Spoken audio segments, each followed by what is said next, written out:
The House will be in order. The prayer will be offered by Chaplain Kibben. Would you pray with me? Almighty Lord, you who shakes the heavens and causes the earth to tremble, you who causes the sea to roar and the dry land to shudder, shake us from our falseness and rekindle our desire to love and to serve you in faithfulness and truth. You own all that we value. You own the silver and the gold, the cravings of our hearts and the successes we achieve, all those things that we're inclined to place before our allegiance to you and deem more important than our obligation to steward this abundant wealth for the benefit of your creation. Fill this place with your Spirit. With the might of your word, speak to us of your power and purpose, that there will be no doubt in our minds that you alone are our desire. Everything we want, that we need, and that we have been given by your hand, that we would turn our hearts and minds to you and dedicate our efforts to ensure that all the people we serve, your people, would have the assurance of your provision, even when the world around them trembles, and the upheaval of these times threatens their well-being. Lord of the whole earth, sea and sky, to you may we give our whole selves, that what we do on this day would reveal your power and provision for the children of your creation, the very people you have entrusted to our care. In your mighty name we pray. Amen. The chair has examined the journal of the last day's proceeding and announces to the House the approval thereof. Pursuant to Clause 1 of Rule 1, the journal stands approved. The Pledge of Allegiance will be led by the gentlewoman from Michigan, Ms. Tlaib. I pledge allegiance to the flag of the United States of America and to the republic for which it stands, one nation, under God, indivisible, with liberty and justice for all.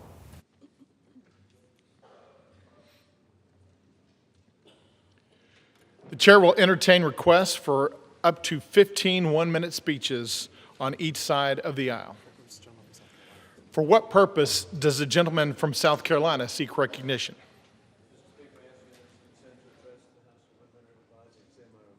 Without objection, the gentleman is recognized for 1 minute. Thank you, Mr. Speaker. The Schumer shutdown was proven irresponsible, achieving nothing, hurting American families. Last week, I joined with Republican colleagues in voting to open the government, as Republicans originally voted in September to keep it open. Now, with the 43-day Democrat shutdown, the longest in history, is over, the government can get back to work on behalf of the American people. The Democrat shutdown caused the loss of paycheck, destroyed jobs, delayed services to our military, and included the inconvenience and delay cancellation of flights worldwide. I am grateful for the leadership of President Donald Trump and Speaker Mike Johnson for promoting families first over failed political stunts. In conclusion, God bless our troops as the global war on terrorism continues. Trump is reinstituting peace through strength, revealing war criminal Putin lies, insulting Trump. Yesterday, attacking a Turkish flag tanker, causing evacuation in Romania, both NATO allies that we so value. Our prayers for the recovery of South Carolina native Jesse time has Jackson. expired. I yield back. For what purpose does the gentlewoman from Michigan seek recognition? I ask unanimous consent to address the House. The gentlewoman is recognized for 1 minute. Republicans have to decide if they're going to protect pedophiles or seek justice for survivors of sex trafficking and abuse. I sat across from survivors. Some of them were as young as 13 and 14 at the time.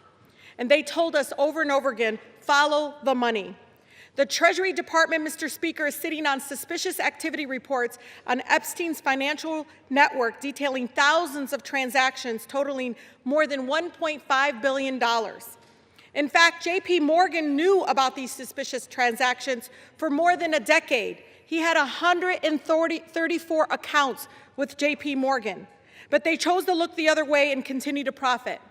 The corrupt administration would rather protect the rich and powerful, their billionaire donors, and stop the truth from coming out. Survivors of these horrific and systematic sexual abuse, they deserve justice, and public deserves to know the full truth. But don't be fooled. President Trump has the power to release the full unredacted files right now without congressional action and Gentlewoman's end the time has cover-up expired. today. For what purpose does the gentleman from Colorado seek recognition? I rise to ask unanimous consent to address the House for 1 minute to revise and extend my remarks. Without objection, the gentleman is recognized for 1 minute. Mr. Speaker, I rise today to recognize Colonel Rick Tremillos for his extraordinary dedication and service as Scoutmaster of Troop 66 in Colorado Springs. For years, Rick has served as a mentor and a role model to the Scouts of Troop 66. His commitment to the principles of Scouting has created a nurturing environment where Scouts are encouraged to grow into responsible, confident leaders. Rick's ability to connect with youth, guide them through challenges, and celebrate their achievements is a testament to his deep compassion and unwavering dedication. Under his guidance, Troop 66 has thrived. Rick has led countless campouts, service projects, and leadership training events, always with the focus on building resilience, teamwork, and respect. His mentorship has helped many Scouts earn the rank of Eagle Scout, and more importantly, has instilled in them a lifelong commitment to service and integrity. On behalf of all Gentleman's those time whose has lives expired. he has touched, I extend my deepest gratitude and heartfelt recognition. Thank you, and I yield back. For what purpose does the gentleman from Massachusetts seek recognition? Without objection, the gentleman is recognized for 1 minute. Mr. Speaker, under Donald Trump, America is joining the ranks of other countries in all the wrong ways. Freedom House now lists us among nations where judges and prosecutors face political attacks. Reporters Without Borders says our press freedom has sunk to a historic low. And now Trump has crossed a line no U.S. president ever dared cross. He withheld food assistance that Americans were legally entitled to, blocking nutrition benefits, not because the country can't afford them, but because he thinks it helps him politically.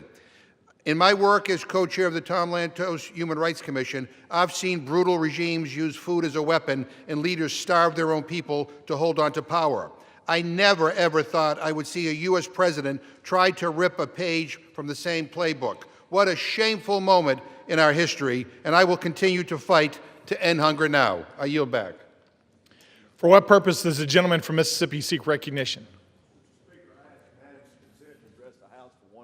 The gentleman is recognized for 1 minute. Mr. Speaker, I rise today to recognize a distinguished public servant from Hancock County, Mississippi, Brian Hootie Adam, who will retire on December 21st, 2025, after more than 4 decades of serving his community.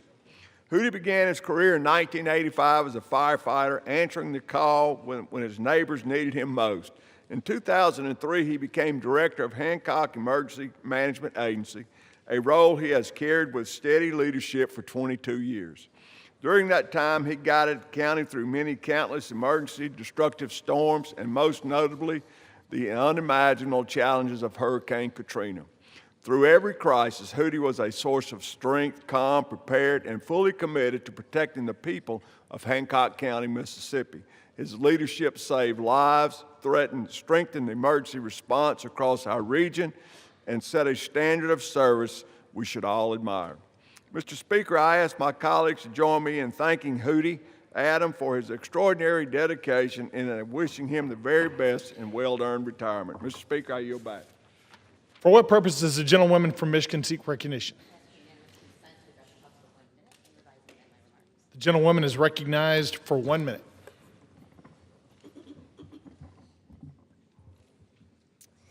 Mr. Speaker, I rise to celebrate Midland High School Principal Tila Sherman for being named the Michigan 2026 High School Principal of the Year.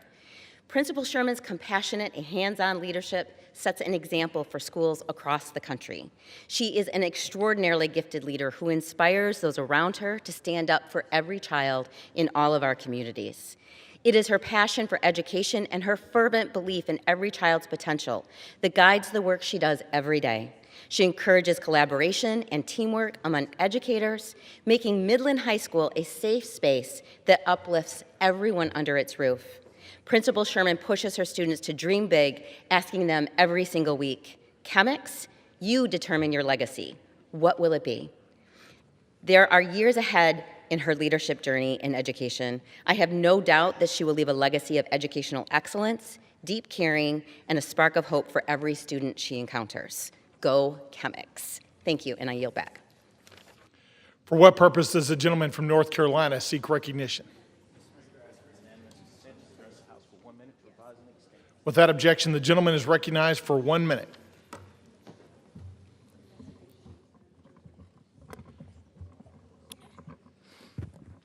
Mr. Speaker, as we recently celebrated veterans across the country, H.R. 5939, the USMC Helicopter Support in Vietnam Congressional Gold Medal Act, would award a Congressional Gold Medal to the Vietnam-era Marine Corps and Navy veterans who performed vital helicopter support missions.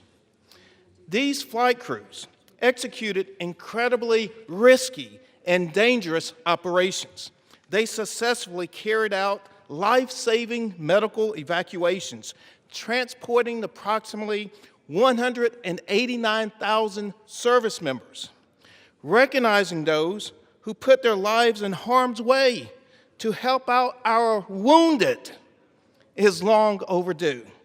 With the enactment of this bill, Congress can and must take the crucial step towards finally giving these brave veterans the hero's welcome they so deserve. Thank you, and I yield back. The chair lays before the House a communication. The Honorable the Speaker, House of Representatives, sir. I want to sincerely thank the committee for its graciousness in allowing me to waive onto the Committee on Natural Resources earlier this year. It has been a privilege to serve and to help advance environmental justices policies for the people of New York's 7th District and Puerto Rico. Thank you for the privilege of holding 3 committees over the past few years. I will continue to remain on small business and financial services. Effective this week, I will remove myself from the Committee on Natural Resources to make room for another member who wishes to take the opening. It has been an honor to contribute to the committee's mission, and I look forward to continuing to advance our shared priorities in other capacities. Signed sincerely, Nydia Velazquez, Member of Congress. Without objection, the resignation is accepted. What purpose does the gentlewoman from North Carolina seek recognition? Thank you, Mr. Speaker. By direction of the Republican Conference, I offer a privileged resolution and ask for its immediate consideration. The clerk will report the resolution. House Resolution 886. Resolved that the following named member be and is hereby elected to the following standing committee of the House of Representatives, Committee on Homeland Security. Mr. Fong. Without objection, the resolution is agreed to and the motion to reconsider is laid on the table. For what purpose does the gentleman from Massachusetts seek recognition? Mr. Speaker, by direction of the Democratic Caucus, I offer a privileged resolution and ask for its immediate consideration. The clerk will report the resolution. House Resolution 887. Resolved. Mr. Speaker, I ask unanimous consent that the resolution be considered as read. Without objection, the resolution is considered read. And without objection, the resolution is agreed to and the motion to reconsider is laid on the table. For what purpose does the gentlewoman from North Carolina seek recognition? Thank you, Mr. Speaker. Mr. Speaker, by direction of the Committee on Rules, I call up House Resolution 879 and ask for its immediate consideration. The clerk will report the resolution. House Calendar Number 47, House Resolution 879. Resolved that upon adoption of this resolution, it shall be in order to consider in the House any joint resolution specified in Section 2 of this resolution. All points of order against consideration of each such joint resolution are waived. Each such joint resolution shall be considered as read. All points of order against provisions in each such joint resolution are waived. The previous question shall be considered as ordered on each such joint resolution and on any amendment thereto to final passage without intervening motion except one, 1 hour of debate equally divided and controlled by the chair and ranking minority member of the Committee on Natural Resources or their respective designees, and 2, 1 motion to recommit or commit as the case may be. Section 2, the joint resolutions referred to in the first section of this resolution are as follows. A, the joint resolution, Senate Joint Resolution 80, providing for congressional disapproval under Chapter 8 of Title V United States Code of the rules submitted by the Bureau of Land Management relating to National Petroleum Reserve and Alaska Integrated Activity Plan Record of Decision. B, the joint resolution, House Joint Resolution 130, providing for congressional disapproval under Chapter 8 of Title V United States Code of the rules submitted by the Bureau of Land Management relating to Buffalo Field Office Record of Decision and approved Resource Management Plan Amendment. C, the joint resolution, House Joint Resolution 131, providing for congressional disapproval under Chapter 8 of Title V United States Code of the rules submitted by the Bureau of Land Management relating to Coastal Plain Oil and Gas Leasing Program, Record of Decision. Section 3, upon adoption of this resolution, it shall be in order to consider in the House a concurrent resolution, House Concurrent Resolution 58, denouncing the horrors of socialism. All points of order against consideration of the concurrent resolution are waived. The concurrent resolution shall be considered as read. All points of order against provisions in the concurrent resolution are waived. The previous question shall be considered as ordered on the concurrent resolution and preamble to adoption without intervening motion except 1 hour of debate, equally divided and controlled by the chair and ranking minority member of the Committee on Financial Services or their respective designees. Section 4, upon adoption of this resolution, it shall be in order to consider in the House the bill, H.R. 1949, to repeal restrictions on the export and import of natural gas. All points of order against consideration of the bill are waived. The bill shall be considered as read. All points of order against provisions in the bill are waived. The previous question shall be considered as ordered on the bill and on any amendment thereto to final passage without intervening motion except 1 hour of debate equally divided and controlled by the chair and ranking minority member of the Committee on Energy and Commerce or their respective designees, and 2, 1 motion to recommit.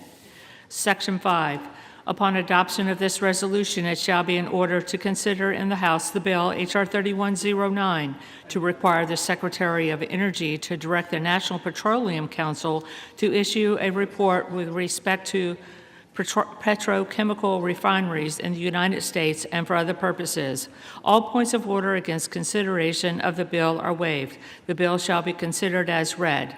All points of order against provisions in the bill are waived. The previous question shall be considered as ordered on the bill and on any amendment thereto to final passage without intervening motion except 1 hour of debate equally divided and controlled by the chair and ranking minority member of the Committee on Energy and Commerce or their respective designees, and 2, 1 motion to recommit. Section 6, upon adoption of this resolution, it shall be in order to consider in the House the bill H.R. 5107 to repeal the Comprehensive Policing and Justice Reform Amendment Act of 2022 enacted by the District of Columbia Council. All points of order against consideration of the bill are waived. The amendment in the nature of a substitute recommended by the Committee on Oversight and Government Reform, now printed in the bill, shall be considered as adopted. The bill, as amended, shall be considered as read. All points of order against provisions in the bill as amended are waived. The previous question shall be considered as ordered on the bill as amended and on any further amendment thereto to final passage without intervening motion, except 1 hour of debate equally divided and controlled by the chair and ranking minority member of the Committee on Oversight and Government Reform or their respective designees, and 2, 1 motion to recommit.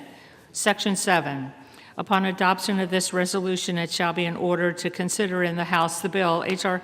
5214 to require mandatory pretrial and post-conviction detention for crimes of violence and dangerous crimes and require mandatory cash bail for certain offenses that pose a threat to the public safety or order in the District of Columbia and for other purposes.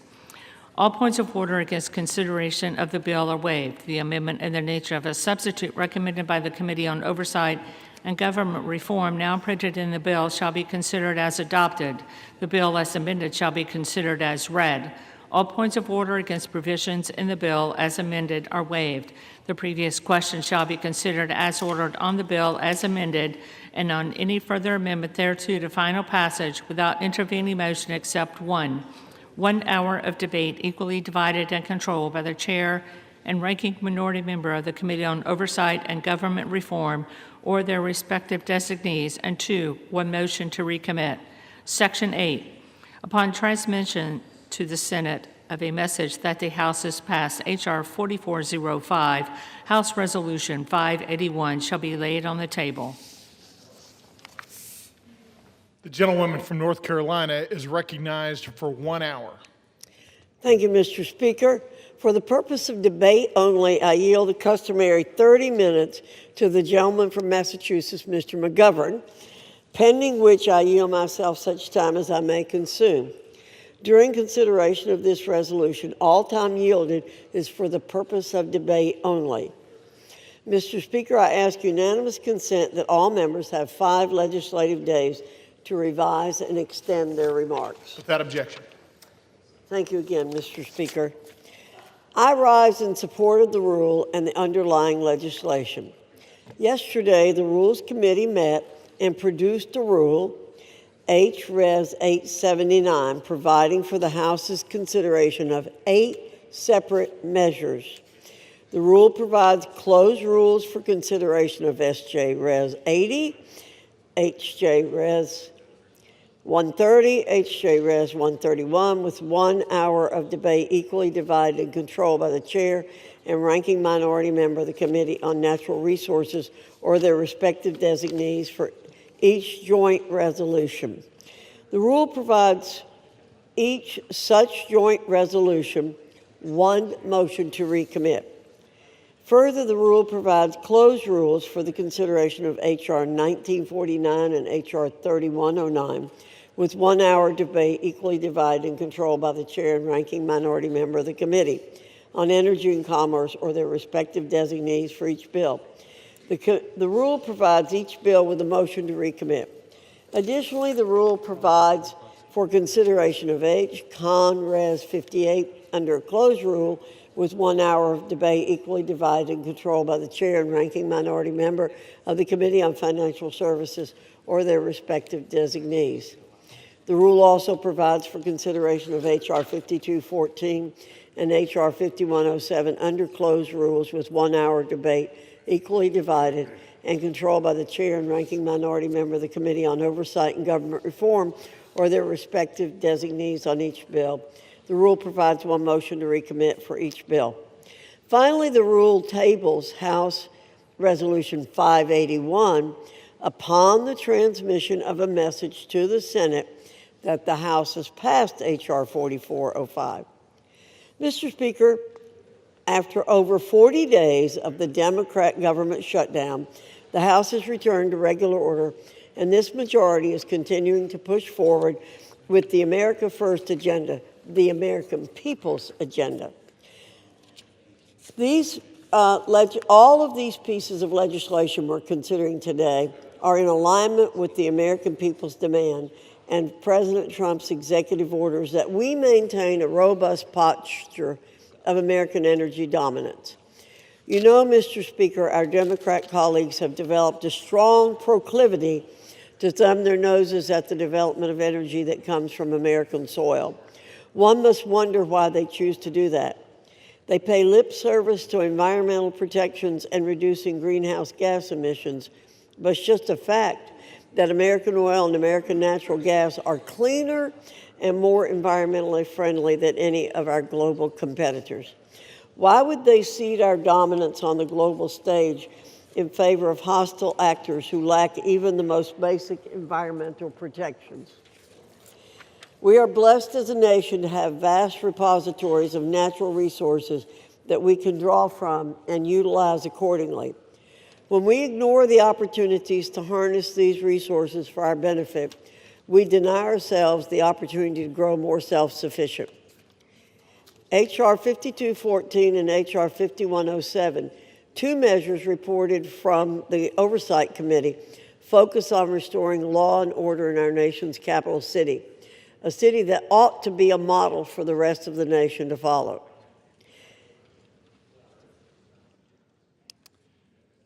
Does the gentlelady reserve? I'm going on, Mr. Speaker. H.R. 5214 would revoke cashless bail in the District of Columbia and would require mandatory pretrial and post-conviction detention for crimes of violence and other dangerous crimes. H.R. 5107 would repeal the Comprehensive Policing and Justice Reform Amendment Act of 2022, enacted by the District of Columbia Council. This act targeted police officers in D.C. for simply doing their duties, and it led to over 1,600 officers being removed from the city's force. Thanks to President Trump's efforts, the streets in D.C. are safer, and we have the opportunity through these two measures to add to that progress. Finally, Mr. Speaker, we have H. Conrad's 58, a resolution denouncing the horrors of socialism. Most of us here in this body recognize how dangerous the plague of socialism really is. We understand its history of failure and oppression. Throughout history, this ideology has collapsed into the most brutal of dictatorships, communist regimes, and outright totalitarian rule. Many are quick to avert their eyes and cover their ears when presented with facts about the horrors of socialism. How many individuals across the world have suffered and died because of it? This resolution will put everyone in this body on record. The American people will see who espouses this caustic ideology and those who reject it. I reserve, Mr. Speaker. The gentlewoman from North Carolina reserves. The gentleman from Massachusetts is recognized. Well, thank you, Mr. Speaker, and I thank the gentlelady from North Carolina for yielding me the customary 30 minutes, and I yield myself such time as I may consume. The gentleman is recognized. Mr. Speaker, Americans are working more and more for less and less. Almost every day I speak with young people who can't afford to start a family, can't buy a house, can't get ahead. I hear it from seniors who are struggling to survive on fixed incomes. I see it with my own eyes, moms and dads putting items back on the shelves in the grocery store because they can't afford them. Parents who can't go back to work because they can't afford child care. People whose health insurance premiums are doubling and tripling because this majority has failed to act. During election season, we heard from Trump and Republicans who swore up and down they would bring down prices. They promised the American people they would reverse inflation and focus like a laser on affordability. And they have broken that promise. They have betrayed the American people, and if you want more evidence of that, look at the bills on the floor today. More garbage, more culture war crap, more bills written by this Republican majority of, by, and for the billionaire class. Republicans moved heaven and earth to give tax breaks to the rich and powerful. That got done in a nanosecond. But if you're a regular person staring down next year's health care premium hikes and deciding whether to pay $1,000 more or put food on the table, the answer you get back from Republicans is let them eat cake. We are barreling toward another shutdown at the end of January. We could have spent the last 2 months working on passing the 9 appropriations bills Republicans still need to pass to stop another shutdown. And instead, they went on a taxpayer-funded paid vacation for 8 weeks. And let me just say, because we are debating a rule to consider these 8 bills, this rule sucks. 8 closed rules, no amendments, no changes allowed on the floor. Take it or leave it. And if you're keeping count at home, that's 80 completely closed rules this Congress, the most ever in a year. And I want to correct the gentlelady because last night in the Rules Committee, she said 5 of these bills didn't receive any amendments. That's because she didn't ask for any. And when you don't send an amendment deadline, everyone knows you're doing a closed rule. And I just want to say to my Republican colleagues, you have been complicit in these 80 closed rules nearly 9 out of 10 times. You, the majority party, have not been allowed to bring amendments to the floor. You're getting blocked by your own leadership time and time again. How does that feel? Again, this is a terrible rule, and I urge a no vote, and I reserve my time. Gentleman from Massachusetts reserves. The gentlelady from North Carolina is recognized. Thank you, Mr. Speaker. While it's true there have been 80 closed measures, this number needs context. 12 of the closed rules were in the rules package, which passed 2 weeks before the 119th Rules Committee even organized to begin meeting. Additionally, 25 measures were CRAs. They don't allow for an amendment. 16 were bills that received no amendments, meaning 41 measures were closed by definition. It's also important that 4 of the closed rules are duplicates from a previous failed rule. So in reality, only 27 measures have been closed by discretion of the committee. Additionally, the Rules Committee under Republican control has simply been more productive, producing more total rules than our colleagues ever did. For example, during the most recent Democrat-controlled Congresses, the Rules Committee produced 127 total rules in the 116th Congress and 163 in the 117th Congress. Contrast this to the 200 total rules in the Republican-led 118th Congress. For the 119th, we're on pace to once again produce nearly 200 rules for the Congress. So, Mr. Speaker, we're doing our job. We're not closing out debate. We're having plenty of debate. There's plenty of opportunities for our colleagues to offer amendments. Thank you. I reserve. Gentlelady reserves. Gentleman from Massachusetts is recognized. Mr. Speaker, a lot of words to justify the most closed Congress in history, the most authoritarian Congress in history. It would make Putin blush. Mr. Speaker, if we defeat the previous question, I will offer an amendment to the rule to provide for consideration of H.R. 6074, which would extend the Affordable Care Act enhanced premium tax credits for 3 years through 2028. We are in the midst of a health care crisis. More than 20 million Americans who get their health care on the ACA exchanges are going to see their premiums skyrocket next year. That includes 250,000 people in my home state of Massachusetts who are paying lower premiums and copays due to these tax credits, which Democrats created in 2021 and are set to expire at the end of the year. Let me read you some of the stories from folks in my district. Quote, I just received my letter and my monthly costs have gone from $1,287 to $3,026 for next year. As a working family with a daughter who has an autoimmune disease, we are struggling, and I'm working 50-plus hours a week just to pay the insurance, end quote. Another one, and I quote, with the Health Connector, I was paying $264 per month, acceptable seeing that I am healthy but not young. Without the advanced premium tax credit, my monthly premium will be just over $800 per month. I can't and I won't pay that. I will go without. This is happening across the country, and for the sake of millions of Americans and their health care, I urge my Republican colleagues to support this bill and vote no on the previous question.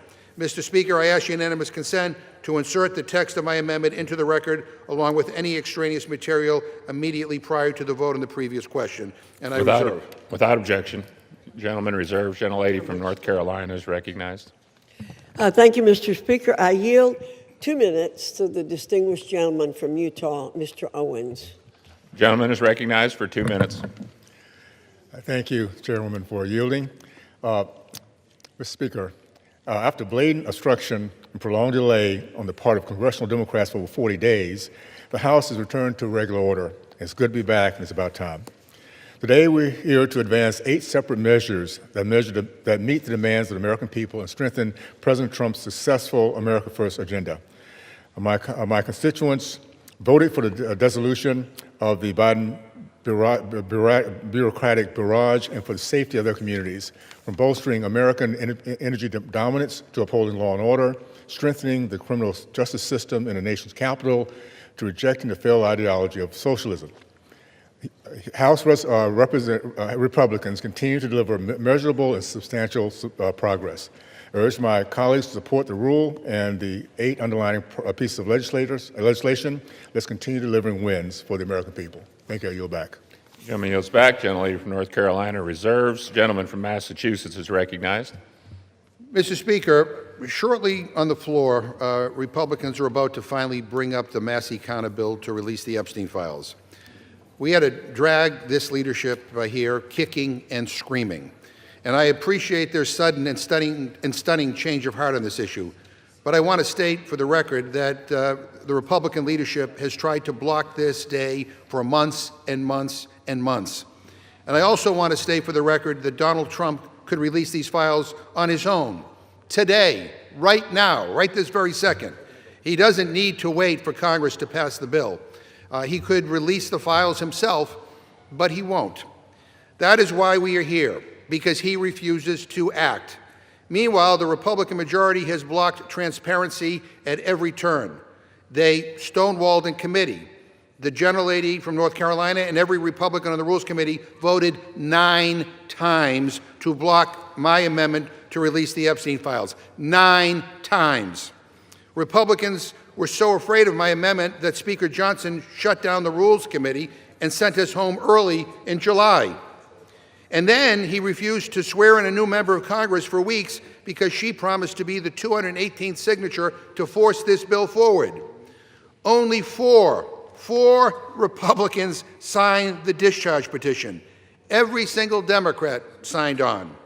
In a few moments, I'm going to yield time to Representative Massey, who has been the Republican leader of this effort in the House, alongside Representative Khanna on the Democratic side. And here's why I'm doing that. This bill should be getting a full hour of debate on the floor. But Speaker Johnson, I guess at Donald Trump's direction, is throwing every procedural gimmick at the wall to see what sticks. And he's trying to limit debate on the floor because for some reason he is very, very afraid of talking about this. So that's why I'm donating a significant chunk of my time to members who have been silenced by the Speaker for the terrible crime of demanding truth and transparency. Now, if I had to guess, most Republicans will probably vote in favor of releasing the files. But they're not voting yes because their conscience changed. They're voting yes because Donald Trump tells most of them how to vote. And he realized he's lost on this one. He says the people who support this bill, quote, betrayed the entire Republican Party. Really? Really? How is accountability for a pedophile something Donald Trump campaigned on? How is that now a betrayal? This was his issue, his idea. He ran on releasing the files. And by the way, to those who say that Biden should have released these files, let me just address that right now. You're right. He should have. But he didn't make it his #1 issue, and he's not the president right now. Donald Trump is. He could have released the files at any point over the last 11 months, but he has not. Republicans have had months to sign the discharge petition. They had months to bring this bill to the floor. But this leadership has chosen obstruction. They don't want to pass this bill. They don't even want to talk about it on the House floor. And so that's why debate matters. And with that, I reserve my time. Gentleman from Massachusetts reserves. The gentlelady from North Carolina is recognized. Thank you, Mr. Speaker. Let's be clear. Republicans don't oppose the full transparency of the Epstein files. We embrace the Oversight Committee's task of doing just that. We embrace Representative Massey's legislation here today by putting it up for a vote under suspension. I'll be voting for it. We already have a House investigation that carries the full force of law, and there's no opposition to respecting the majority's wishes to get this codified into law. Let's get to it. Let's get the vote and end these false debates, straw man arguments, and non sequiturs. We tried to pass this bill last week, but Democrats wouldn't agree to doing so. Let's vote now. Democrats should stop, listen, and take yes for an answer. I reserve. Gentlelady reserves. The gentleman from Massachusetts is recognized. Mr. Speaker, the gentlelady doesn't oppose this? Boy, you have a funny way of showing it.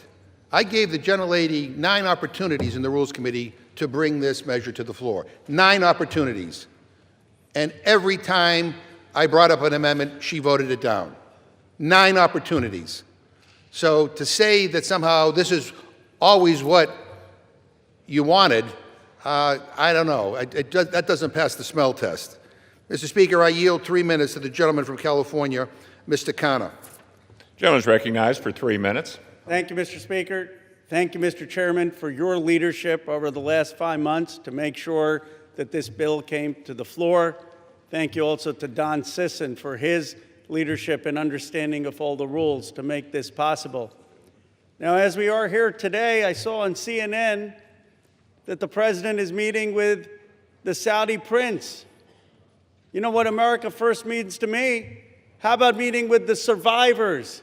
How about making sure that America's girls are not being raped? That's what it means to be America First, not going and just meeting with Saudi princes.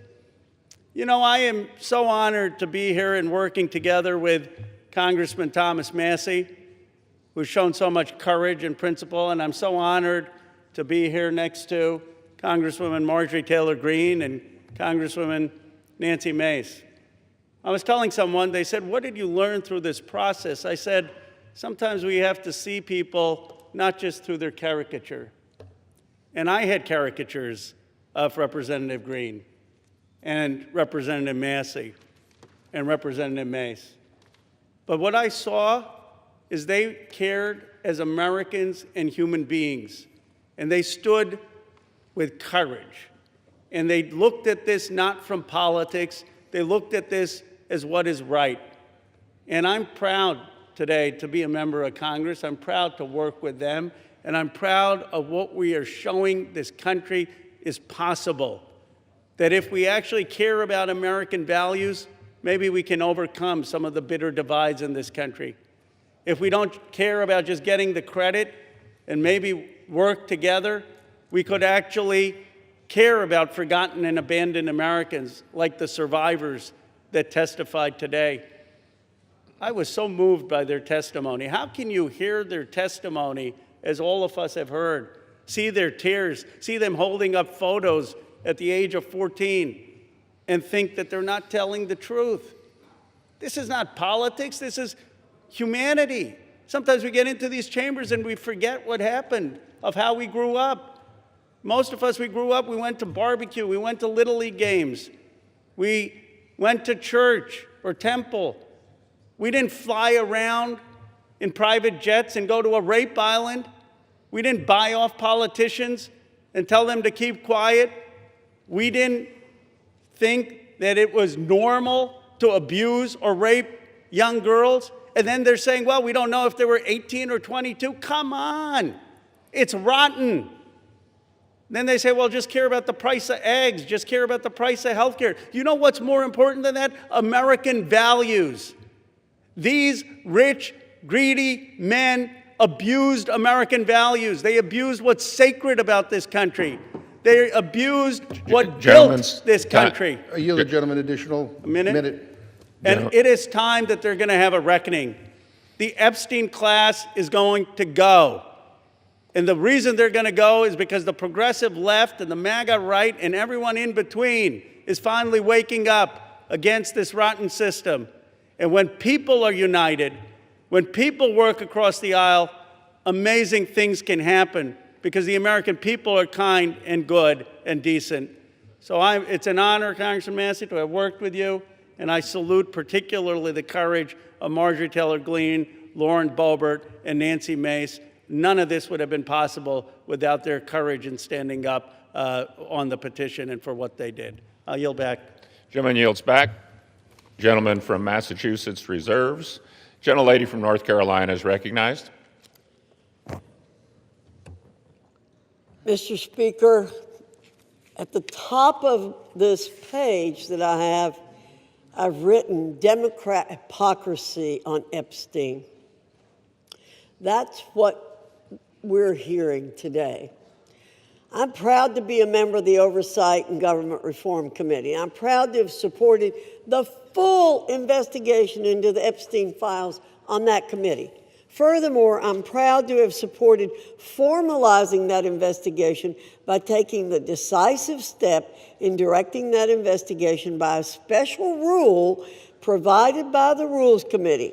This gave the oversight investigation the full weight of the House of Representatives behind the committee's existing subpoena power. Very important in this debate. Let's get things straight here. In just a matter of hours, we're going to get to vote on the Massey bill. But that won't preclude the existing House Oversight and Government Reform Committee's investigation in any way. And that's a great thing because that investigation is yielding results. We now know that one of Jeffrey Epstein's closest confidants was apparently Larry Summers, a cabinet member in the Clinton administration. We now know that a Democrat member in this body, Stacey Plaskett, was colluding with Jeffrey Epstein in real time during a hearing down President Trump. Mr. Speaker, you can't make this stuff up. We now know that Epstein himself hated President Trump. It's in black and white. We now know that one of the chief Epstein victims stated that President Trump never acted inappropriately. And don't forget that oversight investigation specifically subpoenaed Bill and Hillary Clinton for their ties to Jeffrey Epstein. They haven't been quick to step into the breach and exonerate themselves, have they? But the truth will continue to come out as it has because of Republicans and a current Republican-led House Oversight and Government Reform Committee investigation, one that already carries the full force of law. Let's see where that leads. I reserve. Gentlelady reserves. The gentleman from Massachusetts is recognized. Mr. Speaker, the gentlelady says that just trust her and the Republican leadership. And I got to tell you, I can't after what I saw unfold over these last several months. Obstruction and using every maneuver possible to avoid this moment where we're having here today. And I want to say that for the record, it doesn't matter whether there's Republicans or Democrats or independents that are implicated in these files. We believe in accountability for everybody who abuses young women, and we believe in justice. And that is kind of what's uniting many of us on this, on this side of the aisle here today. And I just want to, again, I want to thank Representative Connor for his leadership. I want to thank Representative Massey, Representative Green, and Representative Mace for their courage and for their willingness to stand up for what is right. We don't agree on very much, but we do agree that there ought to be accountability when young women are abused, and so that's what this is about. So, Mr. Speaker, I ask unanimous consent that the gentleman from Kentucky, Mr. Massey, control the remainder of my time. Without objection, the gentleman from Kentucky is recognized. Mr. Chairman, may I inquire as to how much time I have? You have 17 minutes remaining. I yield myself 2 minutes. The gentleman is recognized for 2 minutes. Mr. Speaker, today's an extraordinary day in this chamber. If my colleagues will vote for this measure, we'll see justice triumph over politics. Truth will triumph over deception and obfuscation. Transparency will triumph over dark money. Partisanship will fall way to bipartisanship. Grassroots, the people, will reclaim the people's house with this vote. It's going to be a victory for survivors, not just survivors of the Epstein sex trafficking scandal, the 1,000 survivors that exist. Some of them are victims. They're no longer alive. Some have committed suicide. They share one thing in common. Their youth was robbed from them. Much of their lives were robbed from them, but they're claiming it back. We're going to help them claim that back. But it's not just a victory today, if this vote prevails, for those survivors. It's a victory for every person, man or woman, boy or girl, who's been victimized sexually in this country. Anybody who's been a victim of sexual assault, or maybe they've been victimized by a family member. Maybe it's not a billionaire, but they're all waiting and watching to see what we do today. They're wondering, if I go to mom or dad, will anything happen? If I go to the sheriff, will anything happen? Well, we have a chance today to make something happen. Something that's not happened, something that should have happened decades ago, and that is to get justice for these victims and survivors and transparency for America. That's what this vote is about today. And I reserve the balance of my time. Gentleman from Kentucky reserves. The gentlelady from North Carolina is recognized. I reserve. Gentlelady reserves. Gentleman from Kentucky is recognized. I now yield 5 minutes to the gentlewoman from Georgia, Mrs. Green. The gentlelady from Georgia is recognized for 5 minutes. Thank you, Mr. Speaker. I proudly rise today in a bipartisan effort to release the Epstein files, finally, after 5 administrations have covered it up.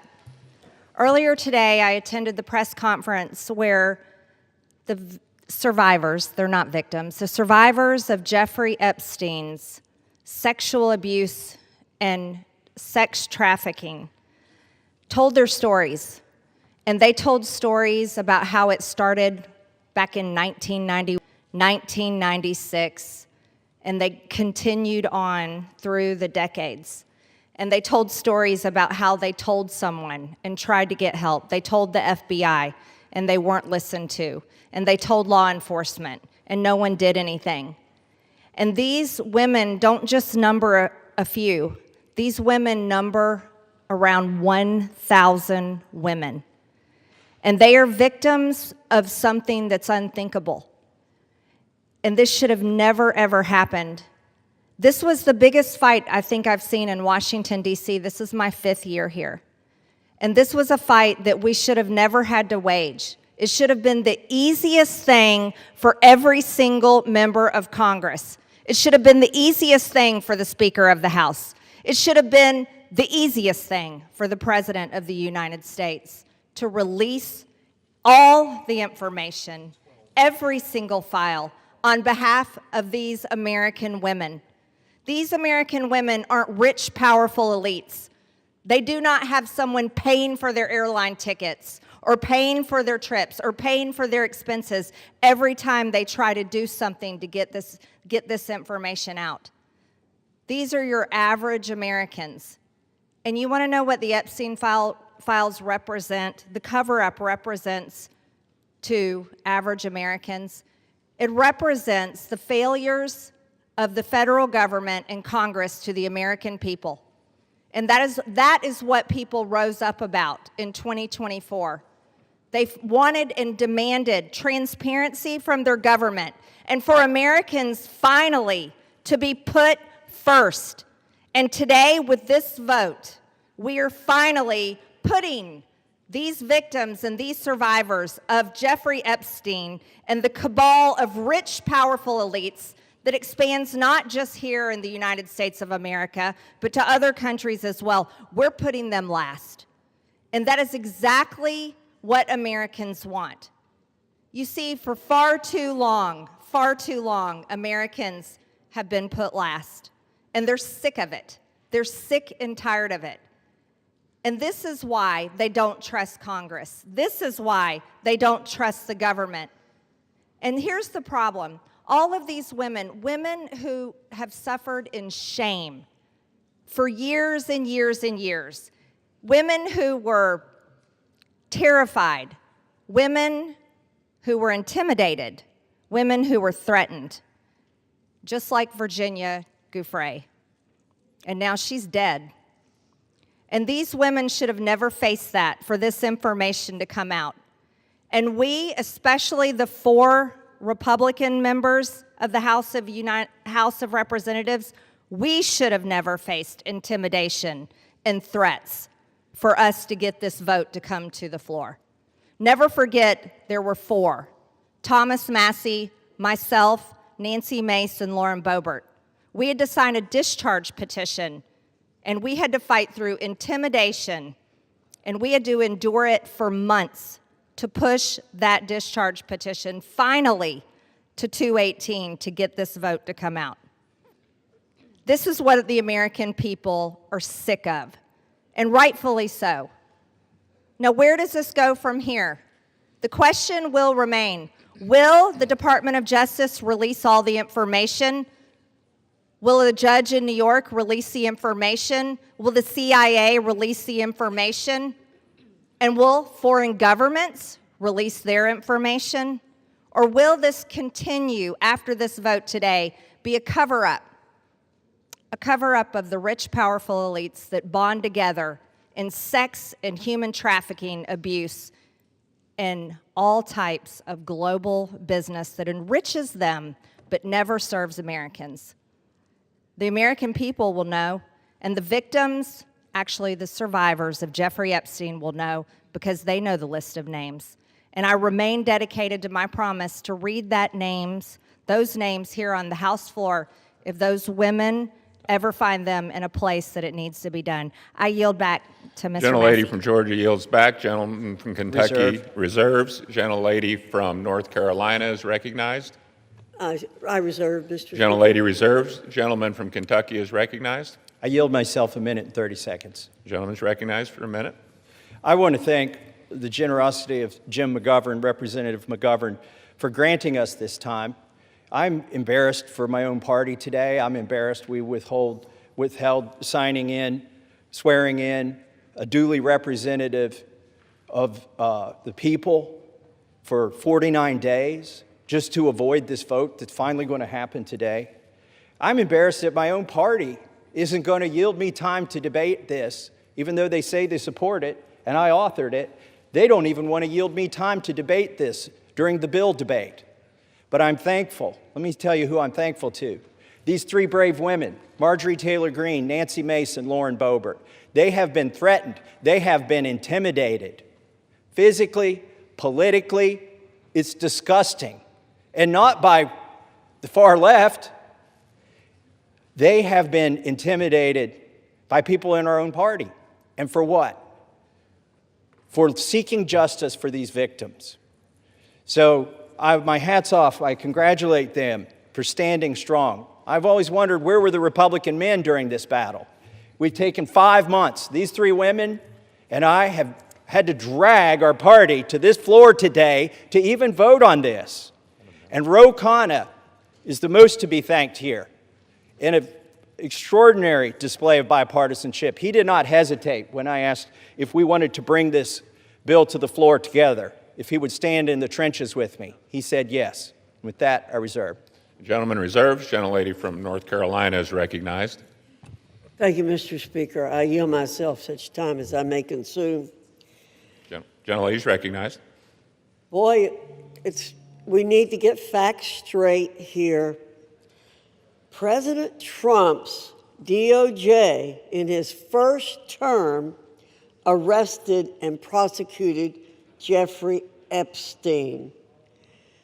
We, on our side, want justice to prevail in this case and in every case.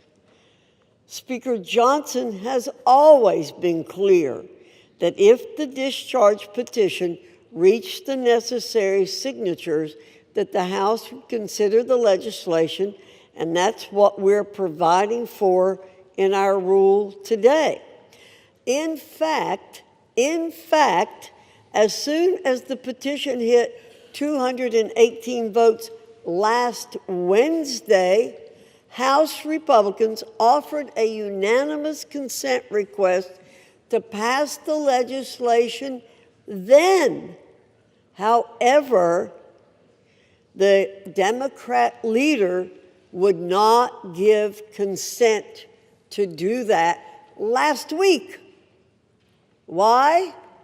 Because they're not really interested in this. They're interested in some other things. And, Mr. Speaker, I have to correct the record. Mr. Massey did not request time from me. I'm the person who controls the time on the Republican side, and he did not request time from me, or I would have given him time. I reserve. Gentlelady reserves. Gentleman from Kentucky is recognized. I'd like to now recognize the gentlelady from South Carolina for 5 minutes, Nancy Mace. Gentlelady from South Carolina is recognized for 5 minutes. Thank you, Mr. Speaker. And I want to thank my colleagues today for the time, Mr. McGovern and Mr. Khanna, for the 5 minutes on the floor to speak about an issue that is not political for me. Helping the survivors of Jeffrey Epstein and his horrific, gruesome, brutal sex trafficking ring is deeply personal. And while we often have many disagreements about a lot of issues, maybe most issues, today they are allowing us to speak on the floor, and I want to thank my colleagues, Congressman Massey, Marjorie Taylor Greene, and Lauren Boebert, the four of us making history today over the discharge petition and delivering justice for those who have desperately fought for it for, in some cases, almost 30 years. I wore white today because I wanted to reflect on the innocence of the young women who had their innocence stolen from a demon named Jeffrey Epstein, from demons, friends of his, rich and powerful people who stole their innocence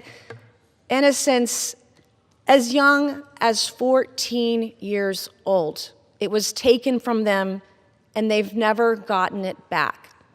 I'm also wearing white today to recognize the courage that it takes for women to come forward, the sacrifices to them personally, professionally, financially, the embarrassment, the humiliation, the shame that we still deliver on the backs of women who have been brutalized, who've been raped, who've been assaulted.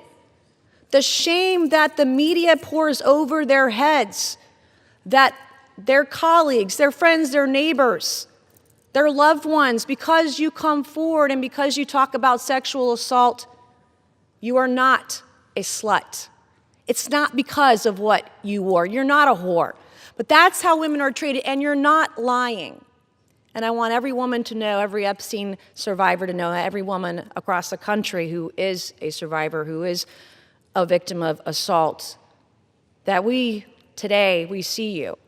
And this fight and this vote tonight, I see it is about the Epstein victims, but it's about much more than the Epstein victims. This is about the powerless, taking power away from the very powerful. This is about giving women who never had a voice, giving a voice to the voiceless. This is about their sacrifice. This is about having and recognizing their courage. This is about justice for the Epstein victims, but it's also about hope. Earlier this year, I gave a speech right here on the floor of the U.S. House of Representatives, detailing trauma that I experienced, endured, and am a survivor of, that I accidentally uncovered 2 years ago, almost to the day. And today, I still don't have justice, like millions of women across the country. When I spoke out, I got attacked. When I spoke out, I was shamed. When I spoke out, I was defamed and smeared, and that goes on today, right now, in the present. God sure has a funny way of working through us. I, like many of the Epstein survivors and many other survivors across the country, I don't think I will ever heal from the destruction my abuser did to me. But I can heal by being a vessel and being a voice for all those who need it, and that's why we are here today. That is why I will never abandon a single survivor ever, and I will never waver. I spent my morning talking to law enforcement and others about another potential Jane Doe number 5, who may be another sexual assault victim in the case that I uncovered 2 years ago. It's very difficult for us to come forward, but I want to thank the women who have, the Epstein victims, the victims in the case that I uncovered. I want to thank all of you for being a voice, for giving me hope. Maybe one day I too can get justice. Thank you, and I yield. The lady yields back. Gentleman from Kentucky, Reserved. Reserves. Gentlelady from North Carolina is recognized. Thank you very much, Mr. Speaker. Our colleagues want Americans to believe that this discharge petition and underlying legislation are the be-all and end-all in this investigation. However, it's House Republicans who've worked tirelessly to achieve true justice for victims.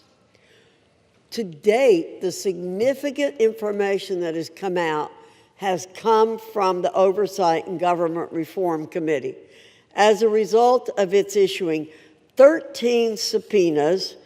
We've released 65,000 pages of documents from the Department of Justice, the Epstein estate, which was not mentioned in the underlying legislation, former U.S. attorney, and others. Let me state again, the unanimous consent request to pass the legislation immediately last week was blocked by the minority leader. Full stop. If Democrats truly cared about finding justice immediately for victims, this legislation would have been passed last week. Instead, they want political theater to capitalize on. House Republicans, on the other hand, remain focused on truth, accountability, and delivering real justice for Epstein's victims, not political points. I reserve. Reserves. Gentleman from Kentucky is recognized. Mr. Speaker, may I inquire as to how much time I have remaining? Gentleman has 5.5 minutes remaining. I yield myself 3.5 minutes. Gentleman is recognized. Mr. Speaker, all that is necessary for evil to prevail is for good men to do nothing. And we've had a lot of good men doing a lot of nothing on the other side of the aisle until we did something. 3 brave women and myself and the Democrat caucus. We did something. And then what did they do? They've opposed us every step of the way. They've lied about the legislation. Let me tell you some of the lies they've told. They've said that it doesn't protect victims. Well, if that is so, why were dozens of victims with us today at a press conference urging this body to pass this legislation? It's because this legislation specifically protects victims. They've said this legislation does not prevent the release of child pornography. Of course it does. We have a specific provision in our legislation to prevent that. They've said so many falsehoods about this legislation, but now they're going to vote for it, hopefully enthusiastically. But really, they've been drugged to this. Our judicial system is broken. If it were working, there wouldn't be 1,000 victims who haven't seen justice yet. They are victims of the Epstein class. I begrudge nobody success that they become a billionaire. But if you think being a billionaire or buying politicians keeps you out of the judicial system, lets you rape young women, lets you traffic women, you've got another thing coming when this bill passes. Do not let the Senate muck this up. There have already been efforts to derail this, our discharge petition. The Oversight Committee has released thousands, tens of thousands of documents. That's fine. Keep working. How many names have you released? 0. You are still protecting, or the DOJ is protecting, pedophiles and sex traffickers. The time for that to stop is now. Now, our speaker says, oh, this bill needs amended in the Senate, and specifically, he's trying to create a loophole. He's trying to categorize the pedophiles as victims. He's saying, oh, we don't embarrass the people that went to the rape island. We should protect those names against unreliable accusations. Is he calling all of these victims unreliable? They've testified to the FBI. The FBI has these names in their possession. I asked the FBI director in a hearing, have you looked at the documents? No, he trusts everybody that's been there for decades. That is wrong. Do not let the Senate muck this bill up. And if you're a party to that in the Senate, you are part of this cover-up that we are trying to expose. I am sorry if one of your billionaire donors is going to get embarrassed because he went to Rape Island. That is what they have coming. In fact, they need to be on the other side of bars, a lot of them. Some of them will be embarrassed, but some of them need to go to prison, and the survivors know that. So how will we know if this bill has been successful? We will know when there are men, rich men, in handcuffs being perp-walked to the jail. And until then, this is still a cover-up. I urge my Senate colleagues, do not muck up this bill. The president has already said he will sign it. That means he will sign the bill that we have here today. Do not change this bill. He is ready to sign it. Give it to him. Put it on his desk. Let's get justice for these victims. With that, I reserve. The gentleman from Kentucky reserves. The gentlelady from North Carolina is recognized. Reserve. The gentlelady reserves. Is the gentlelady prepared to close? Yes, I am, Mr. Speaker. The gentleman from Kentucky is recognized. I yield the remainder of my time to Ranking Member Mr. McGovern. The gentleman from Massachusetts is recognized. Thank you. And first, let me say how much I admire the courage of my Republican colleagues who are beside me here today. Mr. Speaker, at the end of the day, this is not about us, and it's not about politics. This is about the survivors, young girls who were exploited by powerful men, men who use money and power to take advantage of girls, some as young as 11 years old. The President of the United States calls it all a hoax. Can you imagine that? What an evil and disgusting thing to say. These young girls, now women, the survivors, what happened to them was horrific. They were sexually abused, many of them for years, and the President of the United States calls it all a hoax. What kind of messed up, sick in the head, immoral person says something like that? This bill is about making sure powerful men are held accountable. It's about demanding truth and transparency for the American people. Now, Republican leaders in this House lost control of the story. They lost the ability to hide behind procedure, and they lost the luxury of pretending that they were ever on the right side. The American people see it, survivors see it, and history will see it. And listening to the Speaker of the House's press conference today, I mean, it sounds like he basically wants to kill this whole thing. He's trying to obstruct and derail the process. Why the hell is he fighting so hard to do the opposite of what the survivors want? What an awful, awful thing to do. So let us release the files. Let's give survivors the transparency they've long been denied. Let us take back power from the rich billionaire elites who think they can do whatever they want with no justice or accountability. And let's remember exactly who had to be dragged here under duress and who stood up from day one demanding the truth. And with that, I yield back. Members are reminded to refrain from engaging in personalities towards the president. The gentleman yields back. The gentlelady from North Carolina is recognized. Thank you, Mr. Speaker. Mr. Speaker, those of us who did not sign the discharge petition are just as concerned about the victims, or if you, as some are calling them, survivors, as our colleagues who signed the discharge petition. We share contempt for anyone who abused anyone else.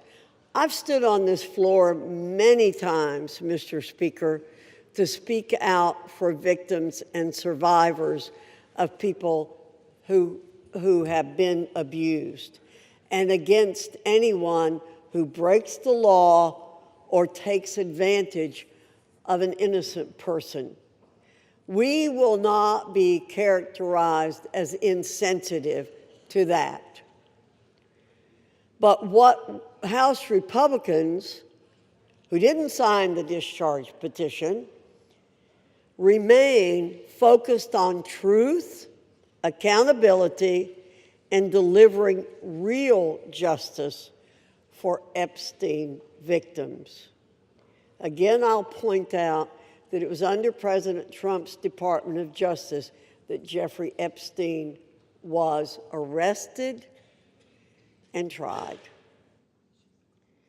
We have not tried to avoid this situation. We want things done the right way. We want maximum justice for these victims and survivors. Our rule today simply expedites consideration of the Massey-Khanna legislation. And as I said, we would have liked to have seen it pass last week when we gave an opportunity for it, but it was blocked by the Democrat minority leader. I ask for support for this rule, the underlying legislation. With that, I urge my colleagues to vote yes on the previous question, yes on the rule, and Mr. Speaker, I yield back the balance of my time and move the previous question on the resolution. The gentlelady yields back the balance of her time. The question is on ordering the previous question on the resolution. Those in favor say aye. Those opposed, no. In the opinion of the chair, the noes have it. Mr. Speaker, request the yeas and nays.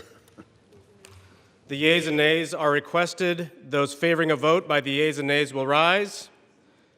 A sufficient number having risen, the yeas and nays are ordered. Pursuant to Clause 8 of Rule 20, further proceedings on this question will be postponed.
Pursuant to Clause 8 of Rule 20, the chair will postpone further proceedings today on motions to suspend the rules on which a recorded vote or the yeas and nays are ordered, or votes objected to under Clause 6 of Rule 20.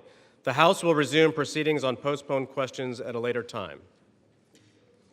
For what purpose does the gentleman from Ohio seek recognition? Mr. Speaker, I move to suspend the rules and pass H.R. 4405. The clerk will report the title of the bill. H.R. 4405, a bill to require the Attorney General to release all documents and records in possession of the Department of Justice relating to Jeffrey Epstein and for other purposes. Pursuant to the rule, the gentleman from Ohio, Mr. Jordan, and the gentleman from Maryland, Mr. Raskin, each will control 20 minutes. The chair recognizes the gentleman from Ohio. Mr. Speaker, I ask unanimous consent that all members have 5 legislative days in which to revise and extend their remarks and to insert extraneous material on H.R. 4405. Without objection. Mr. Speaker, I yield myself such time as I may consume. The gentleman is recognized. We all support holding bad guys accountable, and we're all going to vote for this resolution. But I think a little perspective is important. Democrats have spent 6 months talking about Epstein, even though they had 4 years to do something about it. Now, why would they do that? Why would they do that? Maybe it's to go after President Trump. Never forget, they shut down the government for 43 days. They said, don't worry about our military, don't worry about air traffic controllers, don't worry about our economy, don't worry about American families. No, no, no. Close the government for a month and a half because it might hurt the president. For the past decade, there's been one constant for Democrats. One constant: go after Trump. They spied on his campaign. Then it was Mueller. Then it was impeachment 1. Then it was impeachment 2. Then it was all the lawfare. Alvin Bragg, Fonnie Willis, Letitia James. Then it was Arctic Frost investigation at the Justice Department, surveilling United States senators and congressmen and a whole host of other Americans. Then it was Jack Smith and his gag orders and his raiding President Trump's home. Then it was a 43-day shutdown, and now it's Epstein. And by the way, the same party that did all that, they were also the ones who were texting with Mr. Epstein during a hearing where Michael Cohen was their witness in another effort to go after the president. Americans see through it all, and frankly, it's actually kind of sad. This obsession, this syndrome, this mindset that says we got to go after President Trump no matter what that they have. And when I think about it, I think it's because President Trump and Republicans have accomplished so much that they told the voters they were going to accomplish in the 2024 election. We're actually doing what we said we were going to do. President Trump said he was going to cut taxes, and he did. President Trump said he would secure the border, and he did. President Trump said he'd get men out of women's sports, and he did. President Trump said he would make sure Iran doesn't have nuclear capability, and he did. And he said he would get the hostages out of Gaza back into Israel, and he did. All in 9 months. So I don't know what causes this mindset, this syndrome that the left has, but I know one thing. It is real. Which brings me to last week. Think about what the Democrats did last week. The Democrats released an email that the Oversight Committee had obtained from the estate, an email from Mr. Epstein to Ms. Maxwell. When the Democrats released it, they redacted the victim's name, something we all support, something everyone supports, except in this case, no court had ordered that name redacted, no agency had redacted it, and the estate didn't redact it, and the victim had already went public. So why black out her name? Why black out her name? Because she had said in her book and had testified under oath that she never saw any wrongdoing by President Trump. So think about what they did. In an email between two criminals, Mr. Epstein and Ms. Maxwell, in an email between two criminals, they hide the name of an individual who had went public and exonerated the president, and we know why. To distort and twist the message because they thought it might harm the president. Their position, cover up the names of people who are already public, but don't worry about other innocent people who the court said should remain private.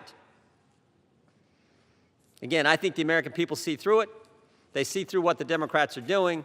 The American people know what this is. They know Democrats have nothing else to run on because of the success of this administration. So I say let's vote yes on this resolution, and then let's get focused on making sure we're doing what the American families elected us to do. With that, I reserve. The gentleman reserves. The gentleman from Maryland is recognized. Thank you, Mr. Speaker. I yield myself such time as I may consume. The gentleman is recognized. Today, 4 months and 3 days after Mr. Khanna and Mr. Massey introduced their discharge petition, perhaps the most famous discharge petition in American history, the People's House unites across party lines to draw a moral line. We draw a line against the rape and sexual violation of children. We draw a line against the global criminal trafficking of girls and young women to service the pleasure of rich and powerful men who believe they are beyond all law and all morality. We draw a line to put the voices of the victims and the survivors first. We ask the Senate to join us without changes rather than obstruct this bill with dilatory amendments, legislative graffiti, and self-dealing million-dollar jackpot provisions for lucky senators. Just pass the bill. We're finally voting today because a bipartisan discharge petition led by Representatives Massey and Khanna and signed by 218 of us overthrew the determined obstruction of the Speaker. This forced vote means the House will no longer acquiesce in this astonishing real-time cover-up of a multi-billion-dollar global sex trafficking and child rape ring that has ravaged the lives of more than 1,000 girls and young women. We're here today because these victims, these survivors, these citizens, these inspiring women who have come to Washington are demanding nothing less than justice and the complete truth about who is responsible for their vicious abuse, including those responsible for enabling it, ignoring it, bankrolling it, and covering it up. We join them today in rejecting any more dangerous lies about the crimes they suffered. No, child sex abuse is not a hoax. It's a crime. Human trafficking is not a hoax. It's a crime.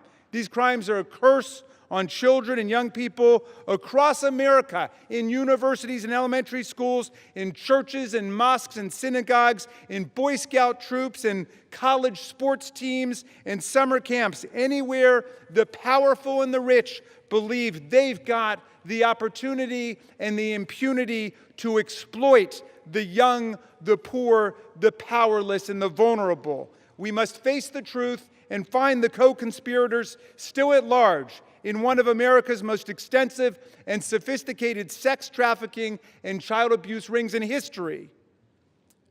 Release of the file will expose the role of everybody who facilitated and covered up these crimes, like J.P. Morgan Chase, Bank of America, Deutsche Bank, and Bank of New York Mellon, which executed billions of dollars in transactions related to these offenses, as well as any bank executives who participated in the sexual abuse of girls and young women. We must expose everyone who covered up these crimes, like Alex Acosta, the former U.S. attorney in Miami, Donald Trump's labor secretary, who gave Jeffrey Epstein an unbelievable sweetheart plea deal, immunized the unnamed conspirators, and killed an investigation into Epstein's financial crimes that could have brought down the entire criminal network.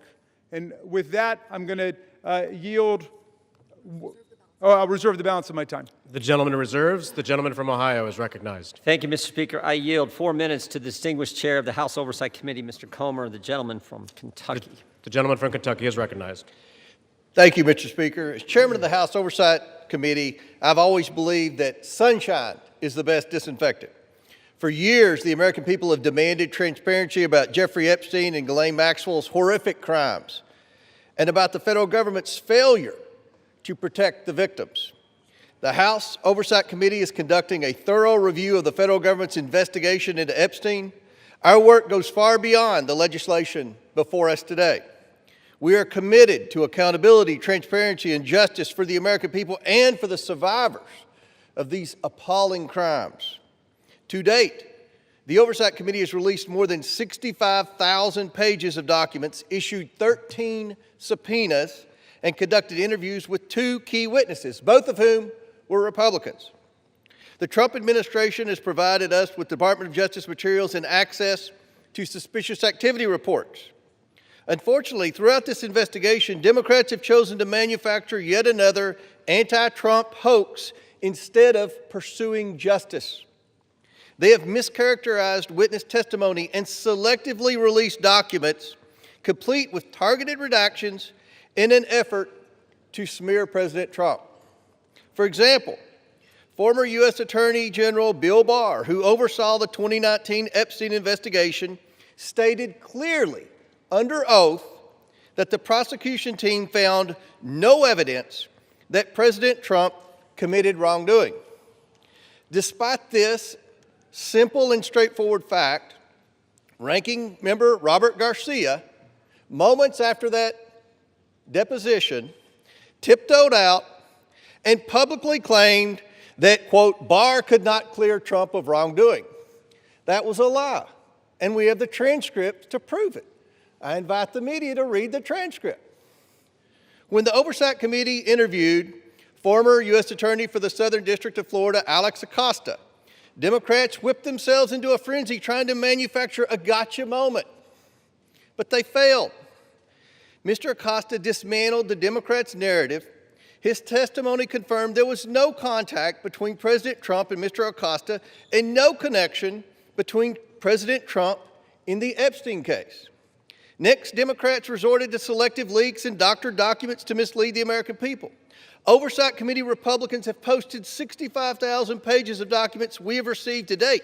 Democrats, by contrast, have released fewer than 1 dozen. In their latest selective leak, Democrats released just three of the 23,000 pages of documents from the Epstein estate. And they made redactions to 2 of those emails that changed both the context and the meaning of the 3 pages they released. When CNN called them out for their deceptive redactions, Representatives Stansbury and Crockett tried to blame Republicans for their own edits, for the Democrat Oversight Committee edits. After Democrats released only 3 emails, Republicans released over 23,000 pages. And what did Democrats say in response when we released every single document that we got? They claimed full transparency was meant to, quote, disorient or distract from their manufactured narrative. These are the same Democrats who chant, release the files every day until the files contradict the story they want to tell. That is the definition of hypocrisy. In contrast, full transparency exposed how Epstein appears to be TDS patient zero. The evals reveal a journalist coached Epstein to blackmail then presidential candidate Donald Trump. The gentleman is recognized. The files also show that a House Democrat colluded with Epstein during the 2019 oversight hearing to discredit witness with a vendetta against President Trump. And unsurprisingly, Democrats have been silent about their colleagues' coordination with Epstein. Another email shows Democrat fundraisers invited Epstein to an event or to meet privately with Hakeem Jeffries as part of their 2013 effort to win a majority. So Hakeem Jeffries' campaign solicited money from Jeffrey Epstein. That's what we found in the last document batch. The files underscore why former President Trump must appear for his deposition. We've subpoenaed him. To date, the Democrats have done nothing to help us secure his appearance.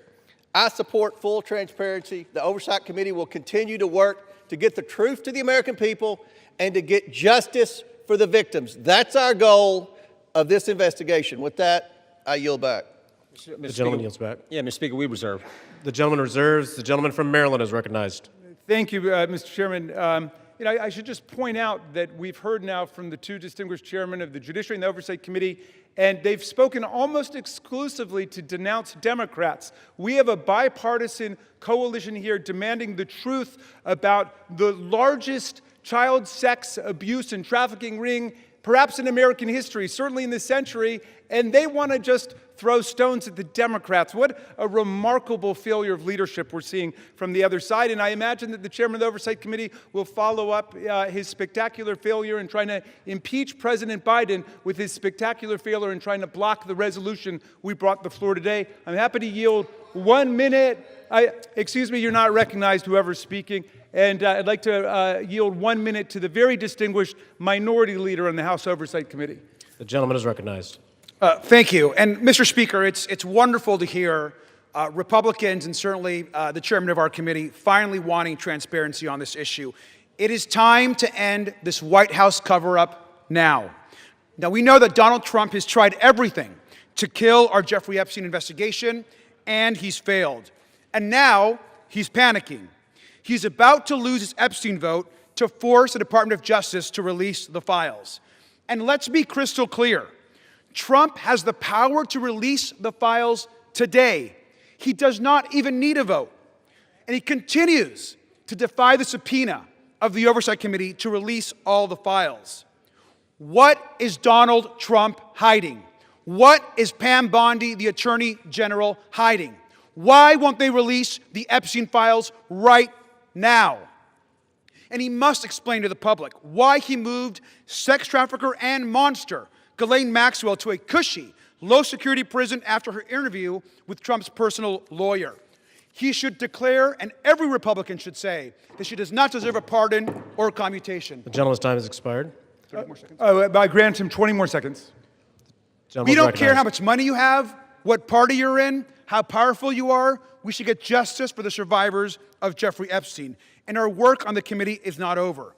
Next up are the bank and financial records to follow and expose Epstein's network. Today, there should be a unanimous vote on releasing the files, and we will get justice. And with that, I yield back.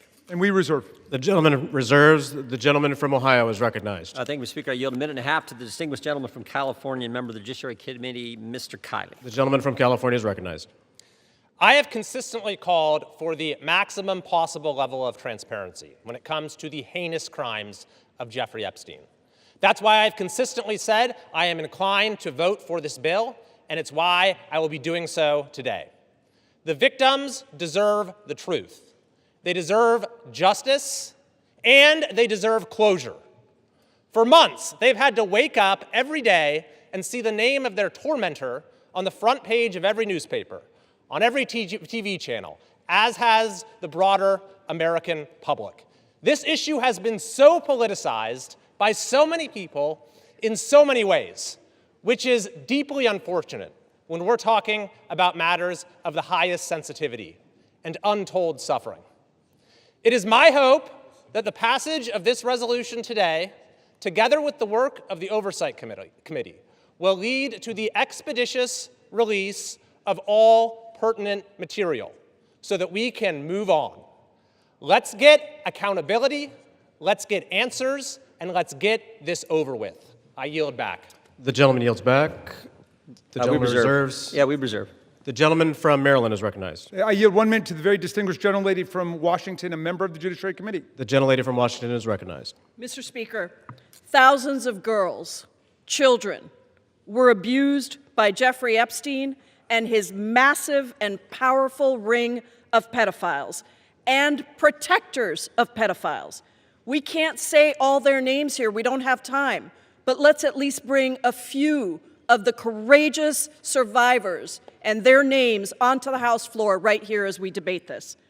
Haley Robson, Jenna Lisa Jones, Michelle Licata, Ashley Rubright, Annie Farmer, Marina Lacerda, Rachel Benavides.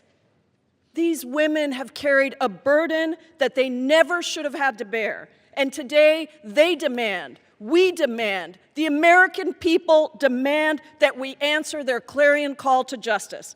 Today, despite all the giant cover-up attempts by this administration and this Speaker of the House, we will vote to release all the Epstein files. To be clear, there is no protection for pedophiles, no protection for the rich and powerful men of either party who participated, who turned a blind eye, who winked and grinned while witnessing the horrific abuses of young children. Release all the damn files now. We reserve. The gentleman reserves. The gentleman from Ohio is recognized. Thank you, Mr. Speaker. I yield a minute and a half to the distinguished gentleman from North Carolina and member of our committee. The gentleman is recognized. Thank you, Mr. Speaker. I have been very supportive of this effort, specifically to bring justice to the victims of this horrific series of crimes. However, I have worked behind the scenes to raise concerns with this petition as it is currently drafted. Specifically, I believe that there is grave risk at harming innocent people. And I repeat, harming innocent people. When innocent people are harmed, that is not furthering justice. With an investigation of this size and a file that is as large as the Epstein files and as poorly defined as that is in this petition, there will invariably be people who are released pursuant to this discharge petition who had nothing to do with criminal activity. Imagine, if you will, a bellman, a waiter, some type of doorman, a mere social attendee who had no impact whatsoever on the criminal activities of Jeffrey Epstein, no participation. Their lives are forever ruined. And I'm reading specifically from the petition's language that prohibited grounds for withholding information in this file are embarrassment, reputational harm, or political sensitivity. And I would just submit, if you were going to be embarrassed, if you were going to suffer social harm, and that is all of the encompassed activity that you were a part of, you will be named in this petition. And I resent that. Innocent people should not be harmed when we are pursuing justice. I understand the political nature of this petition. I resent the fact that there was not room for good faith amendments. And I urge the Senate to protect innocent people. I yield back. Yields back. The gentleman reserves. The gentleman from Maryland is recognized. Thank you. I'm yielding 1 minute to the distinguished gentlelady from California, Representative Kamlager-Dove. The gentlelady from California is recognized. Mr. Speaker, 1 in 3 women and girls around the world are physically and sexually assaulted each year. Of the 152 women in this body, that means 51 women. It includes your daughters, your sisters, your nieces, your mothers. And with the Epstein files, we have a chance to change that. But real talk, the administration doesn't need a discharge petition. It has not complied with the subpoena, and it has the power to release the files today. Instead, the man in the most powerful position in the world has used the full weight of the government to block and obfuscate and deflect the full release of the files. It is the same person who intimidated female members of Congress to withdraw names from the petition, who responded quiet piggy to a female reporter who asked about the files, and who nominated an alleged sexual predator to be our AG. It is the same person whose name appears more than any other in the Epstein emails. Is the worst of the worst, so why protect him? It's also curious that the judiciary is managing this debate and has not even had this come before the committee. I wonder why. Release the files now. We reserve. The gentleman reserves. The gentleman from Ohio is recognized. Thank you, Mr. Speaker. I yield 2 minutes to the gentleman from Texas, Mr. Roy, chairman of the Constitution Subcommittee. The gentleman from Texas is recognized. I thank the chairman. Today, a united Republican Party and a bipartisan supermajority is going to pass a bill to increase transparency regarding the egregious abuses by Jeffrey Epstein, a goal that anyone of conscience desires. That is, in totality, an important statement to check the rich and the powerful. Remember how we got here. After decades, it was President Trump's Department of Justice that indicted Jeffrey Epstein in July of 2019. It was President Trump's DOJ that arrested and indicted Ms. Maxwell. It was the Republican-led Oversight Committee, through 13 subpoenas, that has released 65,000 pages of files in just 10 months. Meanwhile, my colleagues on the other side of the aisle have largely ignored this issue. It was Democrats who redacted an email to mislead the American people about the truth of a witness that exonerated President Trump. It was a Democrat, Representative Placette, who literally texted with Jeffrey Epstein as we questioned Michael Cohen. It was Democrats who shut down the government, resulting in the delay of swearing in of members. As we vote to pass this legislation, and it will pass, it is impossible, however, to avoid problems with its politicization. One colleague has offensively gone so far as to say that to oppose this bill means you support pedophiles. Yet I know good public servants, former law enforcement, former prosecutors who never knew Epstein, never knew any visitors to his criminal enterprise, who have genuine concerns about supporting this bill out of fear of creating new victims or harming existing victims, or both. That is what we've reduced Congress to, inserting itself into the prosecutorial process for political motivations, driven heavily by hatred of President Trump. We should be concerned about victim privacy, concerned about risking disclosure of non-credible allegations, of child sexual abuse materials, future investigations. But here's the deal. The leaders of this nation must expose abuses by the rich and the powerful. That is why President Trump and the House have been working for full transparency. But we should be motivated by truth and justice for all, not politics. I yield back. The gentleman yields back. The gentleman reserves. The gentleman from Maryland is recognized. Thank you. I yield 1 minute to the distinguished gentlelady from Massachusetts, Representative Clark, the minority whip. The gentlelady is recognized. Thank you, Mr. Speaker. This should be an easy vote. This is about justice for the victims and survivors of Jeffrey Epstein. This is about every victim of trafficking and sexual abuse, monstrous crimes that thrive in secrecy and fear. Yet instead of shining a light on that darkness, just moments ago, Donald Trump defended the continued obstruction of releasing these files. Even as House Republicans prepare to vote yes today, Speaker Johnson is calling this a show vote. He's calling it dangerous. He is signaling the U.S. Senate to block it. Republicans continue to use their power to shield rich pedophiles from justice.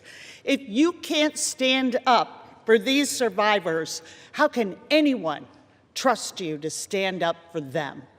I yield back. The gentlelady yields back. We yield. The gentleman reserves. Does the gentleman reserve? Yeah, we reserve. The gentleman from Ohio is recognized. We reserve. The gentleman reserves. The gentleman from Maryland is recognized.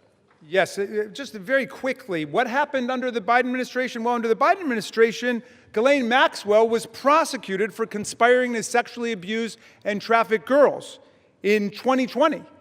Right when in 2021, she was convicted. In December of 2021, after a month-long trial in Judge Nathan's courtroom, in 2022, Maxwell was sentenced to 20 years in prison under the Biden administration for sex trafficking and sexual abuse of minors. But when President Trump took office in January of 2025, they killed the investigation. They assembled all the materials, they got all the prosecutors together, and they terminated the investigation. I yield 1 minute to the distinguished gentleman from Illinois, Mr. Raja Krishnamurthy. The gentleman from Illinois is recognized. Thank you, Mr. Speaker. I rise in strong support to release the Epstein files. First, this issue is beyond party. It's a question of justice. Survivors have waited too long. Stop the delay. This is not a hoax. Release the files. Second, we must face a hard truth. Silence that shields the powerful is a betrayal of those they hurt. Congress must reject any attempt, including a presidential pardon or any form of clemency for Ghislaine Maxwell. This cannot be done. This would be a cover-up. We cannot allow clemency of any kind for Maxwell, not now, not ever. Survivors deserve justice. I urge a strong yes vote. Thank you. Yields back. I want to thank the gentleman for his eloquent remarks. Pardons are for people who are contrite. Pardons are for people who are repentant. Pardons are not for people who lie. Every member of this body should immediately, verbally, vocally denounce the idea of clemency, commutation, or pardon for Ghislaine Maxwell, and we reserve. The gentleman reserves. The gentleman from Ohio is recognized. Yeah, we reserve, Mr. Speaker. The gentleman reserves. I yield 30 seconds to Ms. Leisure Fernandez. The gentlelady is recognized. There were thousands of girls and young women abused, trafficked, and used by Epstein, the elite and the powerful who believed they could get away with it. Epstein told the young victims that he controlled the banks and the government. Those women refused to be silenced, and today they have pierced the dark with their light. Anytime any girl is trafficked, molested, or abused, the world must stand up. Today, the House proves Jeffrey Epstein wrong. The Senate must do the same tomorrow. The gentleman reserves. The gentleman from Ohio is recognized. Thank you, Mr. Speaker. I yield 2 minutes to the gentleman from California. 1.5 minutes to the gentleman from California. The gentleman from California is recognized. I thank you, Chairman. Mr. Speaker, a minute and a half or an hour, the words would still have to be the same. We've all said that this will pass the House, perhaps unanimously today. I think all of us who have looked at the details of this particular bill know that it is flawed and that before it goes to the President's desk, it has to be amended as it can be amended in the Senate. And we call on the Senate to amend it so that we protect the innocent, so that we have the provisions that were intended perhaps to be in this bill but are not properly written. With that, President Trump has said, get it to his desk, he will sign it. President Trump has said he will do it. But I'm going to say to all of us, it is also important that we remember that Epstein is dead, but people live on, people who were innocent, people who in fact should not be named. We're not talking about the rich and the powerful. We're talking about the very victims. That is what we need to make sure is amended before it goes to the President's desk. And with that, I thank the chairman for his time. I think no more needs to be said that this body will vote for it all, but let's not kid ourselves. It has to be changed so that it properly protects both the tradition of the grand jury and clearly those innocent people that would otherwise be swept up. And I yield back. The gentleman's time has expired. The gentleman yields back. Reserve. The gentleman reserves. The gentleman from Maryland is recognized. This whole bill is about protecting the innocent. Mr. Speaker, the Senate must pass the bill as we are passing it today and as the President has said he would sign it. after changing his position on the bill over the weekend when he could see the tidal wave of public opinion moving against him. Let's pass this bill, pass it in the Senate, sign the bill, and let us go ahead and release the complete file. I yield 30 seconds to the distinguished gentlelady from Arizona, Representative Ansari. The gentlelady is recognized. Mr. Speaker, the walls are closing in on Donald Trump and his rich and powerful friends who either abused or raped children or were enabling and complicit in these heinous crimes for decades. This vote today matters, but here is the truth. Donald Trump could direct the Department of Justice to release the files today. He is choosing not to. They are already under subpoena, led by oversight Democrats, and have refused. This is an ongoing cover-up by the Trump White House, and Mike Johnson and the House has been complicit. What is Trump hiding? Why not release the files today? This is a Time has expired. Release the files today. Thank you. The gentlelady's time has expired. The gentleman reserves. The gentleman from Ohio is recognized. Thank you, Mr. Speaker. I yield 2 minutes to the distinguished gentleman from New Jersey, Mr. Van Drew. The gentleman from New Jersey is recognized. Today I want to talk about hypocrisy. Let me be clear. I was from Jumpstart, a co-sponsor of this very bill. From the beginning, we should never protect pedophiles. But for months, my Democratic colleagues have done what they think is politically convenient through all the yelling, through all the tears, through all the sadness. They say releasing the Epstein list is of grave concern to them. If that was true, where were they during the 4 years of the Biden presidency? Why didn't they demand the release of these files from Jumpstart in year 1? Mr. Speaker, why didn't they ask for them in year 2? Or if that wasn't good enough, maybe in year 3. They had control, or not even in his final year of office. Other than a single letter the ranking member wrote in 2019, a single letter, not one Democrat on the committee spoke out about Epstein or his victims of this very terrible tragedy, other than to say that he didn't like the plea deal.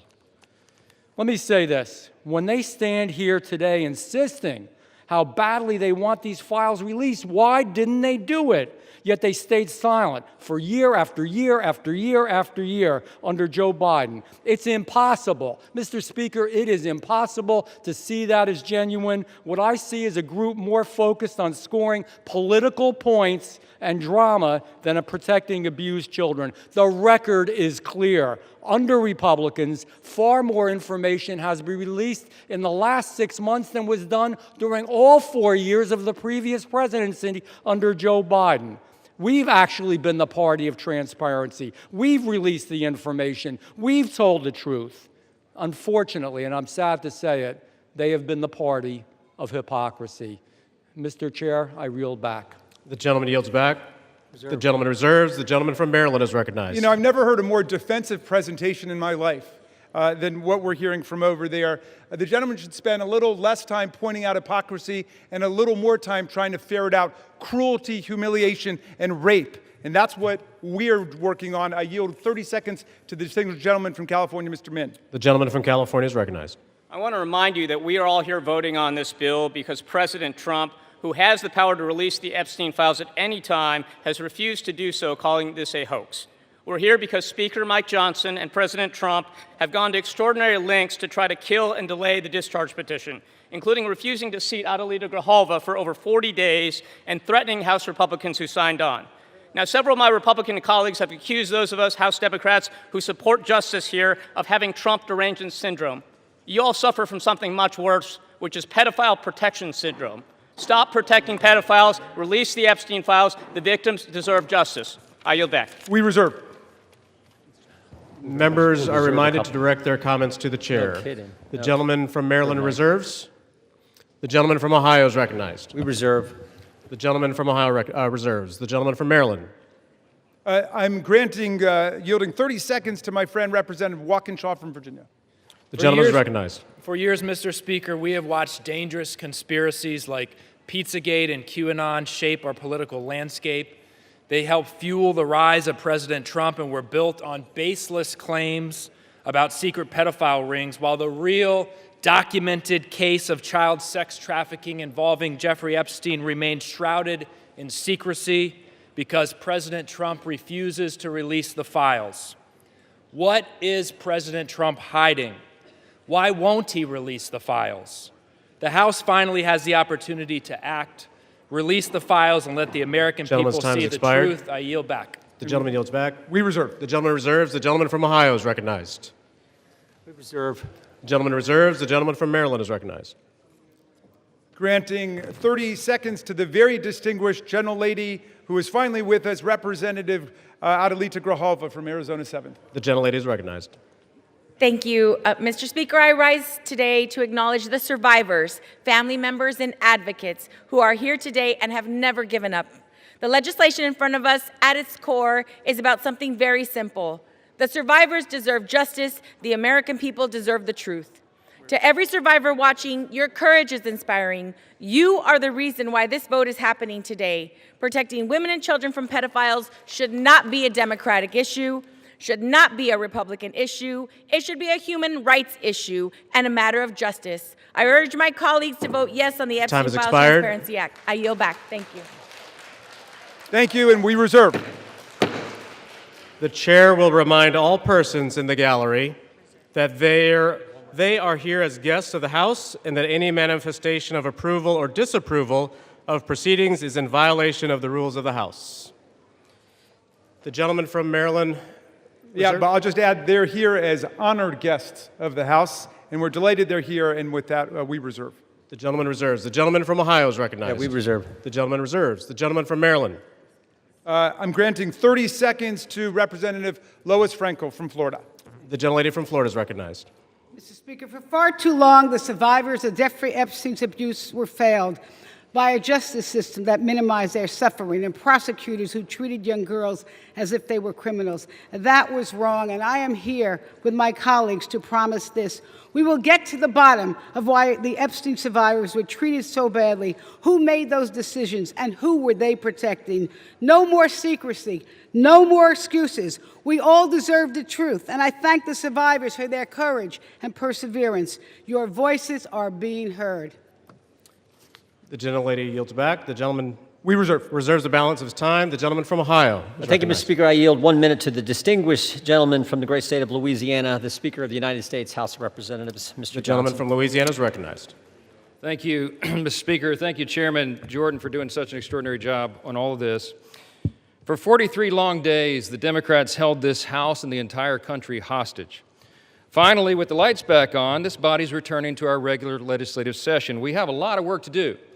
My colleagues on this side of the chamber are ready and eager to get back to our urgent legislative work that we promised the American people we would do.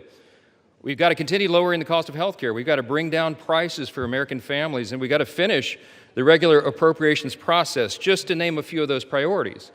And I wish I could say that our first order of business would be to get to those urgent priorities, but of course we're here spending time on the floor about something else. This is something we could have resolved last week when we brought a unanimous consent to pass this discharge with the full support of the body. But our friends over here who are arguing today stalled that. They objected to it, and they wanted to have this exercise instead. And that's why we say that this is a show vote. That's what this is. They're making a show of it. And it really is a shame. We have some heroic women in the chamber today. I met with many of them a while back. They're in the gallery here. They have come forward. They have shown their faces. They've used their names to share the unspeakable tragedies that many of them were subjected to, some of them when they were very young. And it is a heroic service to the country. They are seeking justice, and the justice has been delayed for too long. The Department of Justice, many years ago, should have brought these charges. It took too long to do it. And now we're in this process of making sure all the American people get the information, but we have to do it in the right way, After 4 years of Democrat control under President Biden, they were not truthful with us about a lot of things. The Democrats insisted the border was secure. We knew it wasn't. They insisted that inflation was transitory. We knew it wouldn't be. They misled the American people about the obvious mental and physical decline of the previous commander-in-chief. And now those same Democrats are demanding transparency. Suddenly, transparency is their new word. Out of nowhere, they've taken a curious concern in the Epstein investigation, all in the name of that, in the name of transparency. But the question has been asked here many times during the debate on the floor, and everybody questioning why it is that Democrats have done this right now have to look at the obvious facts. The Democrats had all the Epstein files in their possession for 4 long years under the Biden presidency. The Biden Department of Justice had these files, and no one on this side who is breathless today about the urgency of this release ever said a word about it. And it was the Democrats who could have urged President Biden's Department of Justice to go beyond prosecuting just Epstein and Ghislaine Maxwell, but they didn't do it. And so it's a fair question to ask today, why now? Why the sudden urgent interest in Jeffrey Epstein? Look, we know why. It's because the Democrats were never interested in transparency or executing justice or protecting the victims of this unspeakable tragedy before. The simple truth is obvious for everybody to see.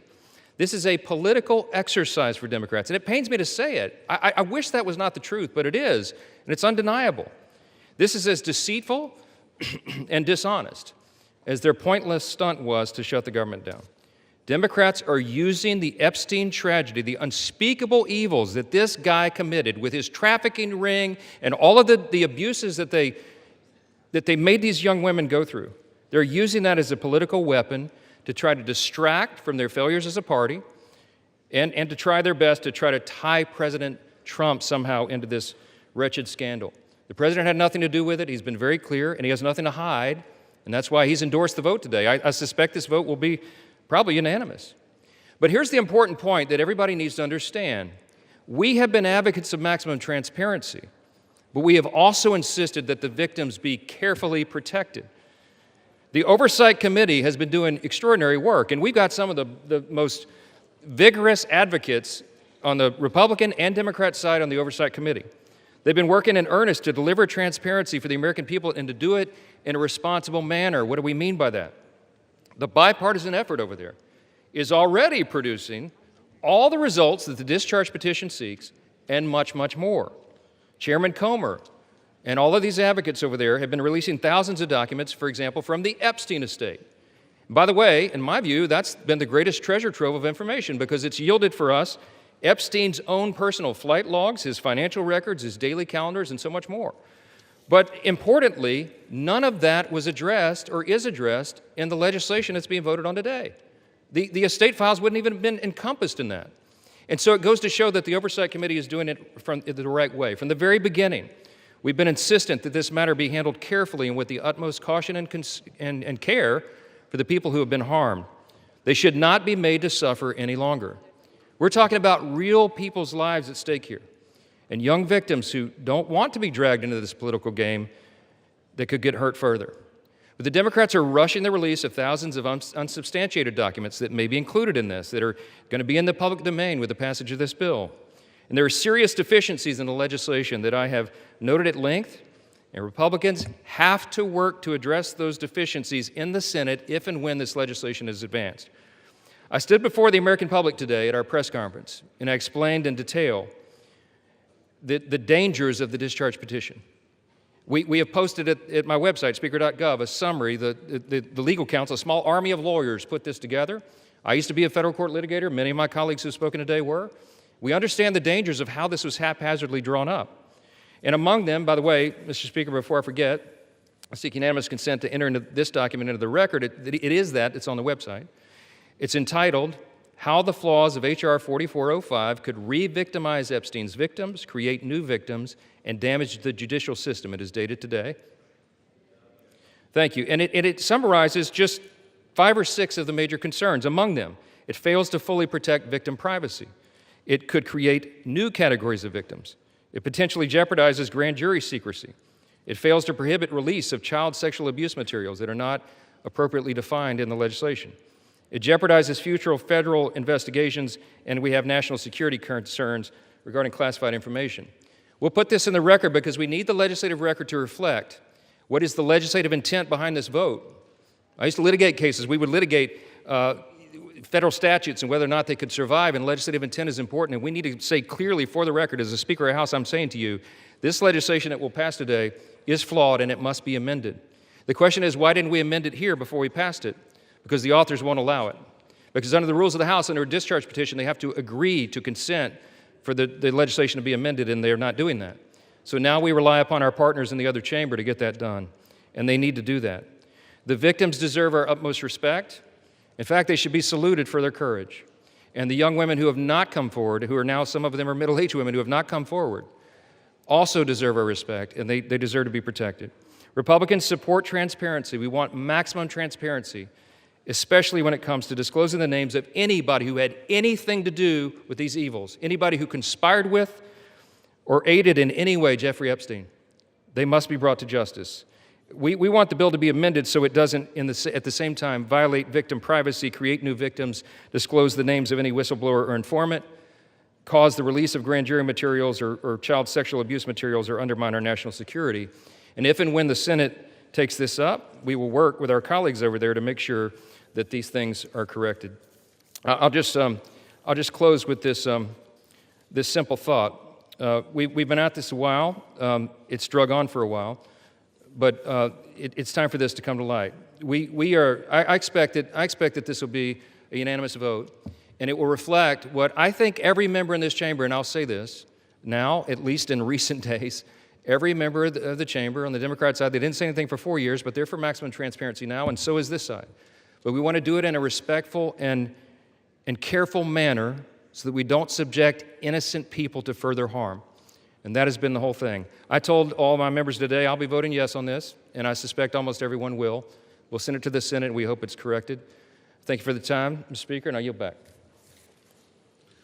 Gentleman reserves. The gentleman from Maryland is recognized. I'm yielding to Mr. Gomez for the sole purpose of making a parliamentary inquiry. Mr. Gomez is recognized.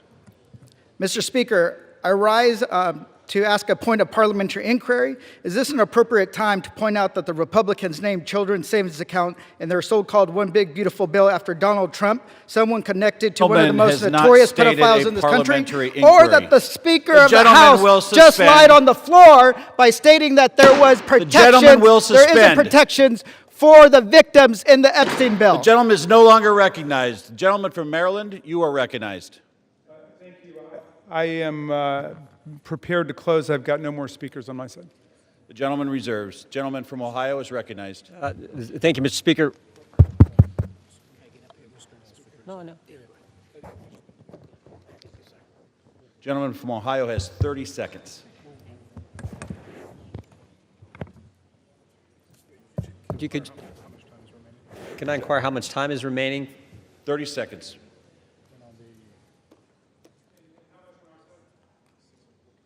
6 minutes, 15 seconds. Take 30 his. We reserve. Gentleman reserved. Gentleman from Maryland is recognized. I'll take the opportunity of the Speaker's presence to respond to some of the things that he said. In the very presence of the victims and the survivors who come to join us today, the Speaker said that now would be a time we should be working on urgent legislative work. Mr. Speaker, justice is urgent legislative work. The truth is urgent legislative work. The Speaker says, why now? Why now? Well, Mr. Speaker, you were the one who refused to swear in Adelita Grajova for 50 days. We would have done it 50 days ago, but she provided the 218th signature on the discharge petition. So why now? It was because of your dilatory tactics, your delay, your postponement of it. Now, the gentleman says that there are not sufficient protections. There are protections in the bill for the victims to make sure that their names will be redacted. And yet we hear even the Speaker of the House of Representatives openly inviting the U.S. Senate to start finger painting on this bill, which we have waited more than 5 months to bring to the floor. The Senate should pass the bill exactly as it's written. The President should sign it exactly as he said he would when he finally changed his mind. And the Epstein file must be released. Moreover, if the President is serious about what he's saying, he's got the power to release the Epstein file right now. Nobody's stopping him. It's within his possession. It's within his control. He can release the whole thing, and he can redact the names of the victims and others who are innocent in this process. Mr. Speaker, Speaker Johnson said that these are unspeakable evils. Well, because of the bravery and the invincible courage of the women who've joined us today, they're no longer unspeakable. They're spoken. They're articulated. The cat is out of the bag, and we know what's been going on for decades. It's been a double standard of justice, going all the way back to Alex Acosta, who later got rewarded with a cabinet appointment in the Trump administration. Alex Acosta had a 60-count federal indictment ready to go against all kinds of people for an interstate sex trafficking conspiracy with solicitation, with child sex abuse, all of it. And he traded that 60-count federal indictment for 1 count in state court. And Jeffrey Epstein ended up getting the sweetest of sweetheart deals ever on the plea bargain front. He was free from 8 a.m. to 8 p.m. to do whatever he wanted and continuing to perpetrate his crimes and run his conspiracy, and then he would come and he would watch TV and spend the night in jail. And it was over in about a year after the rape and sexual abuse of hundreds and hundreds of girls, and he kept going and he kept at it. We want the whole truth to come out. This is the United States of America. Even the British monarchy wouldn't put up with this. How about the American democracy? How about we say, no way, we're not going to allow this cover-up to go on for 1 day more. And I'm glad the president changed his mind after pulling out all the stops to try to get one of our Republican colleagues to change their mind, to remove their name from the discharge petition. He gave up. And I want to salute the gentlelady from Colorado from having the courage to stand her ground in the Situation Room in the White House and say, no, she wasn't going to be bullied. No. So I'm glad the president changed his mind. But let's be clear, Mr. President, you've got the power today to release the entire file. That's what you called for. That's what Pam Bondi called for. That's what Kash Patel called for. So we don't need anybody calling for the Senate to slow things down for more weeks and more months. The American people have had it. We'll reserve. Gentleman reserves. Gentleman is reminded to direct your comments to the chair and not your colleagues. The gentleman from Ohio is recognized, and you do have 90 seconds remaining. Correction. Thank you, Mr. Speaker. I yield 30 seconds to the gentleman from Texas. The gentleman from Texas is recognized. The Democrat Party, with help from the dishonest media, used the Epstein files not to seek justice from the victims, but to smear President Trump. And it's sickening, quite sickening. The Democrats have used the Epstein files to distract the American people from the wins President Trump and his administration have delivered for the American people for the last 11 months.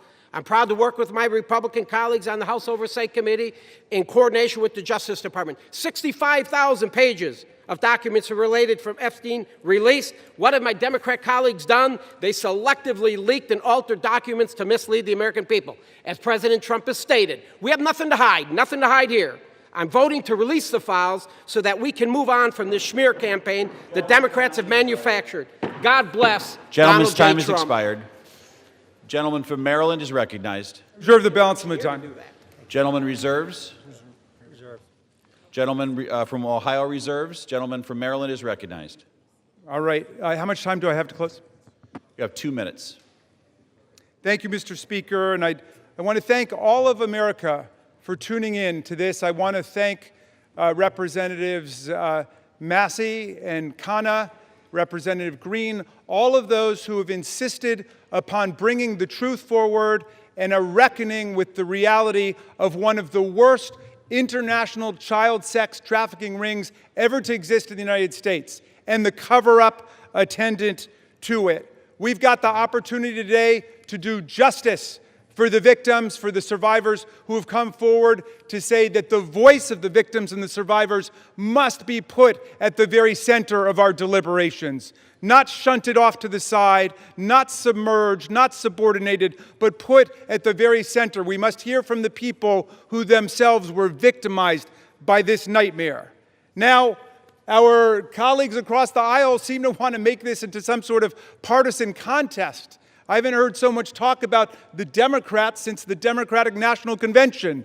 And all that we've done here is to say we want to bring the truth forward, along with a bipartisan group. We don't want the Senate monkeying around with this in order to slow things down. We want it passed in the Senate. We want it signed. And before that, if the president is true to his word and he wants to see all of this come to light, he can release it now instead of fighting, kicking, and screaming every step along the way. But I'm glad he's changed his mind, and I hope he maintains the momentum he's got to stick with the vast majority of the American people who want to see that the truth is done here. And while he's at it, the administration could reconsider their terrible policies gutting federal offices and programs designed to combat violence against women. The DOJ terminated hundreds of grants to police departments, defunding the police when it comes to investigating violent sex crimes and to support victims. His DOJ destroyed programs to combat international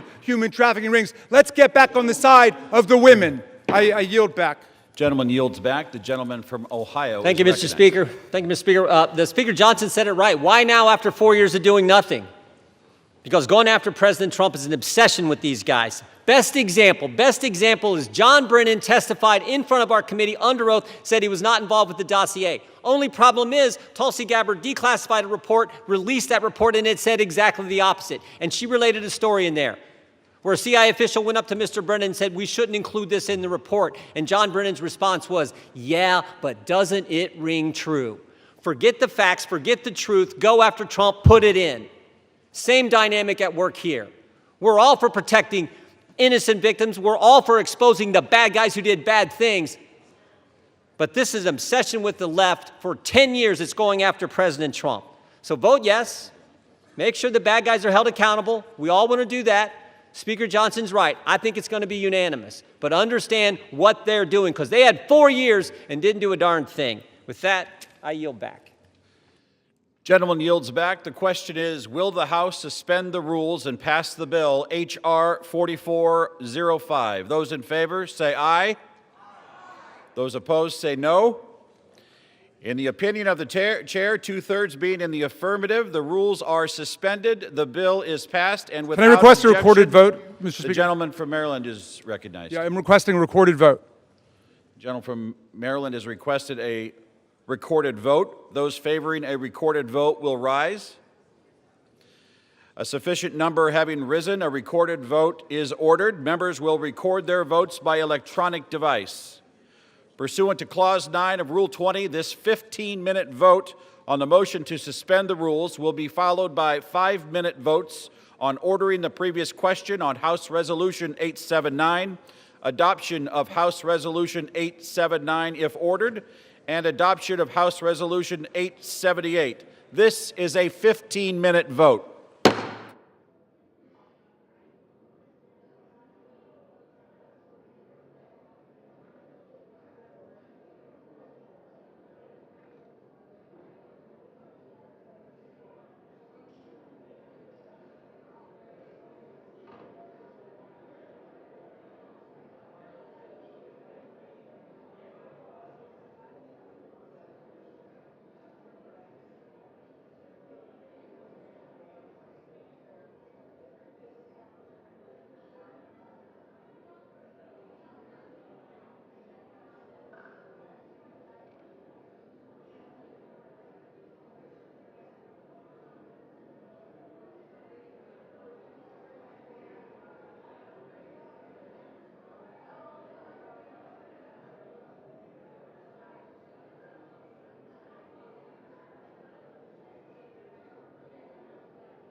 On this vote, the yeas are 427, the nays are 1.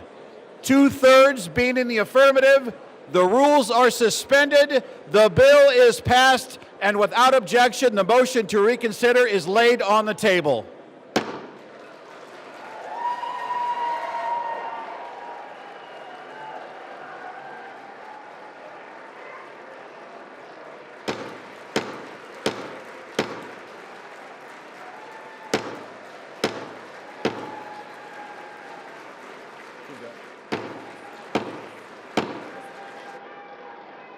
Pursuant to Clause 8, Rule 20, the unfinished business is the vote on ordering the previous question on House Resolution 879, on which the yeas and nays are ordered. The clerk will report the title of the resolution. House Calendar Number 47, House Resolution 879. Resolution providing for consideration of the joint resolution, Senate Joint Resolution 80, providing for congressional disapproval under Chapter 8 of Title 5 United States Code of the rules submitted by the Bureau of Land Management relating to National Petroleum Reserve in Alaska Integrated Activity Plan Record of Decision, providing for consideration of the joint resolution, House Joint Resolution 130, providing for congressional disapproval under Chapter 8 of Title 5 United States Code of the rules submitted by the Bureau of Land Management relating to Buffalo Field Office Record of Decision and approved Resource Management Plan Amendment, providing for consideration of the joint resolution, House Joint Resolution 131, providing for congressional disapproval under Chapter 8 of Title 5 United States Code of the rules submitted by the Bureau of Land Management relating to Coastal Plain Oil and Gas Leasing Program Record of Decision, providing for consideration of the concurrent resolution, House Concurrent Resolution 58, denouncing the horrors of socialism, providing for consideration of the bill, H.R. 1949, to repeal restrictions on the export of import of natural gas, providing for consideration of the bill, H.R. 3109, to require the Secretary of Energy to direct the National Petroleum Council to issue a report with respect to the petrochemical refineries in the United States and for other purposes, providing for consideration of the bill, H.R. 5107, to repeal the Comprehensive Policing and Justice Reform Amendment Act of 2022, enacted by the District of Columbia Council, providing for consideration of the bill, H.R. 5214, to require mandatory pretrial and post-conviction detention for crimes of violence and dangerous crimes and require mandatory cash bail for certain offenses that pose a threat to the public safety or order in the District of Columbia, and for other purposes and for other purposes. The question is on ordering the previous question. Members will record their vote by electronic device. This is a 5-minute vote.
On this vote, the yeas are 217, the nays are 211. The previous question is ordered. The question is on the adoption of the resolution. Those in favor say aye. Those opposed say no. No. In the opinion of the chair, the ayes have it. Speaker, For what purpose does the gentleman from Massachusetts rise? I ask for a recorded vote. A recorded vote is requested. Those favoring a recorded vote will rise. A sufficient number having risen, a recorded vote is ordered. Pursuant to Clause 8 of Rule 20, further proceedings on this question will be postponed.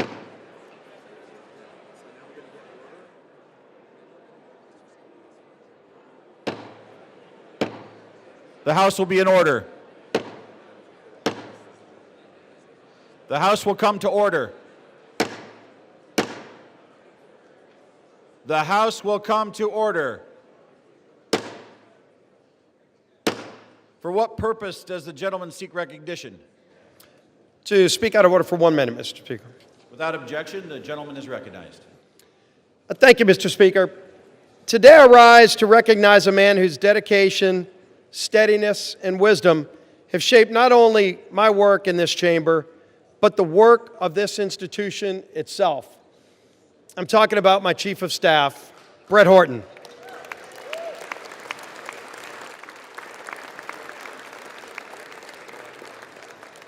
There are few people who know Capitol Hill more intimately than Brett. For 15 years... Gentlemen will suspend. The House will be in order. For 15 years, he's been by my side. He began as my counsel in 2010 and worked his way through some of the most demanding, consequential roles in the House. Policy Director at the Republican Study Committee, Floor Director in the Majority Whip's office, and for the last decade, my Chief of Staff in both the Whip's office and the Leader's office.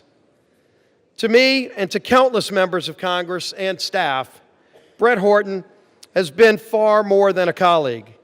He's been a trusted advisor, steady in his approach, wise in his counsel, and deliberate in his words and actions. When the stakes were the highest, Brett's voice was the one you wanted in the room. His fingerprints are on every major Republican policy victory we've achieved in the past decade. But perhaps more importantly, he's been by my side through tough personal and professional challenges that extend far beyond legislating. In the aftermath of the congressional baseball shooting, an event that shook my family, my staff, and this entire conference in Congress, Brett's leadership and friendship were unwavering. He helped carry us through one of the most difficult and unprecedented challenges we ever faced. Mr. Speaker, public service at this level demands trust, character, and unwavering duty for the institution that is this United States Congress. Brett Horton embodies all of these qualities. I'm profoundly grateful for his years of service to me personally, to this House, and to our country. As Brett begins his next chapter, I have no doubt he'll continue to serve with the same excellence that has defined his entire career. The United States House of Representatives is the stronger institution because of Brett Horton's distinguished service here. I wish Brett all the best in his future endeavors, and I tell you, thank you, Brett, for your personal friendship and for your service to this great United States of America and this great Congress. Thank you, Brett Horton.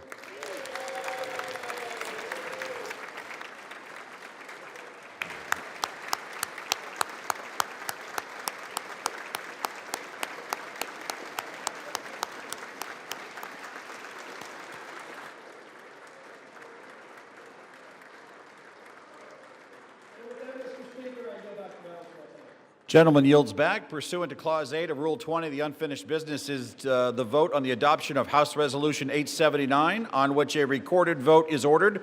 The clerk will report the title of the resolution. Calendar number 47, House Resolution 879.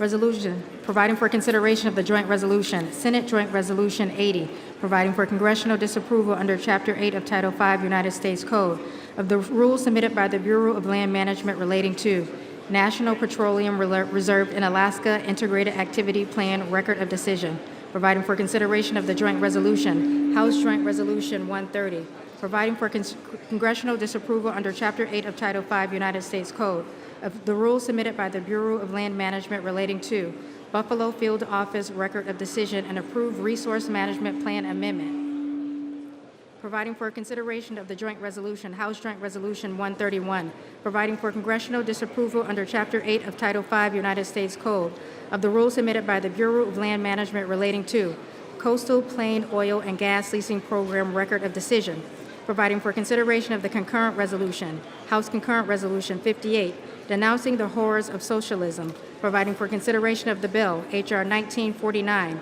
to repeal restrictions on the export and import of natural gas, providing for consideration of the bill, H.R. 3109, to require the Secretary of Energy to direct the National Petroleum Council to issue a report with respect to the petrochemical refineries in the United States and for other purposes, providing for consideration of the bill, H.R. 5107, to repeal the Comprehensive Policing and Justice Reform Amendment Act of 2022, enacted by the District of Columbia Council, providing for consideration of the bill, H.R. 5214, to require mandatory pre-trial and post-conviction detention for crimes of violence and dangerous crimes and require mandatory cash bail for certain offenses that pose a threat to the public safety or order in the District of Columbia and for other purposes and for other purposes. The question is on the adoption of the resolution. Members will record their votes by electronic device. This is a 5-minute vote.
On this vote, the yeas are 217 and the nays are 210. The resolution is adopted without objection. The motion to reconsider is laid on the table.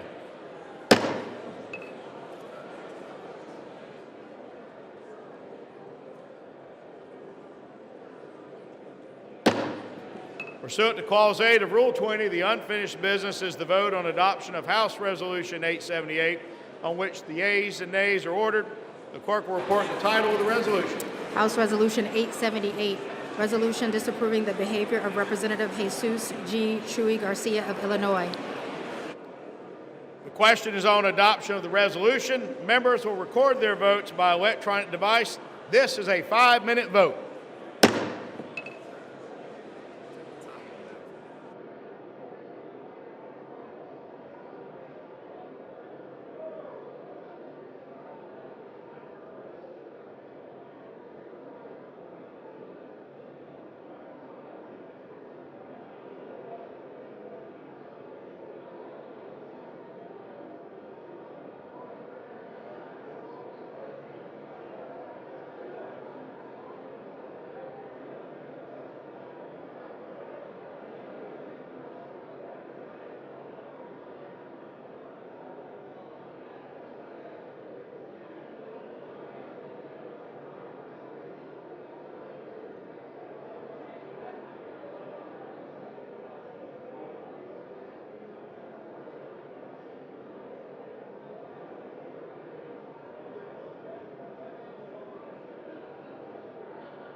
On this vote, the yeas are 236, the nays are 183, with 4 answering present. The resolution is adopted.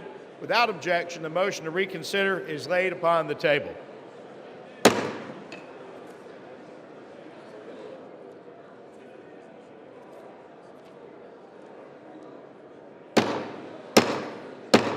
The House will come to order. The House will come to order. For what purpose does the gentleman from South Carolina seek recognition? Mr. Speaker, pursuant to Clause 2A1 of Rule 9, I rise to give notice of my intent to raise a question of the privilege of the House. The gentleman is recognized. Just a moment. Members of the House will come to order. Chair would ask members to please take conversations off the floor. The gentleman is recognized. Mr. Speaker, my House Resolution 888, censoring and condemning Delegate Stacey Plaskett and removing her from the House Permanent Select Committee on Intelligence for conduct that reflects the discredibility on the House of Representatives for colluding with convicted felon and offender Jeffrey Epstein during a congressional hearing. Whereas Stacey Plaskett, the delegate representing the United States Virgin Islands in the House of Representatives, inappropriately coordinated in real time with convicted sex offender Jeffrey Epstein in a congressional hearing in February of 2019. Whereas Delegate Plaskett was actively coached by Epstein during the hearing, receiving instructions on specific lines of questioning, and was congratulated after the message by Mr. Epstein, good work. Whereas Jeffrey Epstein, the Speaker of the House is not in order. The gentleman has the floor. The chair would again ask the body to please observe decorum and keep conversations to a minimum. The gentleman has the floor. Whereas Jeffrey Epstein was a known convicted felony sex offender, having pled guilty and been convicted for procuring a child for prostitution and solicitation, a proselyte in a plea deal in 2008, and served a 13-month prison sentence.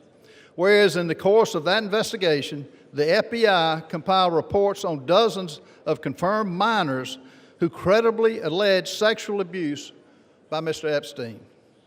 Whereas Epstein was under further federal investigation beginning in November of 2018, 2 months before Delegate Plaskett's recently revealed text exchange during a congressional hearing, following investigative reporting by the Miami Herald detailing Epstein's controversial 2008 plea deal and highlighting accounts of his victims.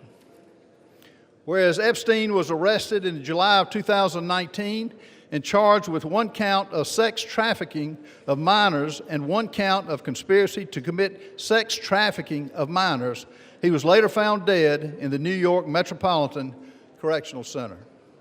Whereas according to documents released from Epstein's estate during a House Committee on Oversight and Reform hearing featuring testimony from Michael Cohen, the disgraced former attorney for President Donald J. Trump, Delegate Plaskett coordinated her line of questioning with Jeffrey Epstein in real time over text messages while the hearing was underway.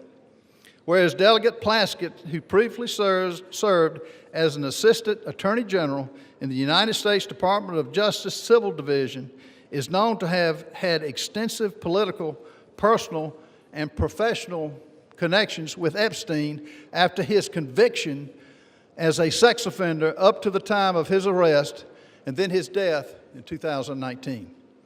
Whereas Delegate Plaskett's relationship with Epstein stands in stark contrast to the public image that she has curated for herself as a defender of justice and accountability, and while secretly collaborating with an individual whose crimes against vulnerable women and children shocked the entire nation.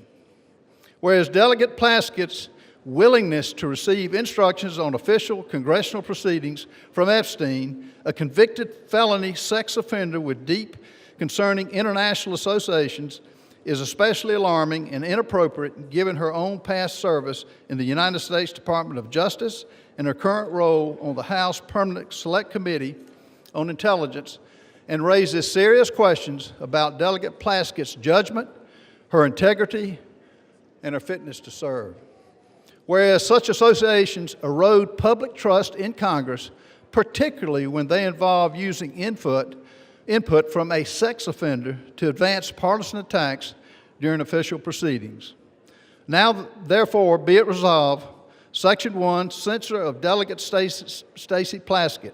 Resolved that the House of Representatives censures and condemns Delegate Stacey Plaskett for inappropriate coordination with convicted sex offender Jeffrey Epstein during a congressional hearing which reflects discreditably on the House of Representatives, and directs the Committee on Ethics to conduct a full investigation to the extent of Plaskett's ties to Epstein and any further improprieties. Section 2, remove from House Permanent Select Committee on Intelligence. The following named member be and is hereby removed from the following committee on the House of Representatives. Permanent Select Committee on Intelligence, Ms. Plaskett. I recognize the gentleman from South Carolina to offer the resolution just noticed. Does the gentleman from South Carolina offer the resolution? I do. The clerk will report the resolution. House Resolution 888.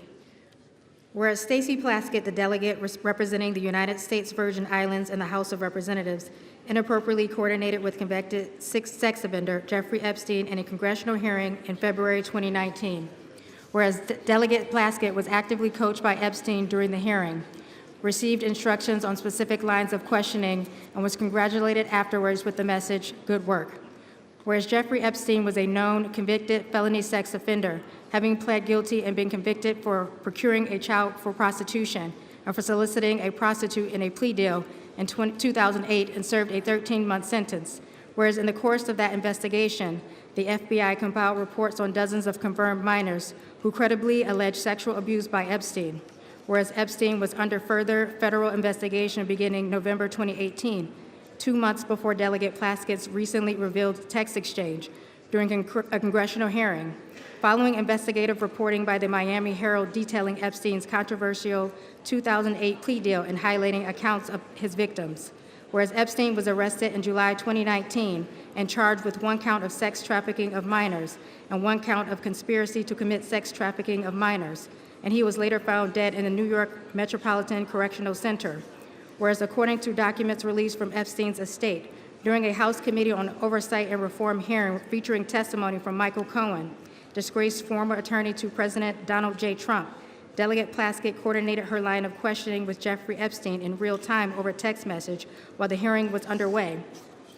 Whereas Delegate Plaskett, who previously served as an Assistant Attorney General in the U.S. Department of Justice Civil Division, is known to have had extensive political, personal, and professional connections with Epstein after his conviction as a sex offender up to the time of his arrest and then death in 2019. Whereas Delegate Plaskett's relationship with Epstein stands in stark contrast to the public image she has curated for herself as a defender of justice and accountability, while secretly collaborating with an individual whose crimes against vulnerable women and children shocked the nation.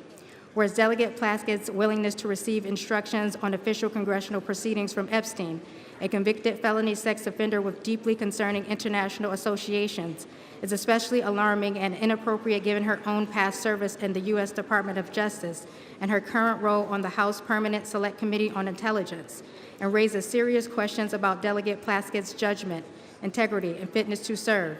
And whereas such associations erode public trust in Congress, particularly when this involves using input from a sex offender to advance partisan attacks during official proceedings, now therefore be it resolved. Section 1, Censure of Delegate Stacey Plaskett.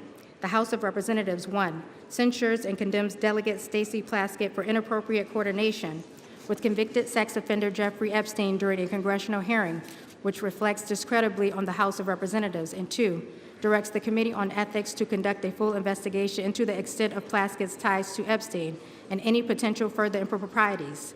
Section 2, removal from House Permanent Select Committee on Intelligence. The following named member be and is hereby removed from the following committee of the House of Representatives. Permanent Select Committee on Intelligence, Ms. Plaskett. The resolution qualifies. For what purpose does the gentlelady from Massachusetts rise? Mr. Speaker, I have a motion at the desk. The clerk will report the motion. Ms. Clark of Massachusetts moves to refer the resolution to the Committee on Ethics. The gentlelady from Massachusetts is recognized for 1 hour. Mr. Speaker, today we have finally taken a vote that recognizes the need for the survivors and victims of Jeffrey Epstein to have justice and transparency.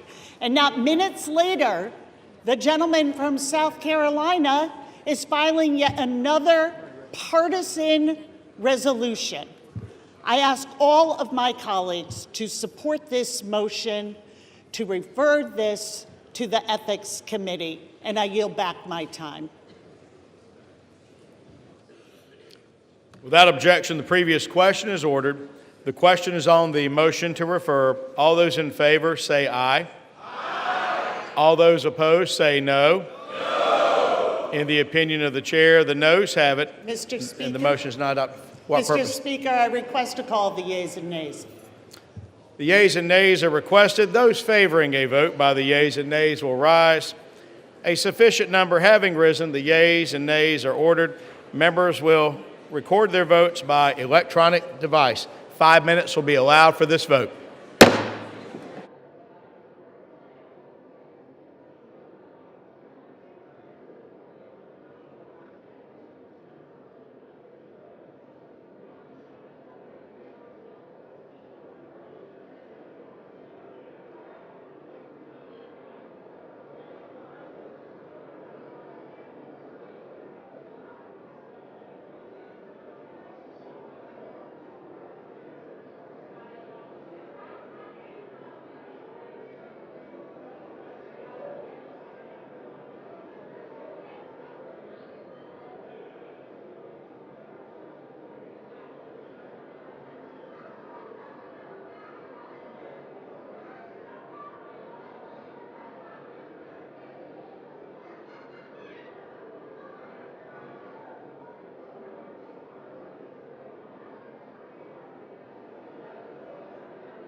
On this vote, the ayes are 213 and the noes are 214.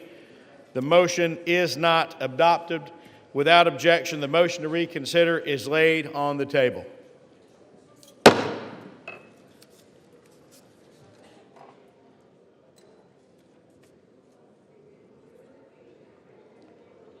Pursuant to Clause 2 of Rule 9, the gentleman from South Carolina, Mr. Norman, and the gentleman from Maryland, Mr. Raskin, each will control 30 minutes. The chair recognizes the gentleman from South Carolina. Thank you, Mr. Speaker. In just a moment. The chair would ask the House to come to order again, would ask members to take conversations off the floor so that the members can be given due accord and respect during the period of debate. The gentleman has the floor.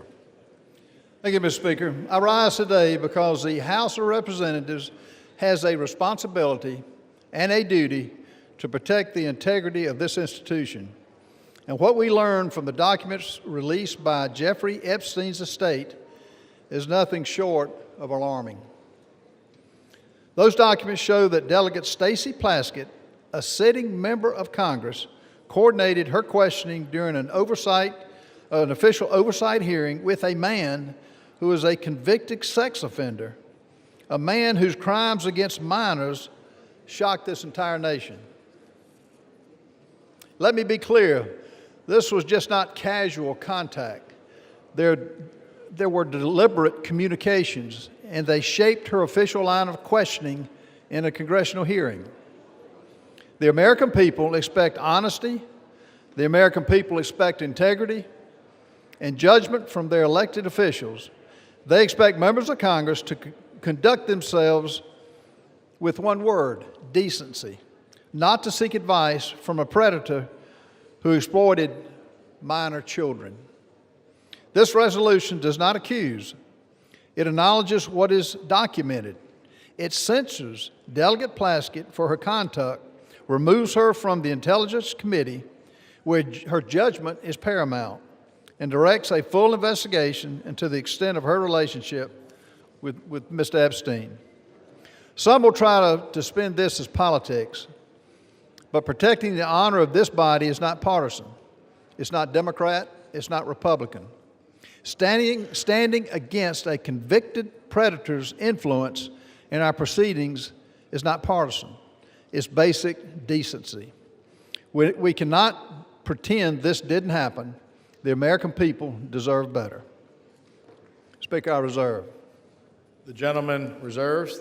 The gentleman from Maryland is recognized. Thank you kindly, Mr. Speaker. I yield myself such time as I may consume. The gentleman is recognized. And I rise in opposition to this resolution. We're here today on the floor to support the complete disclosure of information related to Jeffrey Epstein and his billion-dollar international child sex trafficking ring. And our side of the aisle, at least, supports the release of information relating to anybody who had anything to do with it, whether they're a Republican, a Democrat, an independent, or what have you, period. We insist on complete, full disclosure. This resolution has nothing to do with that. This seems to me to be one more pathetic effort to distract and divert attention from the fact that the president's name appeared more than 1,000 times already in the small fraction of material released on Epstein, and from the failure of the majority to move to disclose this information. And it is this bipartisan group that we've had behind the discharge resolution, which has insisted on bringing this to the fore, and we've got nothing but obstruction, opposition, resistance, evasion, distraction, and diversion from the other side. And now we get one more resolution like this. The resolution actually proposes a disciplinary censure against Representative Stacey Plaskett, but amazingly alleges no misconduct. It does not allege the violation of the Constitution. It does not allege the violation of a federal law or a state law or local law. It does not even allege a violation of the ethics rules of the House of Representatives, and yet they want to censure her and throw her off of her committee. This, a distinguished former federal prosecutor, diligent public servant, representative of the people of the Virgin Islands. Now, Criminal justice has two parts to it. One is insisting upon legal accountability for people who do wrong. The other part of it is due process, which may be the two most beautiful words in the English language, certainly the two most beautiful words in the Constitution of the United States. It's due process that protects all of our freedoms and our rights against the arbitrary power of government and the will just to punish somebody without any process at all. But that's exactly what's going on here. Think about it. Ghislaine Maxwell had due process. She had a right to counsel. She had a right to hearing. She had a right to hear the evidence against her. She had a right to put on her case. She had a right to cross-examine. She had a right to a neutral, impartial tribunal. She had a right to unanimous verdict of a jury. And all of that she had, and she was found guilty. And that's why she was sentenced to jail for 20 years, even though Donald Trump has transferred her from a real prison to a prison camp where she's gotten very special pampered treatment, like she's in a Trump hotel. She gets room service to her cell. She gets gym privileges other inmates don't get. She gets to use the warden as a go-between with people outside of the institution and so on. But in any event, she had due process. Donald Trump had due process. He was convicted on 34 felonies, but he had the right to counsel. He had the presumption of innocence. He had a unanimous jury trial right. They had a right to cross-examine everybody, put their own witnesses on. Now, they want to take a former United States prosecutor, the representative of the people of the Virgin Islands, and without even going to the ethics committee, much less a court, they want to arraign her on some charges based on a newspaper article that she did something lawful. However ill-advised it may have been, she took a phone call from one of her constituents. Now, I don't think it is the position of the very distinguished gentleman that if we find Jeffrey Epstein on the phone with Donald Trump, he should be impeached for it, or is that his position? Is his position that any time Jeffrey Epstein got somebody on the phone, and he got a lot of people on the phone, that person is suddenly guilty? That sounds like guilt by association. That sounds like collective guilt. Our minority whip introduced a perfectly reasonable amendment to say, let's refer this to an ethics committee. Let's have a real hearing. They didn't want to have a real hearing. They want to rush to judgment. Why? So there can be some headline that will please Donald Trump tomorrow instead of a unanimous statement, or forgive me, I think the distinguished gentleman from Louisiana may have dissented, but an otherwise unanimous verdict of the House of Representatives that the American people want all the files open. We've had enough of the cover-up. We want all of the truth. We want the survivors and the victims to have the possibility of accountability. Well, they want to give them another headline, which is that they've arraigned a Democratic member for taking a phone call from her constituent, Jeffrey Epstein, in the middle of a hearing. And of course,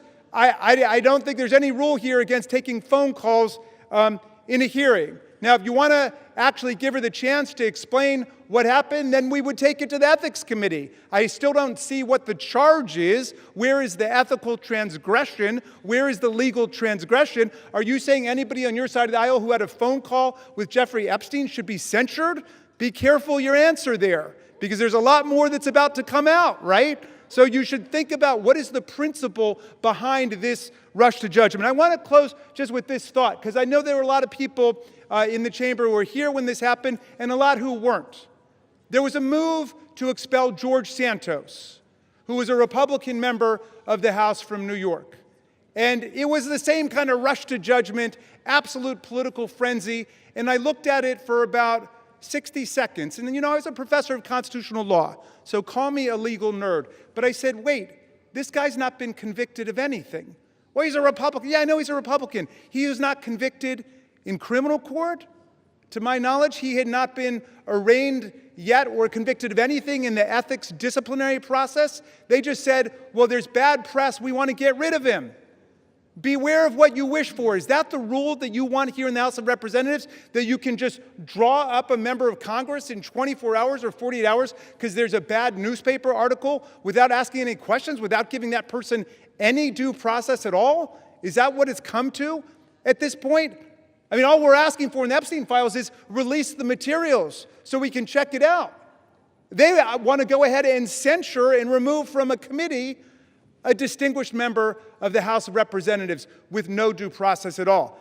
I reject this. I hope the whole body will reject this, just like I voted and spoke against removing George Santos, a Republican on the other side of the aisle, because he had gotten no due process. I hope all of our colleagues will reject this absurd rush to judgment and attempt to change the subject here. I reserve the balance of my time. The gentleman reserves. The gentleman from South Carolina is recognized. Mr. Speaker, before I yield time to my good friend Louisiana, Representative Raskin, I will be careful in my remarks. You need to be careful with your facts. You have an 11-year veteran of this body who should know better. You have an 11-year member of this body who took money. It wasn't a newspaper article. It was a fact. She took money from Jeffrey Epstein. It's ironic that you're taken up by defending Ms. Plaskett, which is going to the Ethics Committee, but she's lost her willingness or lost her ability to serve because she got irrational judgment by taking money from a convicted pedophile of young children. And it's unfathomable that you're taking the position that you are. These are facts. You mentioned Ghislaine Maxwell. She's not a sitting member of Congress.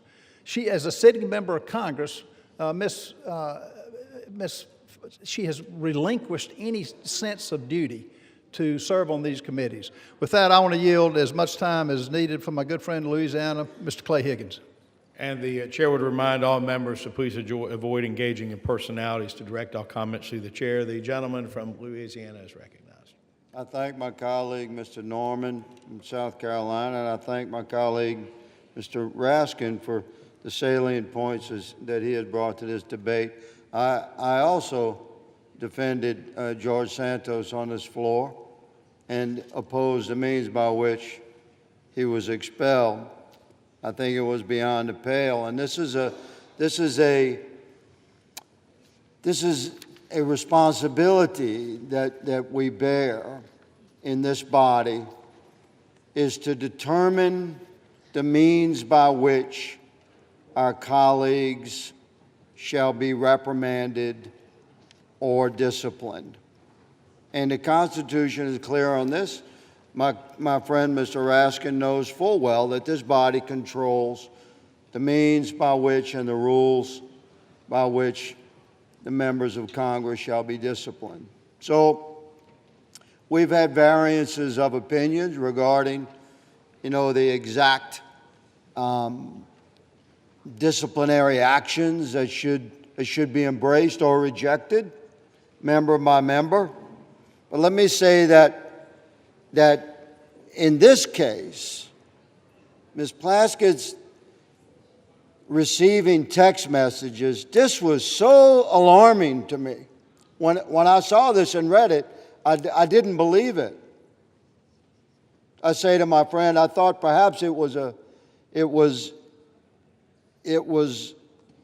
media from a satirical site. It couldn't possibly be true, because we all know that a text message, a text exchange is rather intimate in the realm of communications. And to pierce into an actual congressional hearing for a member of Congress to receive and respond to a text message during a hearing, that is quite familiar, is it not? And this was shocking to me, that a member of Congress would be exchanging text messages directly with Jeffrey Epstein in 2019, at which time he was being prosecuted federally by the first Trump administration. He had received some nature of a sweetheart deal back in 2007 and avoided federal prosecution by pleading no contest to some level of state prosecution, where he was sentenced, Mr. Speaker, to 13 months. My understanding, he did 11 months, and at the easiest time that could be done. He walked every day during the day on a work release program. So that sweetheart deal, let me say, should be looked at. And now, to my horror, who has come to light that should be looked at? What was her involvement? Was there some involvement then? She's a good lady from the Virgin Islands. Where did Jeffrey Epstein live? In the Virgin Islands. She was a constituent in 2019. Was she a friend in 2007? During her service to the DOJ, which my friend has brought up, was there any interactions? These are the questions we have. The good lady from the Virgin Islands has crossed the threshold of reasonable suspicion, and therefore she should be investigated. During said investigation by ethics, and I would recommend by DOJ, and I would recommend by oversight and judiciary committees. Meanwhile, she should absolutely be removed from the House Select Committee on Intel. This, Mr. Speaker, is my position. I presented without note for the betterment of the debate of this body, and I yield my time back to the gentleman from South Carolina. I reserve. From South Carolina, the gentleman from South Carolina reserves. The gentleman from Maryland is recognized. Thank you, Mr. Speaker. It's always a pleasure to hear my friend from Louisiana. Both of the Republican speakers have said this demands an ethics investigation. I think Mr. Higgins just said it should be investigated by oversight and by judiciary, as well as by ethics, as well as by others. This resolution censures her and punishes her before there's been 1 day of investigation. There's been no investigation at all. That was the whole burden of the minority whip's amendment. It was to say, let's have an investigation, refer it to the Ethics Committee. That's why the distinguished gentleman from Louisiana and I both voted against, and we got a majority to vote against censuring or expelling even George Santos without any ruling by our ethics disciplinary body. Isn't that putting the cart before the horse? I don't get it. I wish one of you could explain that to us, why we should censure her before there's been 1 day of actual investigation. If being on the phone with one of our constituents, even an evil, sinister force like Jeffrey Epstein, and of course, he has said that he considered Donald Trump the most evil person he ever met. He said, without a redeeming bone in his body. So I agree, people can say different things, but Jeffrey Epstein, to me, disgraced himself. But in any event, people want to know, well, what were the contents of that conversation? Why was Ms. Plaskett doing that? I'm sure she's got a good explanation. We're talking about a distinguished lawyer and federal prosecutor who was in the middle of a hearing, which is something that members do all the time, is to talk to people in hearings about different things. But let me ask, if it's now the standard that just to be on a phone call with somebody establishes guilt by association, what about all the members of this body or of the U.S. Senate who were on the phone with January 6th insurrectionists and President Trump and his associates who were trying to block the certification of the election as people were chanting, "Hang Mike Pence"? A lot of phone calls, a lot of traffic going on. In fact, that's why our Republican colleagues dealt themselves $1 million cash payoff bonanza provision in the most recent Republican spending bill. They put that in there because their phone records had been subpoenaed lawfully by a grand jury. They were treated like every other American citizen because their names came up as potentially being involved in that conspiracy to somehow shut down proceedings in the House and the Senate. Now, are we saying just because they were on a phone call, they're guilty of something, we should strip them of their committee assignments? We should censure them? Have we gotten to that point? I mean, come on. This is the House of Representatives of the United States of America. Let's stick by the Constitution. Let's stick by due process. Let's go through the rules. I yield 5 minutes to my distinguished colleague from Connecticut, Representative Himes. The gentleman from Connecticut is recognized. Thank you, Mr. Speaker, and I thank the gentleman from Maryland. I'm not going to speak today about Jeffrey Epstein or January 6th. I'm going to confine my remarks to two things that I know about. And I'm going to take a deep breath right now Because to stand here and to have to listen to the gentleman from Louisiana in the guise of just asking questions besmirch one of the finest members I have had the honor of serving with, I would think would offend the sensibility of anybody in this chamber. But I'm going to limit my remarks to two things I know very well. Number one, the House Permanent Select Committee on Intelligence and what we need to do to preserve that very special environment. And number two, the character of Delegate Stacey Plaskett. On HPSCI, I've served for 10 years. And with Chairman Turner and now with Chairman Crawford, we have fought for that decade to keep the Select Committee on Intelligence immunized from the sewage that flows through this chamber, the partisan attacks, the hideousness. And by and large, we've been pretty successful, with one exception, when that committee got involved in the political investigation around Ukraine in the first Trump administration. Every single day, the leaders of that committee work hard, establish friendships, and do the work we need to do to make sure that the toxicity and the sewage that we're hearing right now don't impinge the critical work of making sure that our intelligence communities are keeping Americans safe and not violating civil liberties and not doing things inconsistent with the desires and character of the American people. This effort, put forward by a bunch of people who haven't served on that committee and who have no idea the comity and the grace with which that committee serves, you, sirs, will hurt this committee badly. And I expect every Republican on the Intelligence Committee, and I'll say it again, I expect every Republican on the Intelligence Committee who know Ms. Plaskett and who know the committee to vote no on the idea that without evidence and without due process, Ms. Plaskett should be removed from that very special committee. This resolution would strike a devastating blow to HPSCI's ability to work effectively by removing a member in good standing based on a newspaper article about text. No due process, no evidence, nothing offered other than a newspaper article which has moved the gentleman from South Carolina, a member who is consistently engaged in a bipartisan and productive way with the committee's work, to make some unrelated political statement will do profound damage to this essential committee. Now let me just talk for a moment about Ms. Plaskett. I've served in this institution for 17 years, longer, I think, than most people in this chamber. And I have not had the honor of serving with somebody with the integrity and the commitment and the hard-working bona fides as Ms. Plaskett.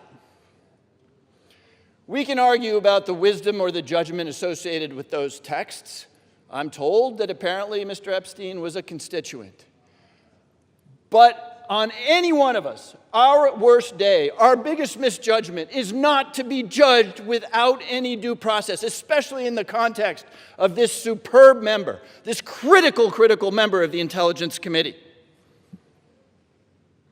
The result of this resolution, if it were to pass, will be to undo the efforts of the Republican Speaker and the Republican Chairman of the Intelligence Committee, Mr. Crawford, to restore the committee to what it was intended to be.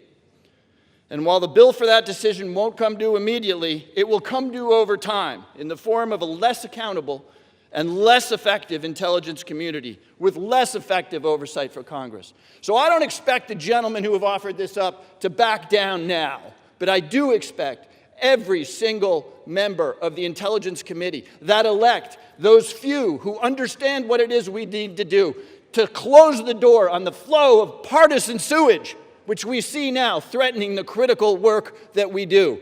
Vote no on this appalling resolution. I yield back. We reserve. The gentleman from Connecticut yields back to the gentleman from Maryland. The gentleman from Maryland reserves. The gentleman from South Carolina is recognized. Mr. Speaker, can I inquire about how much time we have left? 2.5 minutes. 2.5 minutes? 22 and a half 22 minutes. and a half minutes. Yes, sir. Let me just say, for my good friends on the left, you know, we're hearing words. That's all this is, words. You're taking the side of a young lady who should have known better. She served for 11 years.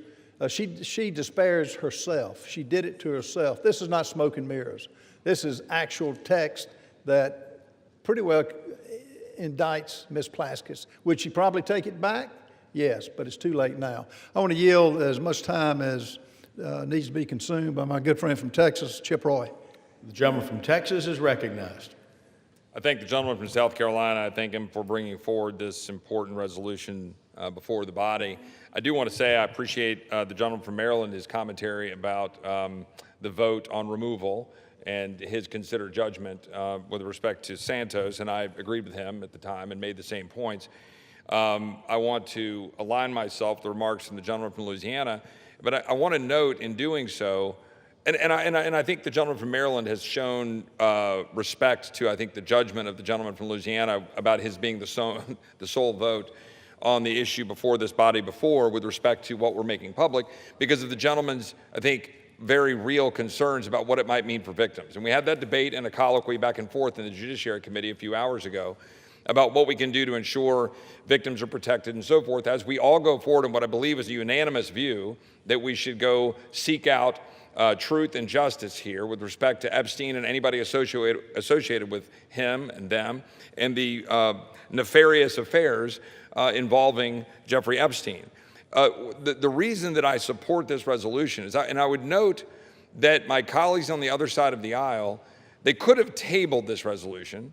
They chose not to table it. They chose to refer it, which suggests to me that there's a recognition that something here is not particularly good, that we've got a sitting member, in this case the delegate from the U.S. Virgin Islands, who was sitting in the Oversight Committee.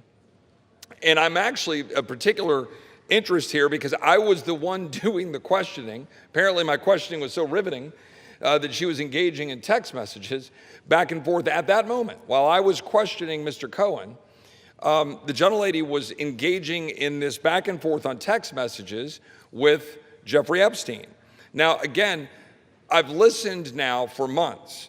My colleagues on the other side of the aisle disparage and try to impugn the character of the President of the United States and other members of the administration in connection to an investigation of Jeffrey Epstein, which the President, his administration in 2019, they indicted Epstein. They actually moved forward and federally indicted him in 2019.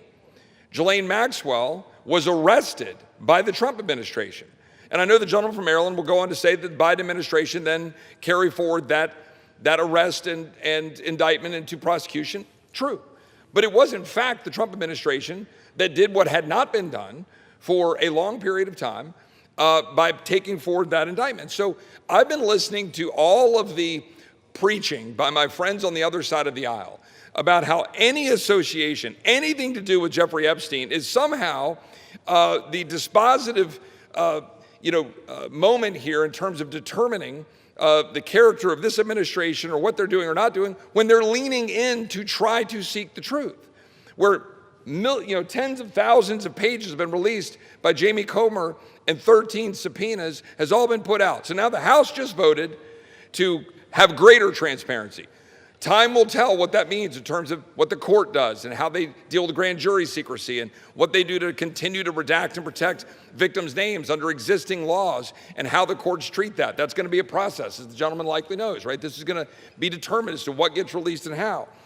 But here we have the gentlelady sitting in the Oversight Committee texting with a known convicted felon, a convicted pedophile that was very public and known, had served jail time, and is engaging not just in texts that were trivial, but texts involving advice about her questioning of Michael Cohen, all designed to figure out how to get Michael Cohen to be able to somehow go after Trump or Trump's advisors or people around the president. That, to me, is what we talk about with censure, which is contemplated, of course, in our rules and in the structure. The gentleman talked about the Constitution. We're not removing her. We're simply saying censure. And we're saying that it is a censurable conduct to say that this individual sitting on a committee taking advice from a known convicted pedophile, convicted felon, that is conduct unbecoming of a member of the United States Congress and engaging in real time, taking advice from someone that we've been listening to being lectured to, is someone deserving of all of the scorn of the entire world, and he is. That's why we're here. If my colleagues didn't think this was a concern, they would have simply made a motion to table. But my colleagues decided to refer it to committee because they know this is a problem. They know this is not the kind of conduct you want in a member of this body. So I think that the gentleman from South Carolina is right to have brought this forward. I think that the body should hear this debate, and tonight that we should vote tonight to censure and refer to the Ethics Committee for further consideration. And with that, I yield back. Yields. Gentleman from South Carolina. I reserve. Gentleman reserves. Gentleman from Maryland is recognized. Thank you, Mr. Speaker, and thank you to my friend from Texas for those remarks. I'm afraid all of them dance around the central issue, which is the good congressman knows how due process works in America. There are facts that are adduced first. There's an opportunity to be heard on both sides. There's due process, there's consideration, then there's judgment. You've flipped the whole thing on its head. You've said we're going to judge her guilty before anybody has an opportunity even to hear what the charges are, much less answer the charges, much less do any kind of analysis. I'm sorry to hear that the text exchange that it seems to be at the heart of people's consternation here took place during the distinguished gentleman's questioning, but that is not a federal offense, nor is it an ethical violation in the House of Representatives. You don't get to have the undivided attention of all of your colleagues. The gentleman says that he thinks that our position is that any association with Jeffrey Epstein is a dispositive moment of judgment for people. That's not the position we've advanced. We've taken the position with the survivors that we want to end the cover-up of what happened and then let the chips fall where they may. If there are people who were actually engaged in crime, as Ghislaine Maxwell was, as Epstein was, then they should be charged with every element of due process. If they happen to be a waiter or a waitress who works at an event, they're not guilty of anything. That's what due process is. We're able to sift through and figure it out. But your rush to judgment isn't even giving anybody a chance to know what the charges are here. It's the most extraordinary thing I've ever seen. I'm going to yield now to Delegate Plaskett herself, the distinguished representative from... Oh, I'm sorry. First, we've got Representative Crockett from Texas for 2 minutes. Thank you so much. This is a distraction to take away from the fact that the guardians of pedophiles is literally trying to protect pedophiles. The president is a convicted felon and an accused sex offender. Stacey Plaskett hasn't been accused of either. So what are we actually here talking about? Trump and Epstein were besties. We've all seen the pictures of them. We saw the birthday book. So why are y'all more interested in talking about Stacey Plaskett than Trump's relationship with the man? When did y'all become so moral? Because I can remember when y'all wouldn't sign the discharge petition. All of a sudden, everybody wanted to vote for this, but you wouldn't sign the discharge petition. Until we decide that we are going to go after the actual rapists and pedophiles, miss me with your moral high ground.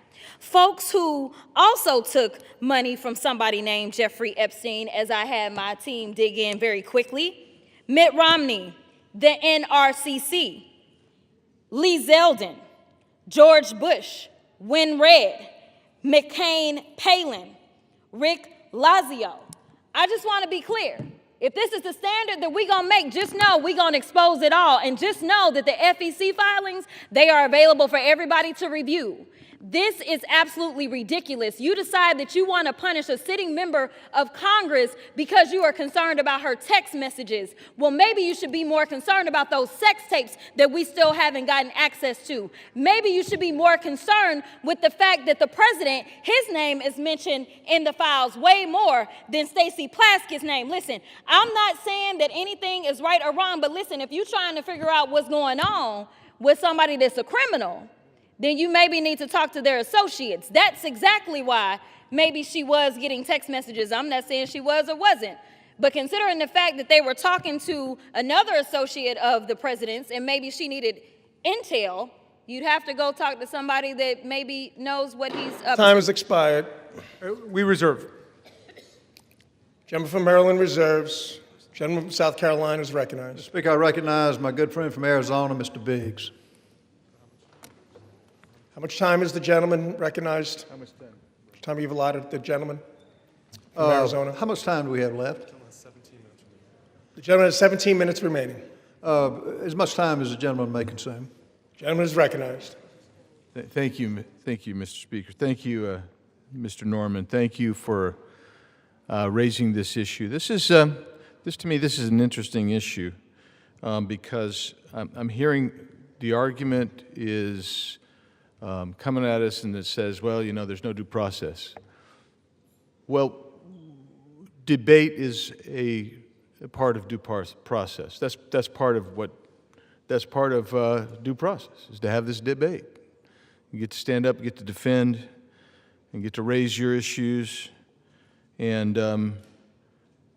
you chose to take it back to committee, which, as Mr. Roy said, that kind of indicates that maybe you know that there's something that's not great about this. So I'm looking at this, and here's at least one of the exchanges that seems to have taken place. And maybe we'll hear some comment about it. That'd be good. You can make some comment about it. But in this exchange, Mr. Epstein sent a text message to the gentlelady from the Virgin Islands, and this is the quote. He brings up Rona, keeper of the secrets. And who's he referring to? Rona Graff. That's a Trump assistant. And Plaskett responds, Rona, ?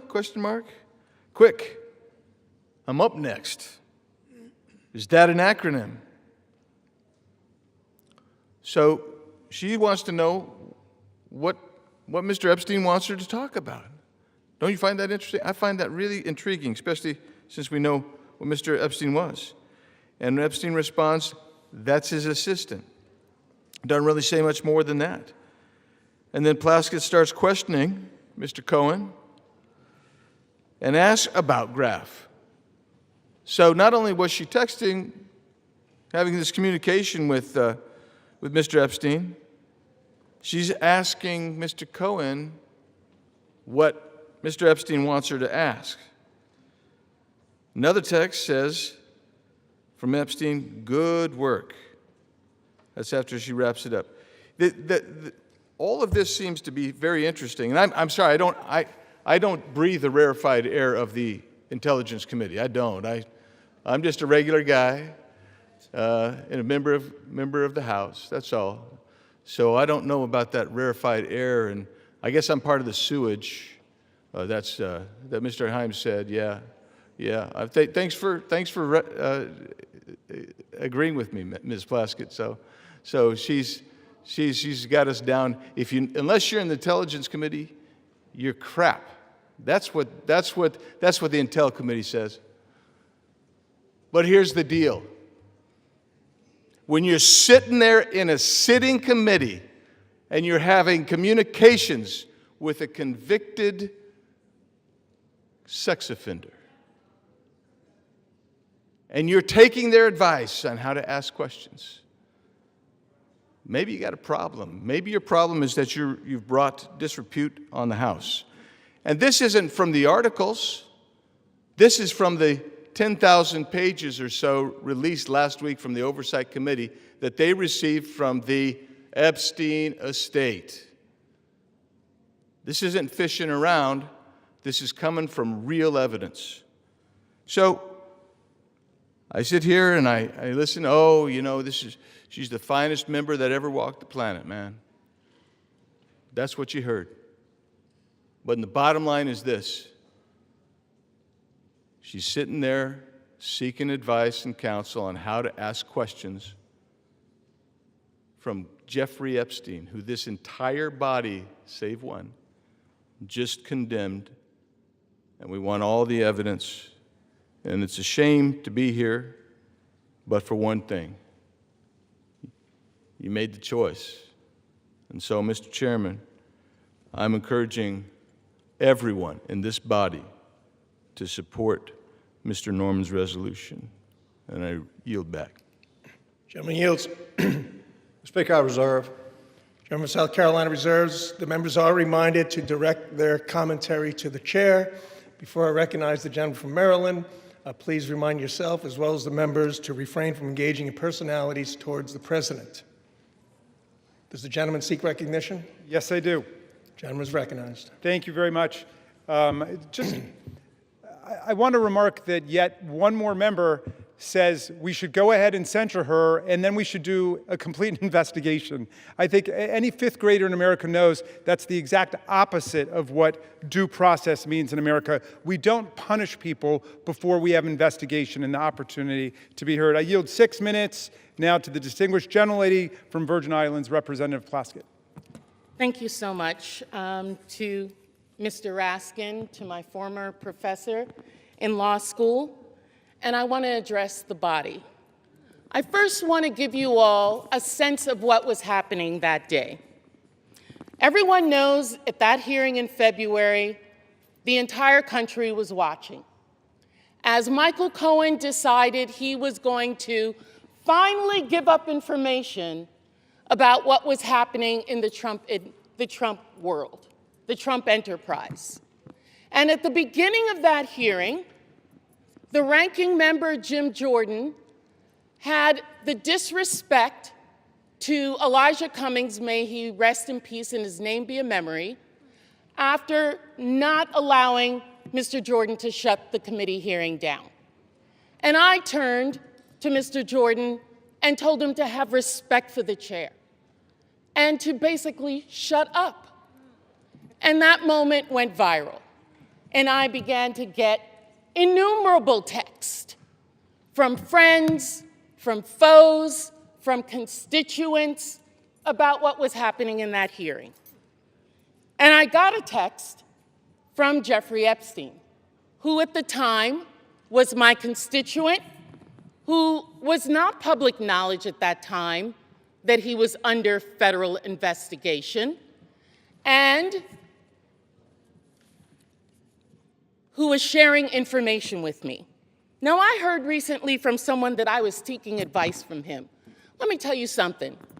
I don't need to get advice on how to question anybody from any individual. I have been a lawyer for 30 years. I have been a narcotics prosecutor in New York City. I have had the honor of being a political appointee at the Justice Department after September 11th as a Republican appointee in the Bush administration. I know how to question individuals. I know how to seek information. I have sought information from confidential informants, from murderers, from other individuals, because I want the truth, not because I need them to tell me what to say. And if you look at the transcript, you will see that I questioned Michael Cohen for 5 minutes. The Washington Post only shows you 30 seconds and takes from it one individual's name that I got from Jeffrey Epstein and didn't know who the individual was, and put that individual with a host of other individuals that I felt the committee should subpoena. They've never been subpoenaed. They've never been questioned. Because at the end of the day, I know that in the Trump administration and with my colleagues over there, it's not about sexual assault. It's not about support of victims. It's about money. It is about money. I have consistently stood against sexual violence and the exploitation of women and children in previous careers as well as here in this body.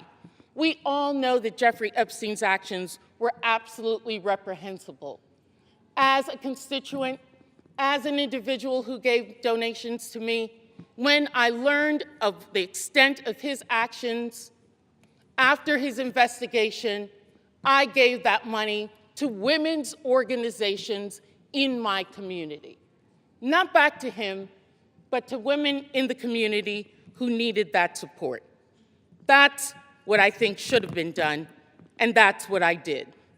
They've taken a text exchange which shows no participation, no assistance, no involvement in any illegal activity, and weaponized it for political theater, because that's what this is. This has been reviewed by federal courts. Any charges, victims who initially had a case against me dismissed it on their own without prejudice. You don't want to talk about what is really happening here. your attacks on working families, your protection of powerful predators and corporate criminals. You want to talk about texting felons? How often do you text President Donald J. Trump? That's the individual we should be concerned about. And let me tell you this. I am not going to support the wealthy and connected who continue to exploit workers and evade taxes, powerful figures with credible allegations who face no consequences, and corporate interests profiting from human suffering while families struggle. And let me tell the people of the Virgin Islands, Gentleman will state his point of order. The point of order is you may not call the President of the United States a felon. That is a violation. Gentleman's point of order is under consideration, and we're not going to lose order here either, so please. May I continue? May I continue, Mr. Members Speaker? are, however, reminded to refrain, as mentioned a little while ago, from making personality commentary towards the President. The point of order is not timely, so the gentlelady is recognized. Thank you, Mr. Speaker. What is happening here? I feel sorry for my colleagues. I feel sorry for this body. I see members coming and speaking against me who I've never even had a conversation with. You don't know me. You don't know the work that I've done. You don't know the support that I've given to families, to individuals, to support people. I worked a full-time job with children under the age of 5, going to school, law school at night. Do you think I would risk my law degree for any individual? Never mind a reprehensible individual by Jeffrey Epstein, I would not. But what I'm about is the truth. And let me tell the people of the Virgin Islands, this attempt at intimidation will pass. We in the Virgin Islands do not back down from a fight. That is how we won our freedom, and that is how we will continue to grow our equality. And if you censure me, take away a committee, I will still do the work because I am here to support people and to support this great Constitution, which I have sworn numerous times to uphold. We reserve, and I thank the lady. The gentleman reserves. Gentleman from South Carolina is recognized. Mr. Speaker, before I recognize Mr. Clyde, let me just say, Ms. Plasky, I don't know you. My overall impression of you has been good. But, and you give these words about protecting families and children. Where was that demonstrated when you took money from a convicted pedophile that had served time? Where was that? The words are beyond believability. And I think you're a nice person, but you missed the boat when you took money. I've got the mic now. You lost your I don't know the word to describe it, but what you did, you deserve to come off the committees. And let me remind you, we want this to go to the Ethics Commission. And to those listening, the Ethics Commission is 5 Democrats and 5 Republicans. Let them find it. But in the meantime, you do not deserve to serve on a committee with national clearance. And I would like now. Will be reminded again to direct their commentary to the chair. Mr. Speaker, I would like to recognize my good friend from Georgia, Mr. Andrew Clyde. How much time is the gentleman recognize? Shall I recognize him? How much time is left? You have 11 and a half minutes remaining. 5 minutes. Gentleman's recognized for 5 minutes. I thank the gentleman for yielding. My good friend, Mr. Norman from South Carolina. Mr. Speaker, I rise today in support of this resolution censuring and condemning Delegate Stacey Plaskett of the U.S. Virgin Islands for inappropriate coordination with convicted sex offender Jeffrey Epstein during a congressional hearing, and removing Delegate Plaskett from the Permanent Select Committee on Intelligence and referring her to the Ethics Committee for further investigation. After 4 years of silence on this matter, not a peep during the entire Biden administration, let me repeat that, after 4 years of silence on this matter about Jeffrey Epstein, House Democrats are now demanding transparency and accountability surrounding Jeffrey Epstein and his associates. while their fake outrage is clearly just another disgusting attempt to smear President Trump, House Republicans are taking this matter seriously and are working toward delivering the much-needed transparency and accountability that the American people deserve.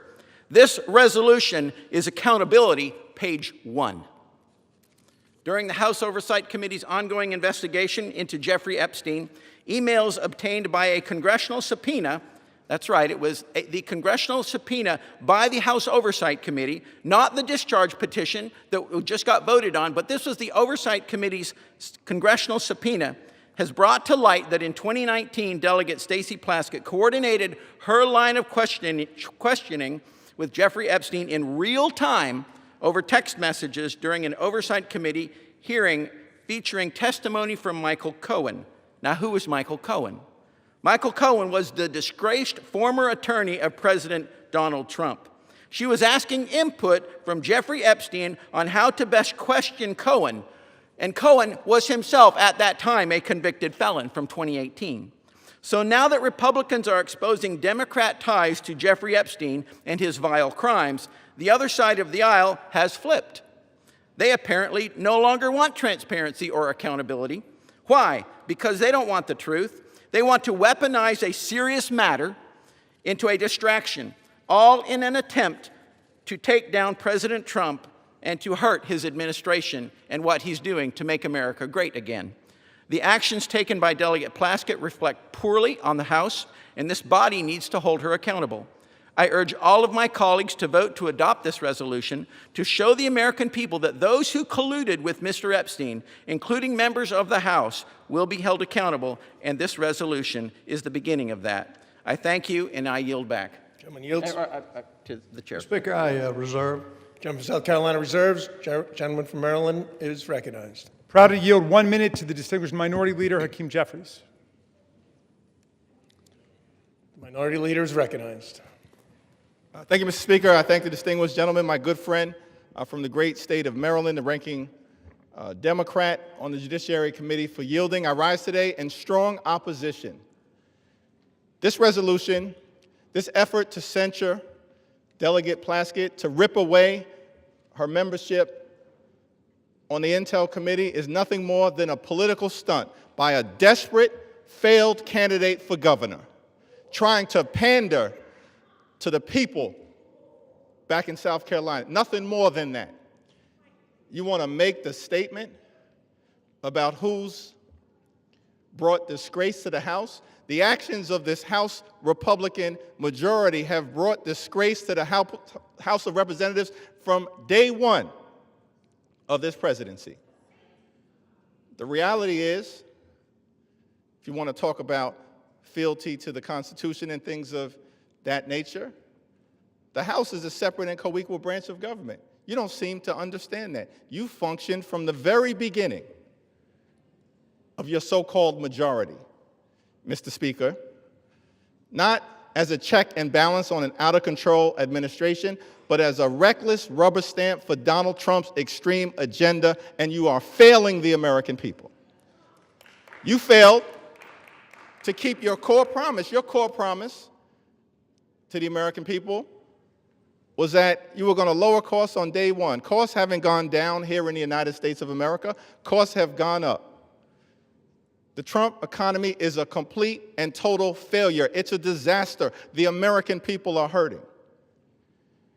And so every week, you come to the House floor now that you've returned from your 7-week taxpayer-funded vacation and come up with another stunt to try to distract the American people. Or perhaps you were ordered by your puppet master, Donald Trump, who wants to distract the American people today, because his effort to suppress the Jeffrey Epstein files has failed spectacularly. We believe in transparency. We believe in accountability. We believe in due process. That's the opposite of what is happening on the floor today. And let me be very clear about Stacey Plaskett. She's a woman of great intelligence and a woman of great integrity. And she deserves better than what she's receiving from House Republican extremists. She deserves the opportunity to be heard. She deserves due process. She deserves the ability to make her case. Not to be prosecuted by pettifoggers, playing lawyer on the floor of the House of Representatives. Google that if you don't know what it means. The so-called Freedom Caucus want to lecture us about proceeding at this moment. The actions that you continue to engage in will have consequences. Consequences today, consequences tomorrow, consequences next week, consequences next year, and certainly consequences when the American people throw this House Republican majority out in the aftermath of the election next November. Be very careful about the extreme actions that you continue to engage in. Now, it's extraordinary to me, week after week, censure after censure, and I wonder, is it just coincidence that the last 3 censures we've had on the House floor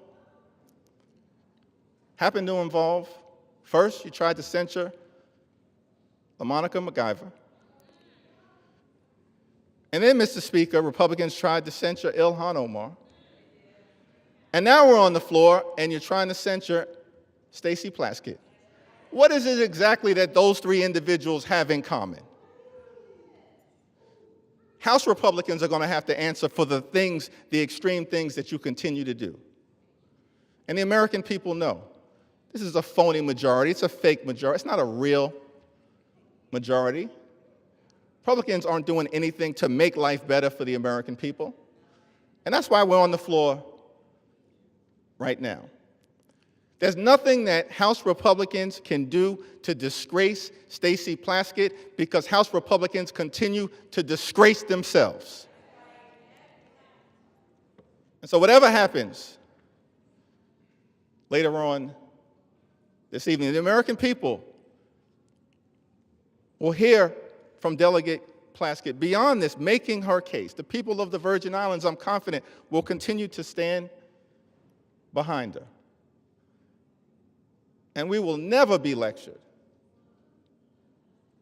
on issues related to accountability and transparency and principle and ethics from this group of extreme House Republicans who continue to visit a national nightmare on the American people, bending the knee to a wannabe king, doing real harm in real time, and at the end of the day, your time is coming as well. I yield back. Gentleman yields. Hey, how much time do we have, Mr. Speaker? Gentleman has 4.5 minutes. 3.5 minutes. All members are again reminded, including Minority Leader, to direct your comments to the chair. All members are again instructed, including Minority Leader, to refrain from engaging in personalities towards the President.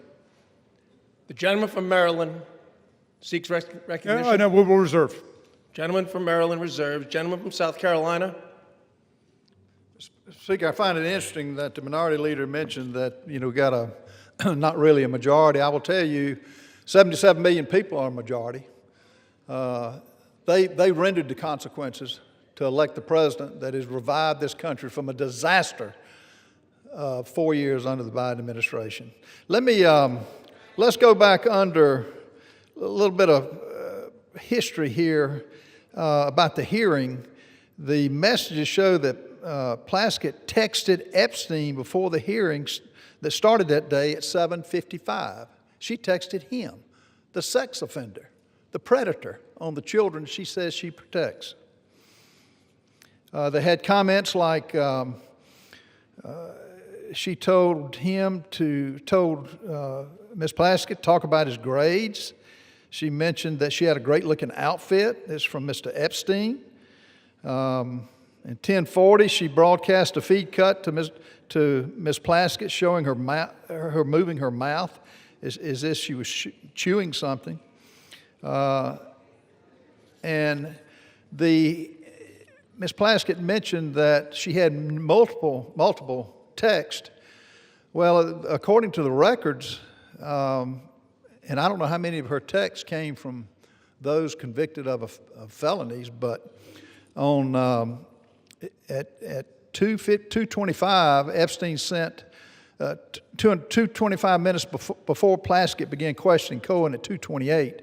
Epstein messaged back, "Good work," at 2:34, 1 minute after Plaskett finished her question to Cohen. So the whole 5 minutes was pretty much conducted under the direction of a convicted pedophile.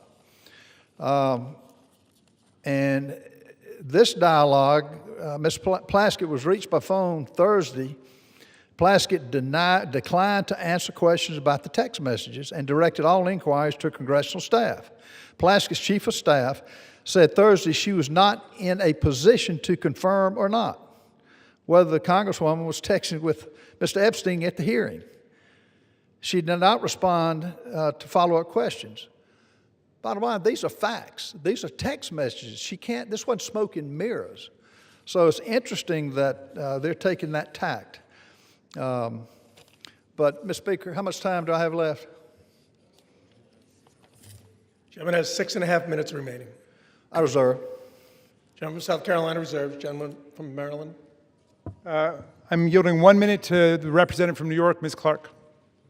Gentlelady is recognized. Mr. Speaker, I rise today on behalf of the Congressional Black Caucus, the conscience of the Congress, in strong opposition to this resolution. This resolution is a blatantly partisan, shameless attack. As we sit here today, Donald Trump is still the single person in this country with the authority and the ability to deliver justice to survivors and truth to the American people by just releasing the files. So instead of answering why Donald Trump chooses every single day not to release the Epstein files, they're pointing fingers at this side of the aisle. Mr. Speaker, unlike the president, Congresswoman Stacey Plaskett has committed no crime, violated no rule, and broken no promises. There has been no investigation, no due process, no inquiry into whether the Congresswoman had any connection whatsoever to Epstein's despicable and disgusting criminal conduct. This resolution would have us remove a capable and hardworking member of one of the most serious working committees in this body on the basis of a conversation from more than 6 years ago, which broke no rules, and has no connection to any criminal activity. I urge my colleagues to vote no on this partisan resolution, this sham, and I yield back. Gentlewoman's time has expired. We reserve. Gentleman from Maryland reserved. Gentleman from South Carolina. Speaker, I reserve. Gentleman from South Carolina reserves. And we're prepared to close. It's closed. Yeah, I'm prepared to close. All right. Gentleman from South Carolina is prepared to close. Maryland is recognized. Mr. Speaker, thank you very much. I want to start by addressing the young people who appear to be in the audience this evening, because I'm afraid some of my arguments are lost on some of our colleagues across the aisle suffering from Trump derangement syndrome. It seems to have completely warped their minds today, and they're not thinking clearly about the Constitution or about the rule of law. But the young people here will recognize, if they read this resolution, immediately what's wrong with it, because it's replete with phrases like this, that this one incident that they're referring to raises serious questions about the judgment and the integrity and the fitness to serve. Well, I think that's absurd, but in any event, if you think it raises serious questions, presumably you would want the answers to those questions. But you don't get answers by rushing to judgment and turning the whole process upside down. This resolution starts by saying we censure her, we remove her from committee, and the very next component of it says we direct the Committee on Ethics to conduct an investigation. That is the opposite of due process, and I hope at least future generations will understand that's not how we hold people accountable, whether it's under criminal law, under civil law, or under an ethics process, which they purport to want to be launching here. Again, go back to the George Santos standard. The reason we voted against just hanging him out to dry and censoring him and expelling him is because the process hadn't happened yet. And Democrats and Republicans together did it, but they're thinking in solely partisan terms. Even Matt Gaetz, accused of having sex with a 17-year-old, was never censured by the House of Representatives, even with Speaker McCarthy and others condemning him for what he did. We did not censure him. Think about what you're doing to the precedents of this body by trying to attack Ms. Plaskett. And let me just close with a personal thought. I wasn't going to bring it up because I didn't want to embarrass her, but she was one of the 3 finest students I ever had in constitutional law. She was a straight A student in the early 1990s. She's a straight A student in the 21st century. I'm proud not only that she was my student, but that she's my friend and that she's my colleague, and you don't disgrace us in any way. You go to work every day for the people of Virgin Islands, and we're proud of you. With that, I'll yield back. Gentleman yields. Gentleman from South Carolina is recognized. Mr. Speaker, I find it interesting that the president is occupying the minds of my good friend on the left rent-free. And it's interesting they bring him up every time, and keep doing it. Keep doing it. This president's got a record that is second to none. And I hope our listeners in the audience can distinguish between just words and babbling on when they reject the facts of what's been presented. Texts don't lie. And they can offer all the excuses. And I do think Ms. Plaskett is a nice lady. She made a mistake here, a bad mistake. She took advice from a convicted pedophile that is indefensible in this discussion here today. Mr. Speaker, I've listened to my colleagues defend the indefensible. I've heard everything from this is old news to this is just politics. But not a single person has disputed the key fact. Written records in Epstein's own estate documents show Delegate Plaskett sought his input for an official hearing. This is the issue, that alone. Everything else is just noise. This chamber cannot overlook that a sitting member of Congress coordinated with a convicted sex offender to prepare questions for an official proceeding. Imagine telling the American people that that's acceptable. Imagine explaining to parents all across this country that Congress sees no problem with relying on the counsel of a predator of our innocent children. Some of my colleagues want to blur the edges, soften the facts, or bury this under procedural fog, noise as I call it. But sunlight is the best disinfectant, and accountability is not optional. This resolution is not excessive at all. It is appropriate. It is measured. It is necessary at this time. The question before us is very simple. Do we uphold a minimal standard for ethical conduct, or do we just shrug and say, well, maybe next time? Mr. Speaker, the public deserves better. The House deserves better. The American people deserve better. I urge adoption of this resolution, and I yield the balance of my time. Gentleman yields. Without objection, the previous question is ordered on the resolution. The question is on the adoption of the resolution. Those in favor say aye. Those opposed say no. In the opinion of the chair, the ayes have it. Yeah. Welcome to procedural democracy. For what purpose does the gentleman seek recognition? I request a recorded vote, and I challenge the Speaker's interpretation of the voice vote. Does the gentleman ask for the yeas and nays?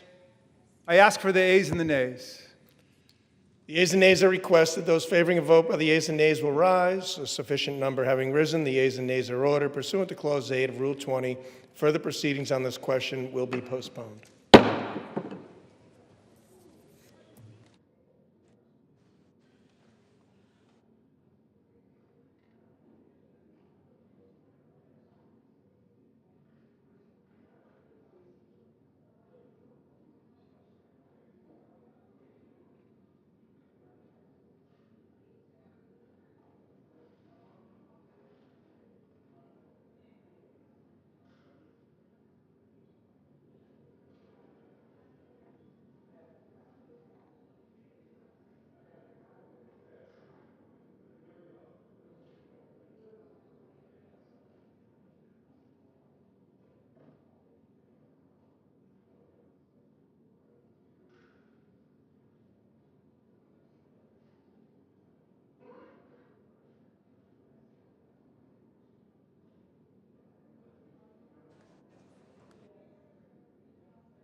Okay. For what purpose does the gentleman from Arkansas, Mr. Westerman, seek recognition?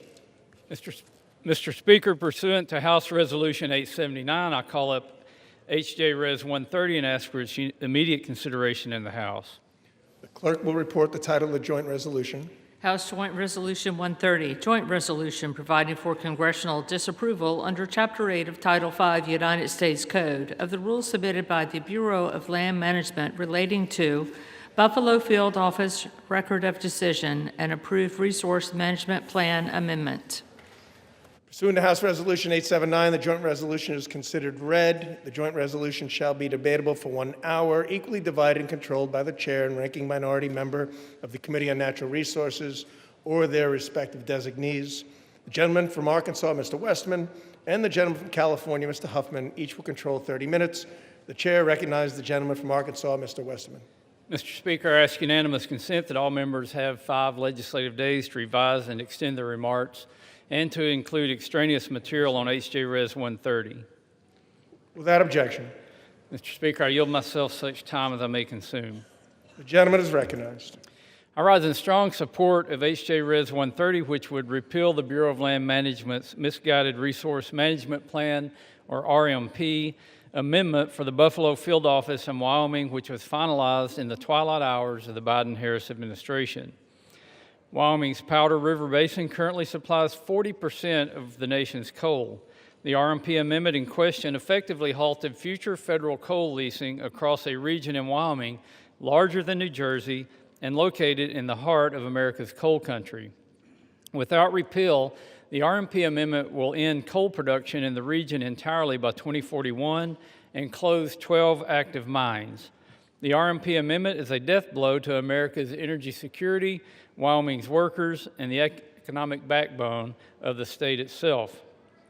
It is projected that U.S. electricity demand will grow by as much as 128 gigawatts through 2029, and global energy demand is expected to double by 2050. Coal is reliable, affordable, and essential to meet the increasing power demands of the AI revolution and advanced manufacturing.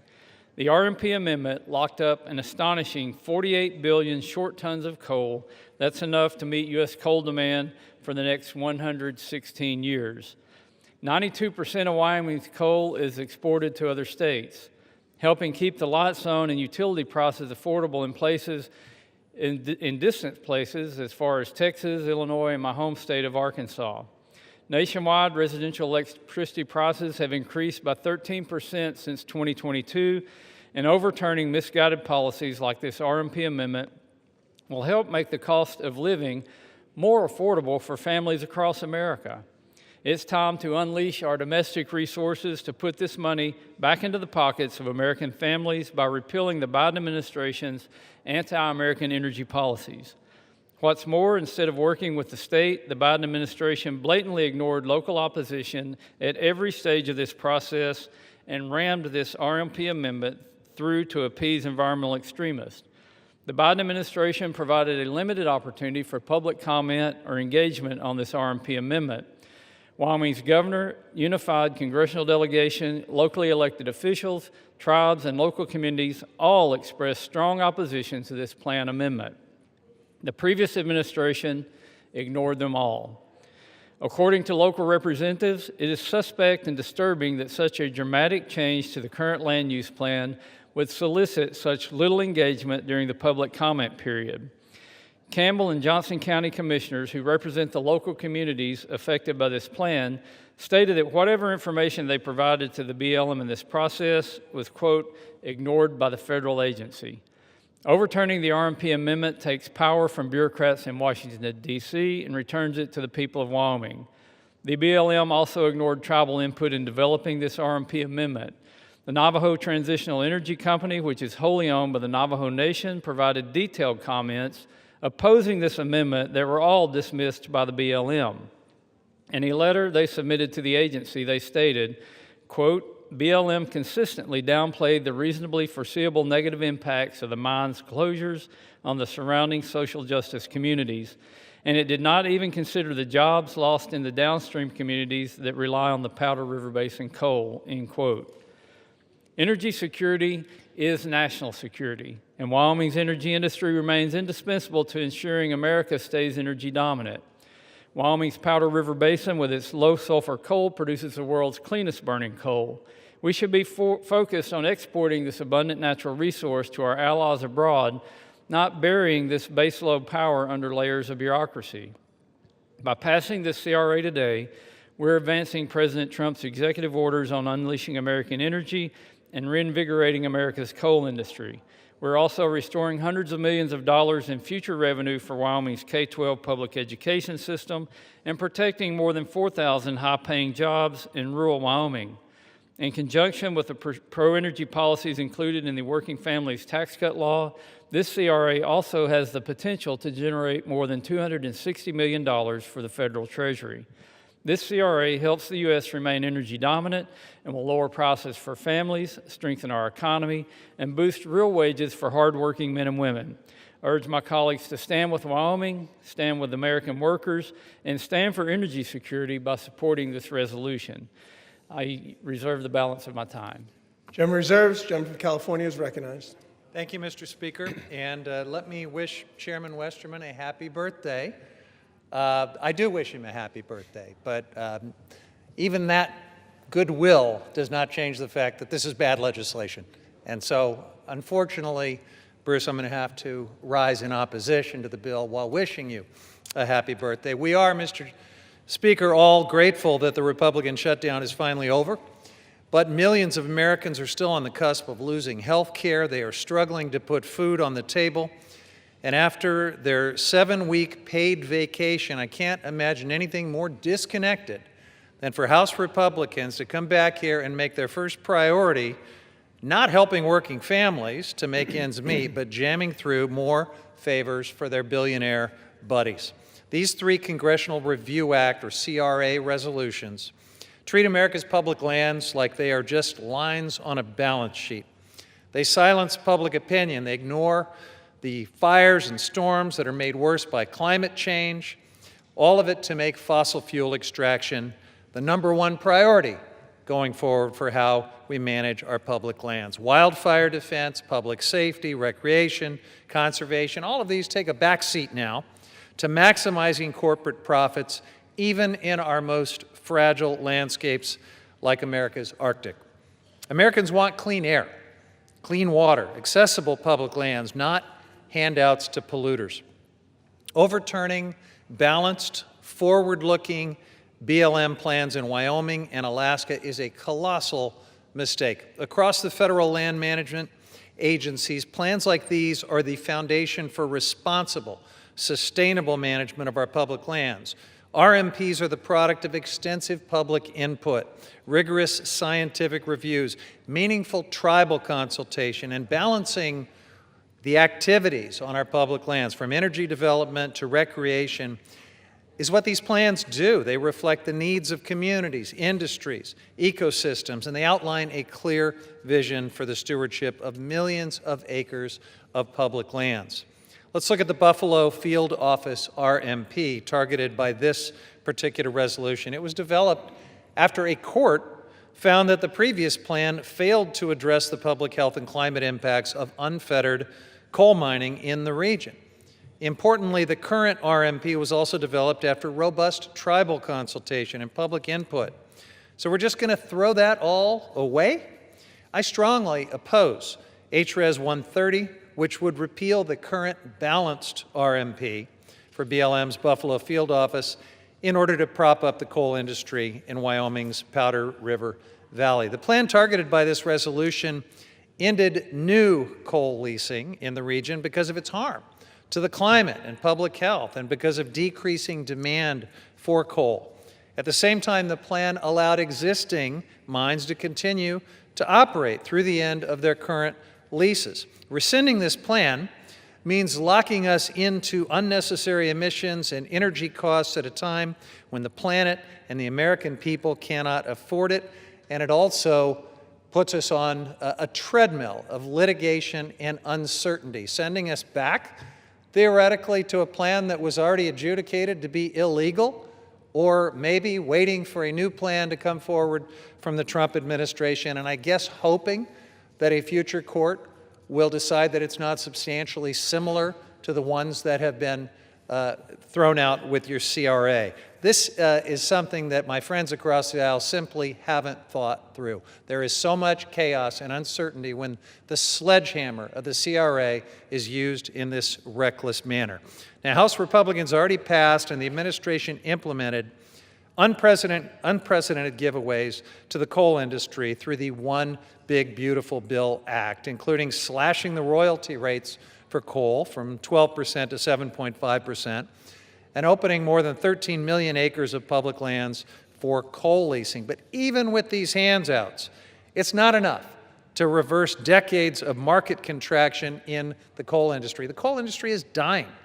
What Republicans don't mention is that BLM's coal lease sales this year have either failed to reach market value, been indefinitely canceled, or received little to no bids.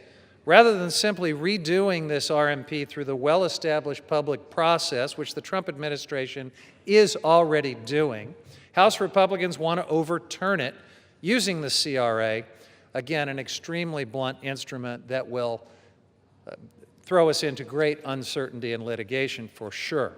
This choice would lock out the perspectives from previous tribal and public engagement and ban the agency from ever again issuing a substantially similar RMP, leaving land policy frozen in time, really more like frozen in some kind of a limbo.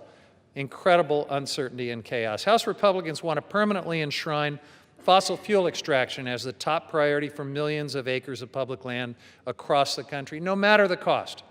And they're picking winners and losers here, blocking affordable renewable energy projects, sacrificing our public lands in the process. I urge my colleagues to reject these reckless resolutions that would upend millions of acres of public land management and reject this entire familiar playbook from congressional Republicans, trying to deepen our dependence on dirty fossil fuels that pollute our air, contaminate our water, and harm the public health, while doing everything possible to slow, stop, or sabotage the development of affordable, renewable energy. Our constituents deserve a lot better than this. We deserve clean, affordable, and reliable energy. We deserve good-paying jobs and affordable health care.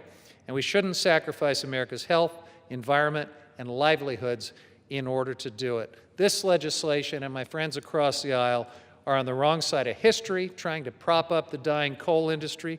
They're on the wrong side of public land management, and they're on the wrong side of the American people's pocketbooks as they face rising electricity costs. That's why I oppose this resolution and reserve the balance of my time. Gentleman reserves. Gentleman for Arkansas is recognized.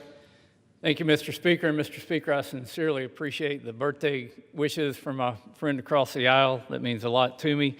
If I had a birthday wish of my own, it would be to make energy more affordable for the American people, to help the good folks of Wyoming to have a livelihood, and to not only keep prices down, but keep good-paying jobs across this country that are in the energy industry. We know that we need more energy going forward. We need more electrons on the grid. We need a larger grid, and we need to all work together to do those things. But if this resource management plan amendment by the previous administration was balanced, I would hate to see a heavy-handed resource management plan amendment by the previous administration, because this took a sledgehammer to an established industry in the state of Wyoming. And I'm sure my distinguished colleague from the great state of Wyoming, Representative Hageman, who is the lead sponsor of this legislation, will go into detail what this would mean to Wyoming if this plan amendment stays in place. And I yield her 6 minutes. Thank you, Mr. Chairman. Mr. Speaker, I rise today in support of my legislation, House Joint Resolution 130, which utilizes the Congressional Disapproval Procedure under the Congressional Review Act, or CRA, to restore coal leasing in Wyoming's Powder River Basin. Many on the East Coast of America might be surprised to learn that the federal government owns massive amounts of the western states. In Wyoming, the federal government owns about half of our surface estate and 60% of the subsurface estate, or our minerals. In Northeast Wyoming, the Bureau of Land Management's Buffalo Field Office owns and manages over 788,000 acres of land and 4.7 million acres of our mineral estate. Notably, this land encompasses Wyoming's share of the Powder River Basin, North America's largest coal deposit, responsible for the production of 40% of our nation's coal. Wyoming is the largest coal producer in the nation. We, in other words, are responsible for ensuring that you can turn on your lights and heat your home.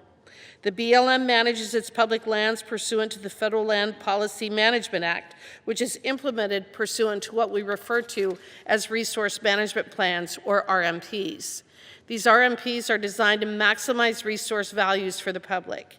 The BLM is required to comply with a multiple-use mandate, ensuring that these combination of uses meet current and future needs of the American people. In its waning days, the Biden administration issued an RMP amendment for the Buffalo Field Office, which pursued the no new leasing alternative, pulling 481,000 acres of America's largest coal reserves and resources offline, making 48 billion short tons of coal unavailable and ending leasing in the Powder River Basin. Such a decision cannot be considered a legitimate or legal RMP pursuant to FLPMA, and neither does it align with Congress's multiple-use mandate. The Biden RMP is instead very clearly a mineral withdrawal enacted by climate activists in direct violation of the law. The Biden administration's decision to terminate mining in Wyoming's PRB is not only irresponsible and harmful, but downright illegal, a mechanism used by the governing elite to inflict harm on every single citizen of this great country to further climate change lunacy. If this RMPA is allowed to continue, it would risk 4,122 jobs in rural Wyoming, $1.9 billion in labor output through 2048, and millions of dollars in state revenue used to fund public K-12 education. This seemingly localized decision has national repercussions as well. In 2024, Wyoming produced 191 million tons of coal, 171 million tons of which was shipped to 26 different states for producing electricity. At these rates, Wyoming produces about 40% of the nation's coal and about 80% of all federal coal production. With coal generating as much as 23% of America's electricity at any given time, Wyoming coal supplies as much as 9.2% of the electricity produced in this country. Watching the arguments in the Rules Committee last night and on the floor today, it is clear that affordability is the word of the day for my colleagues across the aisle. If utility bills for Americans is something they genuinely care about, then I encourage them to vote for H.J. Res. 130 and to not turn off the Powder River Basin coal, which accounts for so much of American energy and could generate even more if Washington, D.C. had not waged a war on coal for the last 3 decades. In short, it is policies such as no new coal leasing contained in this Buffalo RMP that reduces affordability, which my colleagues on the other side of the aisle will be supporting if they continue to oppose H.J. Res. 130. This vote today is a vote to shore up the grid, which will have positive impacts on the utility bills of Americans. When combined with what this majority did for energy development in the One Big Beautiful Bill, we are shoring up centuries of energy production. We cannot survive in this country without Wyoming coal, the majority of which is produced in the Powder River Basin. Demand for Wyoming coal is only increasing, both here and abroad. If you turn out the lights on one of Wyoming's most important industries, you will also be turning out the lights on America. The Biden administration knew this and pursued this harmful policy anyway, and they did so in violation of the law. On September 18, 2025, the Government Accountability Office determined that the Buffalo RMP was a rule subject to the CRA on the grounds that it is an agency statement, is of future effect, and it implements, interprets, or prescribes law and policy. This decision is in line with previous GAO decisions on similar land management plans and RMPs, several of which this body has passed in the 119th Congress. A vote today for HJ Res 130 has many positive implications. First, it would overturn this harmful plan and revert to the 2015 RMP, thereby protecting access to 481,000 acres for coal leasing. Second, it would provide certainty to countless Wyomingites who rely on our good, clean coal for jobs and for revenue that funds the schools that our children attend. Third, it is a vote for the millions of Americans who continue to rely on Wyoming coal and who always will. Fourth, it's a win for Congress, reminding the agencies that we are the primary policymaking branch of government and that we will hold the agencies responsible for bad, unlawful regulations. I urge all of my colleagues to vote in favor of HJ Res 130, and I yield back. The gentleman from Arkansas reserves. The gentleman from California, you are recognized. Thank you, Mr. Speaker. It occurs to me that as we're having this debate, pretty much the rest of the world is in Brazil right now for the climate conference. Of course, the Trump administration has disgracefully pulled the United States out of the Paris Agreement once again, so we have no federal delegation at all. But as the rest of the world convenes to accept the reality of the climate crisis and to accept the related reality of coal being the biggest contributor to carbon pollution, and the entire world is talking about how to phase down our dependence on coal pollution and fossil fuel pollution, we are here in this alternate reality of the Republican majority, where my colleague from Wyoming calls it climate lunacy. It's a sad, sad testament to, frankly, the disgraceful leadership of this Republican majority that propping up the coal industry with discounted royalties and massive subsidies and millions of acres of land giveaways, and now this misuse of the Congressional Review Act is the official policy of the Republican majority. It's just almost unthinkable, and yet that's where we are. With that, Mr. Speaker, I yield as much time as he may consume to the gentleman from New Mexico, Mr. Vasquez. Is recognized. Thank you, Ranking Member. Thank you, Mr. Speaker. Well, first, coming from New Mexico, let me tell you that I have gone through the RMP process firsthand in my own Las Cruces district, the Tri-County RMP. And those are long and painful processes. They take a lot of public input, a lot of painful meetings.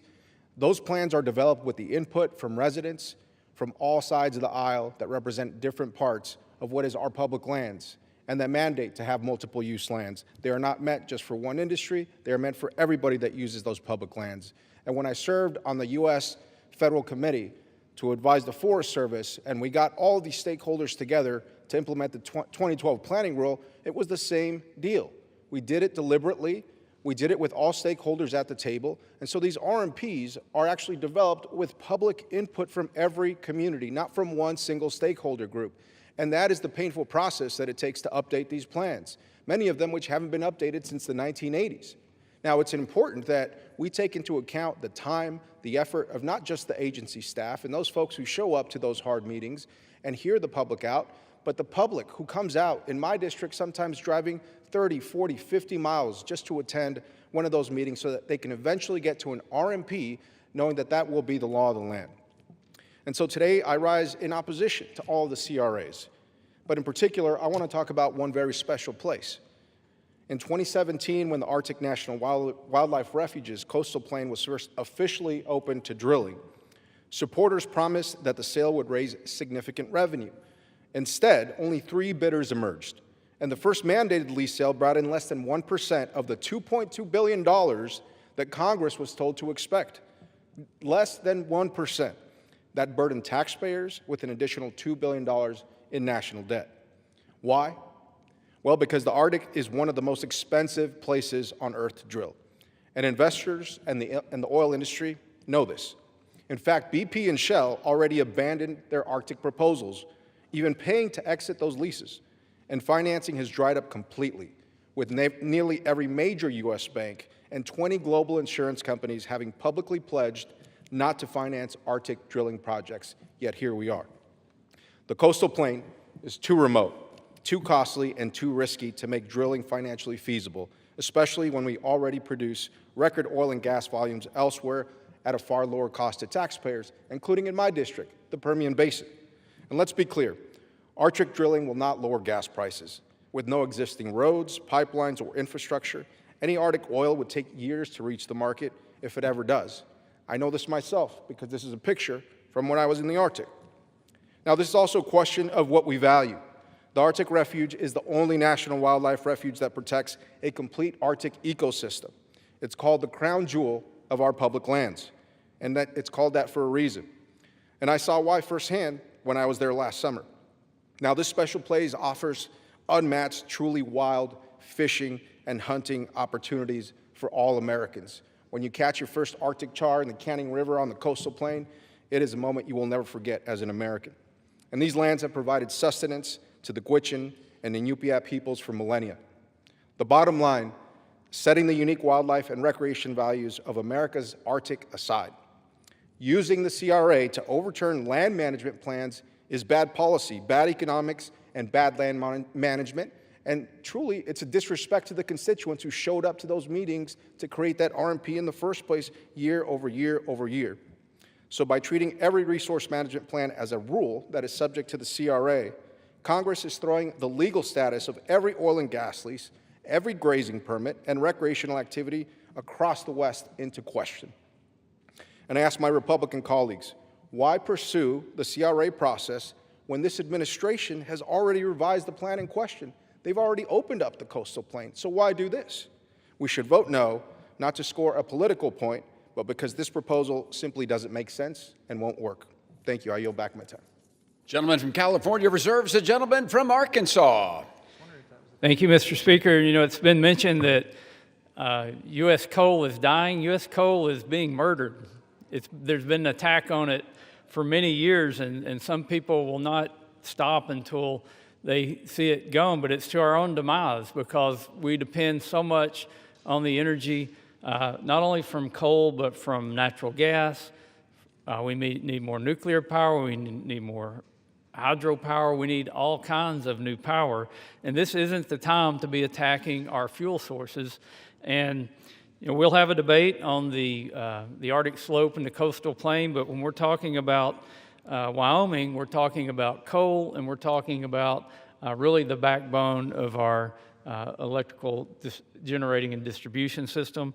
I yield 3 minutes to the gentleman from Minnesota, who's the subcommittee chairman on energy and minerals for the Natural Resources Committee, Mr. Stauber. Gentleman from Minnesota is recognized for 3 minutes. Thank you, Mr. Speaker. I rise today in strong support of this CRA resolution introduced by my good friend and colleague from Wyoming, Representative Hagman. This resolution overturns the Biden administration's actions to lock up public lands in Wyoming from responsible coal development, all part of the Democrat and President Biden's agenda, which was anywhere but America, any worker but American energy agenda.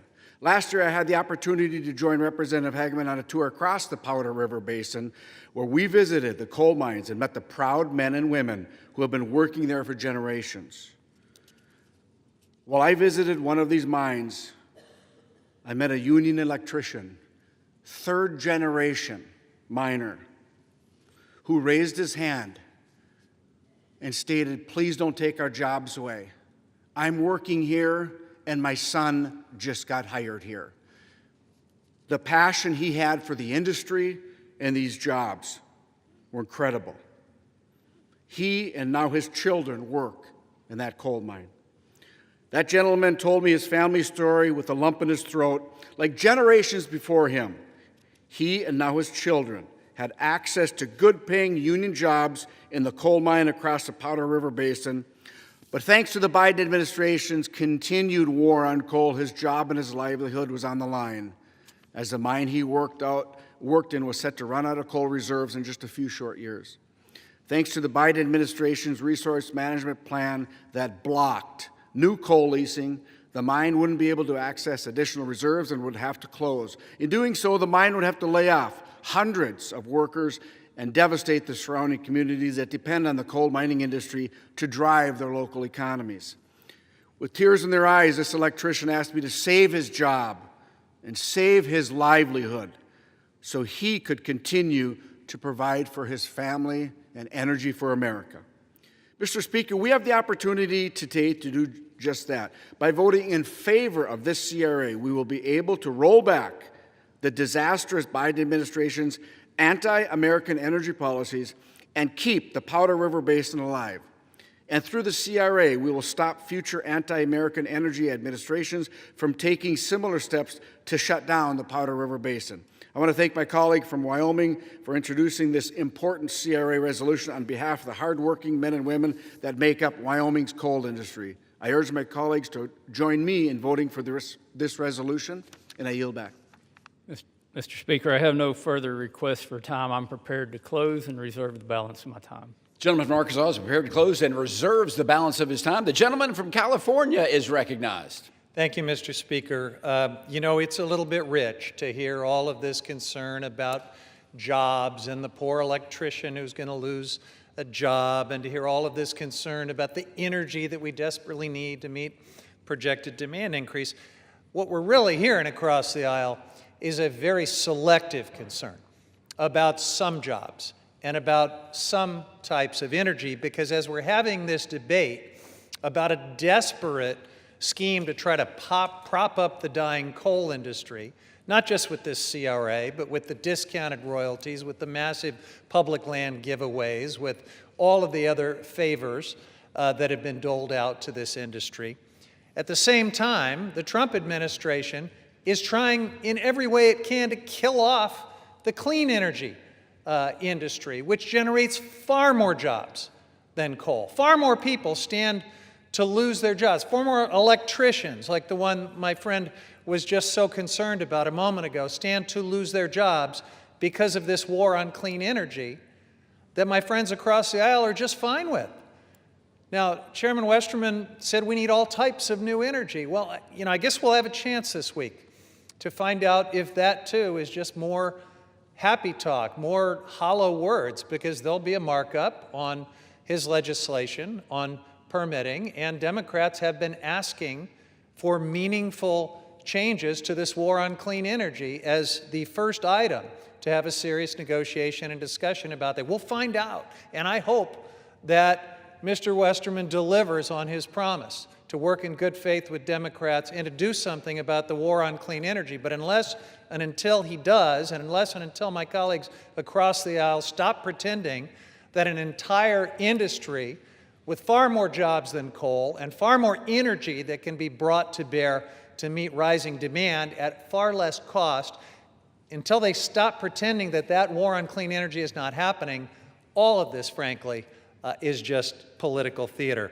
Now, Mr. Speaker, to the point about the so-called viability of coal, let's just zoom in on the coal industry in the Powder River Basin, the very place that would be impacted by this CRA. On October 6th, the Bureau of Land Management held a lease sale for 167 million tons of coal on public lands on the Montana side of this specific basin. The BLM received one bid that was valued each ton of coal at 1/10 of 1 penny. The administration rejected that bid and canceled the lease sale because that abysmal price did not meet the requirements of fair market value outlined in the Mineral Leasing Act. That's the reason that the BLM came together to finalize the Buffalo Field Office RMP amendment to address decreasing demand for coal, which is both the dirtiest and the most expensive form of energy. House Republicans would give away your public lands and waters to big coal for pennies, fractions of pennies. The coin that they are phasing out as practically worthless. It's about as valuable as the coal that they're trying to subsidize. This resolution will do nothing to address skyrocketing energy bills in Wyoming or anywhere else. A conservative former Wyoming state representative recently penned an op-ed that really speaks to what's happening on the ground, and I quote, "We need responsible legislators who do not rely on wishful thinking to make long-term policy decisions. It's time to take off the aluminum foil hats filled with wishful thinking and make some real decisions based on responsible prediction," end quote. I reserve the balance of my time. The gentleman from California reserves. The gentleman from Arkansas. Mr. Speaker, I'm prepared to close and continue to reserve. The gentleman continues to reserve. The gentleman from California. Thank you, Mr. Speaker. In closing, I strongly oppose this resolution. Using the CRA to overturn this RMP and the others that we're debating this week will throw our public lands into chaos. It completely sidelines the input and perspectives of local communities who spent years working with BLM on this plan. And it's another reckless attempt to prop up the fossil fuel industry and line the pockets of polluters, all at the expense of affordable energy and good-paying jobs. The Buffalo Field Office RMP allows existing coal leases to continue with reasonable safeguards to reduce emissions and protect land and water. Congress should not be overturning this plan with the sledgehammer of the CRA. I strongly urge my colleagues to vote no on the resolution, and to my Republican colleagues, I urge you to think twice about the consequences of this action and setting this chaotic precedent. I yield back. The gentleman from California yields. The gentleman from Arkansas. Thank you, Mr. Speaker. And since my colleague mentioned the SPEED Act, which we'll be marking up in committee on Thursday, even though it is not on the floor today, I'll put in a shameless plug for our bipartisan legislation that is not only tech neutral, but it's agnostic to the project type. It would definitely help us produce more energy in America, and it will also help us to build things in America again, something we desperately need to do. And we'll debate that Thursday, and hopefully someday we'll be out here debating it on the floor. But as we look at this particular RMPA that is on the floor today because the Biden administration, on their way out, pushed something through by rule that they could never get passed into law. And a CRA, I remind you, is so that Congress can exert its legislative authority over an administrative agency or over an administration. And I would remind future administrations not to make dumb rules when you're going out the door, or somebody in Congress will be standing here, maybe on the other side of the aisle, doing a CRA to turn back the rulemaking ability that is not lawmaking as we're instructed to do in the Constitution as the legislative branch. But in response to the actual RMPA that we're talking about, the CRA on it today, now is the time to unleash American energy. The Buffalo Field Office Resource Management Plan would not only devastate Wyoming's energy workforce, it would raise prices nationwide. We are in a competition. We're in a competition with China that certainly hasn't backed off on building coal-fired plants. Matter of fact, they're building at a rate of about one every 2 or 3 days coming online because they know they need reliable energy, they need affordable energy, and they need that to establish their manufacturing dominance and to beat us in the race for AI. We can't allow that to happen. Even though China produces twice as much electricity as we do today, we shouldn't be discriminating against any energy source. We should be trying to produce as much energy as we can so that we can win in that competition. By passing this CRA, we're restoring the BLM's multiple use and sustained yield mandate and preventing future administrations from locking up America's natural resources. The era of curtailing multiple uses of our federal lands hopefully is over, and it's time to usher in a golden age of unleashing our energy and mineral resources. I urge adoption of this bill, and I yield back the balance of my time. The gentleman from Arkansas yield. All time for debate has expired. Pursuant to House Resolution 879, the previous question is ordered on the joint resolution. The question is on engrossment and third reading of the joint resolution. Those in favor say aye. Those opposed say no. The ayes have it. Third reading. Joint resolution providing for congressional disapproval under Chapter 8 of Title 5 United States Code of the rules submitted by the Bureau of Land Management relating to Buffalo Field Office Record of Decision and approved Resource Management Plan Amendment. The question is on passage of the joint resolution. Those in favor say aye. Those opposed say no. The ayes have it. The joint resolution is passed. For what purpose does the gentleman from California seek recognition? You'll never guess why. I'm going to request the ayes and nays. The yeas and nays are requested. Those in favor by a vote of the yeas and nays will rise. A sufficient number having risen, the yeas and nays are ordered. Pursuant to Clause 8 of Rule 20, further proceedings of this question will be postponed. For what purpose does the gentleman from Arkansas, Mr. Westerman, seek recognition? Mr. Speaker, pursuant to House Resolution 879, I call up H.J. Res. 131 and ask for its immediate consideration in the House. Clerk will report the title of the joint resolution. House Joint Resolution 131, joint resolution providing for congressional disapproval under Chapter 8 of Title 5 United States Code of the rules submitted by the Bureau of Land Management relating to Coastal Plain Oil and Gas Leasing Program, record of decision. Pursuant to House Resolution 879, the joint resolution is considered read. The joint resolution shall be debatable for 1 hour, equally divided and controlled by the chair and ranking minority member of the Committee on Natural Resources or their respective designees. The gentleman from Arkansas, Mr. Westerman, and the gentleman from California, Mr. Huffman, will each control 30 minutes. The chair recognizes the gentleman from Arkansas. Mr. Westerman, you are recognized. Mr. Speaker, I ask unanimous consent that all members be given 5 legislative days to revise and extend their remarks and to include extraneous material on H.J. Res. 131. Without objection. Mr. Speaker, I yield myself such time as I may consume. The gentleman is recognized. I rise today in support of H.J. Res. 131, which would repeal a Biden-era record of decision, or a ROD, restricting oil and gas production on 1.16 million acres within the 1002 area of the Arctic National Wildlife Refuge, also known as ANWR. The 1002 area of ANWR was specifically set aside by Congress for its oil and gas potential and estimated to hold anywhere between 4.25 and 11.8 billion barrels of recoverable oil. Prior to the passage of the Working Families Tax Cut Law, which requires 4 lease sales to be held over a 10-year period, Congress had previously mandated energy leasing in the area, an action that had the support of local North Slope communities and native villages.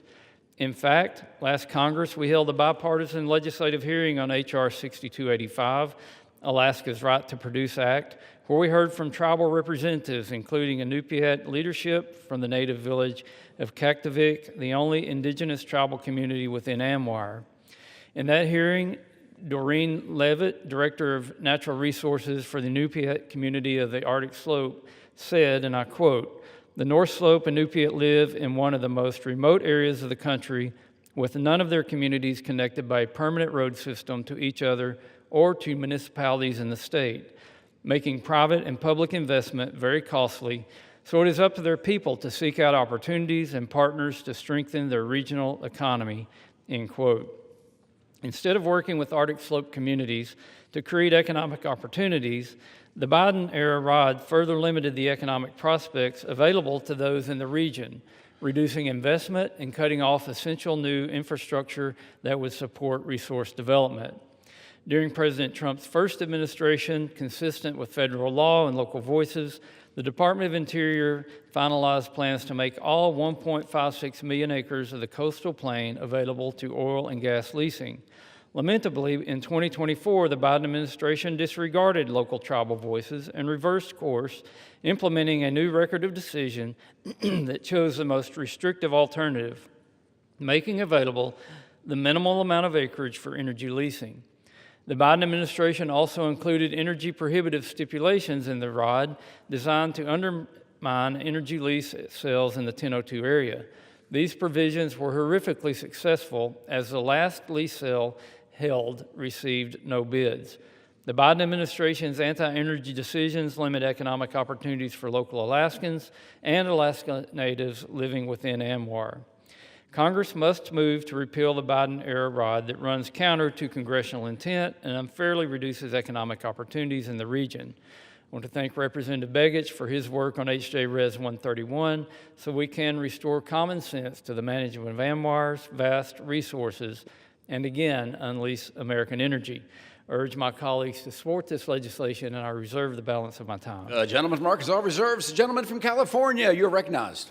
Thank you, Mr. Speaker. I strongly oppose H.J. Res. 131.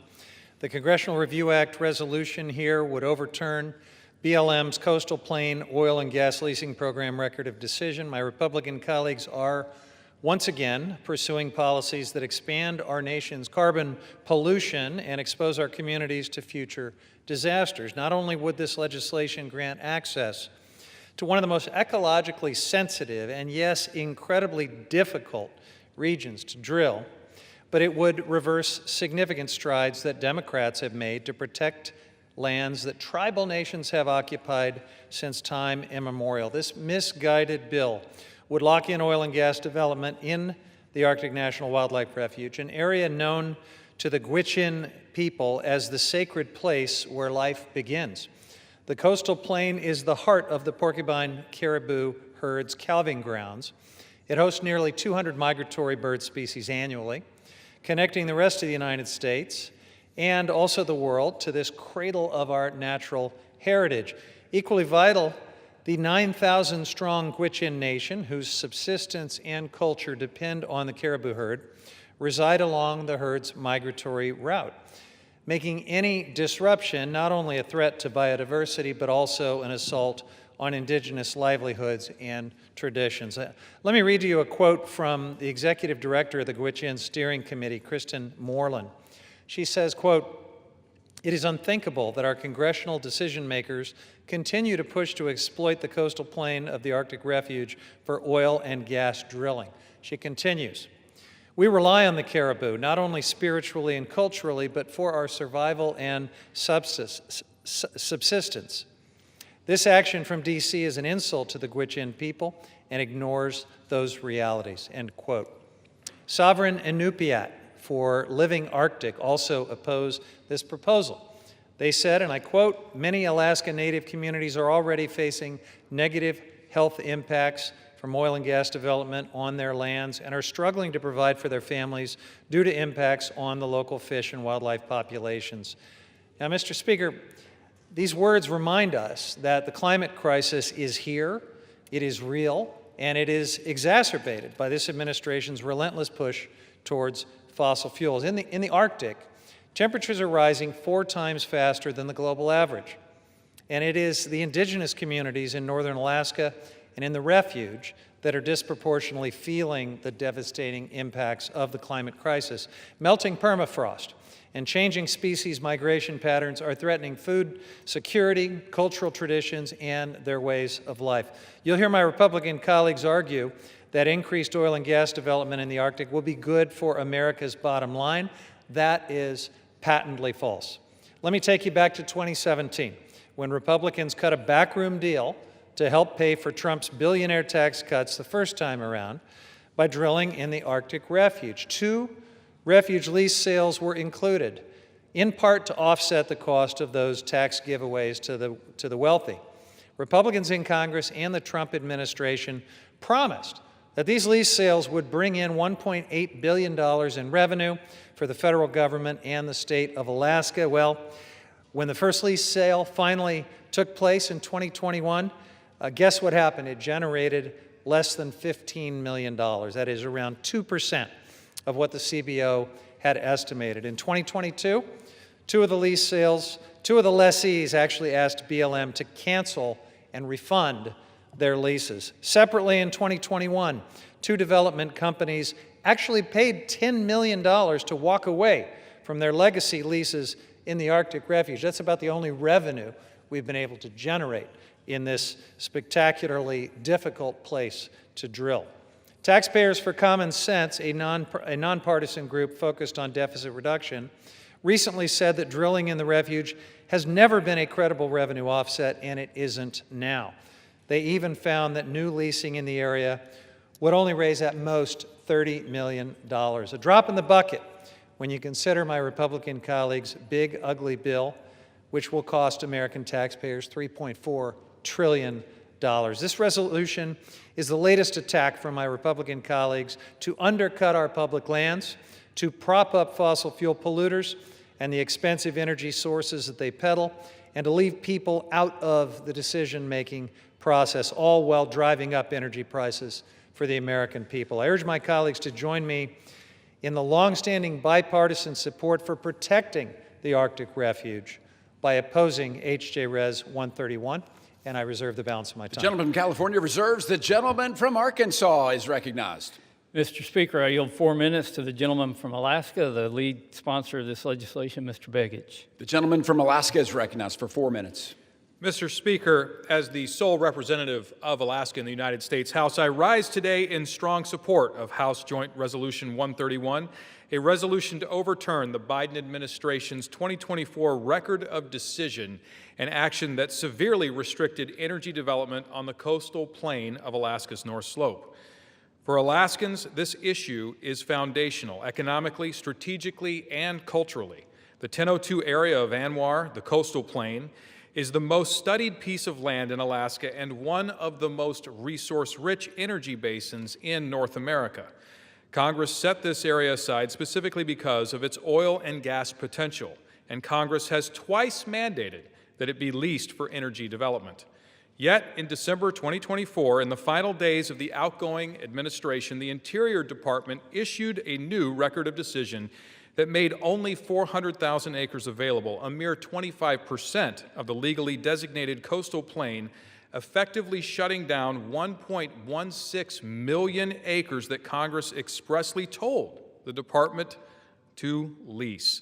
That record of decision ignored Congress. It ignored the statutory mandate in the Tax Cuts and Jobs Act, and it ignored the voices of the people who actually live on Alaska's North Slope. Thanks to a request from Alaska's delegation, the Government Accountability Office issued a legal opinion on August 25th, confirming that this 2024 record of decision is a rule under the Congressional Review Act. That opinion, printed in the congressional record in September, triggered the CRA window that allows Congress to act today, and Congress must act, because Alaskans have spoken clearly and they've spoken loudly.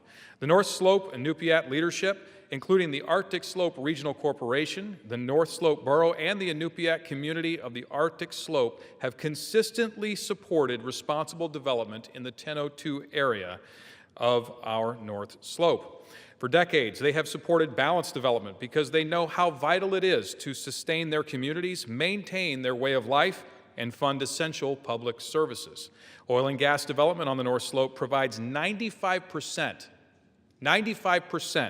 of local tax revenue, which pays for schools, clinics, utilities, public safety, and infrastructure in some of the most remote and high-cost communities in America. Without development, those services disappear. Mr. Speaker, the law is clear, the science is clear, and the economic reality is undeniable. The U.S. Geological Survey estimates the coastal plain contains 10.4 billion barrels of recoverable oil, a resource that can strengthen America's energy security at a time when geopolitical instability is rising and global energy demand is surging.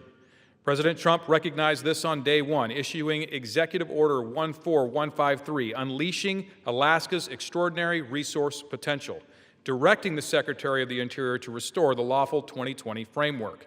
And the Bureau of Land Management is already implementing that directive, working to reinstate the 2020 record of decision and moving forward with the 4 statutorily required lease sales mandated by the American Working Families Tax Cut. But unless we disapprove of the 2024 ROD today, regulatory whiplash will continue. Investment will remain frozen, and local communities will shoulder the burden of federal indecision. House Joint Resolution 131 ends that uncertainty. It restores the legally compliant 2020 record of decision. It restores the full acreage Congress authorized for leasing, and it restores, importantly, the voice of North Slope residents in Alaska. Mr. Speaker, Alaska has the energy the world needs. America has the workforce to develop that energy responsibly, and Alaska's communities from Utqiagvik to Kaktovik have been asking for consistency, partnership, and respect from their federal government. Today, we can answer that call, and I urge my colleagues to vote yes, support Alaska, support American energy security. I yield back. Gentleman, time's expired. Gentleman from Arkansas reserves. The gentleman from California is recognized. I reserve. The gentleman from California reserves. The gentleman from Arkansas, you are recognized. Mr. Speaker, I yield 4 minutes to the gentleman from Minnesota, Mr. Stauber. The gentleman from Minnesota is recognized for 4 minutes. Mr. Speaker, I rise today in strong support of this CRA resolution introduced by my good friend and colleague, Representative Begich. This resolution overturns the Biden administration's actions to prevent the great people of Alaska from accessing and responsibly developing their abundant oil and gas resources on the North Slope. Yet again, these actions were just another part of the Democrat and President Biden's agenda. Anywhere but America, any worker but American. This was put out by the Biden administration, Mr. Speaker, on December 8th, mere weeks before the transition to the Trump administration. Last Congress, I was proud to introduce the Alaska's Right to Produce Act, which reversed many of the same anti-American energy policies of the Biden administration and passed the House with bipartisan support. Alaska is blessed with a tremendous wealth of natural resources. In fact, when Alaska was admitted to the Union, there was a specific condition laid out that the new state would develop these abundant natural resources for the benefit of all Alaskans and all Americans. The Biden administration took step after step to block the Alaskan people from developing these resources, levying more sanctions. The Biden administration levied more sanctions on the state of Alaska than they did Iran. Congress time and time again has passed laws to encourage and even require oil and gas leasing and development in the 1002 area of ANWR. The Biden's administration record of decision runs completely counter to the laws that Congress has enacted. And they played games to discourage development, like only offering unfavorable acreage in their lease sale.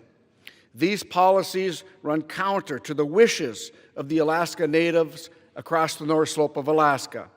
I had the honor of leading a bipartisan delegation of my colleagues on the Natural Resources Committee to the North Slope last year to visit with these Alaska Natives and see the responsible oil and gas operations firsthand. These individuals depend on revenues from oil and gas development for their everyday lives. In fact, Alaska Natives who are enrolled shareholders of the Arctic Slope Regional Corporation collect nearly $30,000 a year thanks to responsible oil and gas development on the North Slope. And the Biden administration failed to properly consult with the people of the North Slope when they decided to lock up ANWR and the NPRA. Former Secretary of the Interior Deb Haaland refused request after request to meet and hear from them. And this was told to us in a meeting in the Natural Resources Committee. The CRA resolution will correct this by giving Alaska and the Alaska Natives of the North Slope the opportunity to responsibly develop 1002 area of ANWR, which was set aside by Congress for this direct purpose. Mr. Speaker, I want to thank my colleague for introducing this important CRA resolution on behalf of all Alaskans. And I urge my colleagues to join me in voting for this resolution, and I look forward to this passing this House, and I yield back. The gentleman from Arkansas reserves. The gentleman from California is recognized. I reserve. The gentleman from California reserves. The gentleman from Arkansas. Mr. Speaker, I have no further requests for time. I'm prepared to close and reserve the balance of my time. Gentleman is prepared to close and reserves the balance of his time. The gentleman from California. Thank you, Mr. Speaker. So in closing, I strongly oppose this resolution. It would open up ecologically sensitive, culturally important, and incredibly remote regions of the Arctic to oil and gas drilling. Drilling proponents have grossly overstated how much oil industry interest there is in drilling in the coastal plain of the Arctic Refuge. The Arctic is an extremely remote and harsh environment, requiring specialized equipment and infrastructure, making it one of the costliest places to drill in the entire world.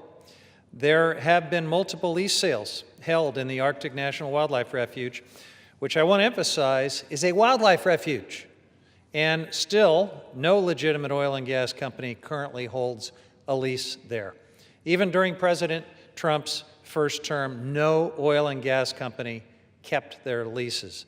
In fact, a recent report from Taxpayers for Common Sense outlined the lack of economic viability for any oil and gas development there, citing astronomically high costs in this remote region. So let me be clear.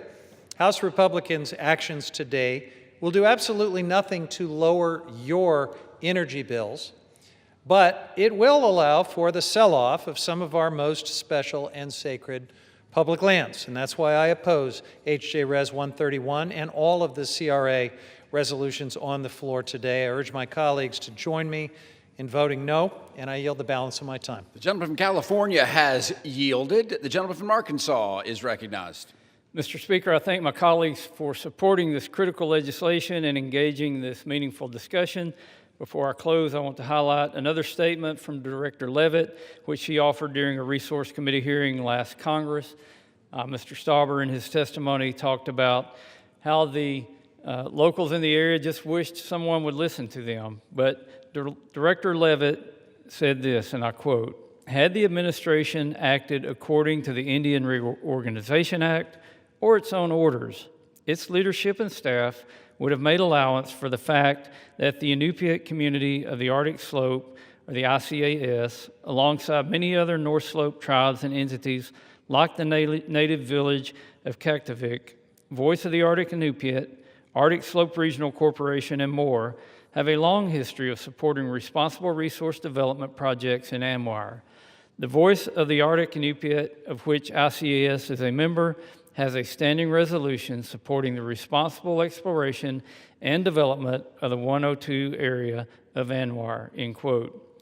H.J. Res. 131 responds to the wishes of the local people who call ANWR home and unleashes the region's bountiful natural resources for the benefit of U.S. energy security and the economic well-being of local communities.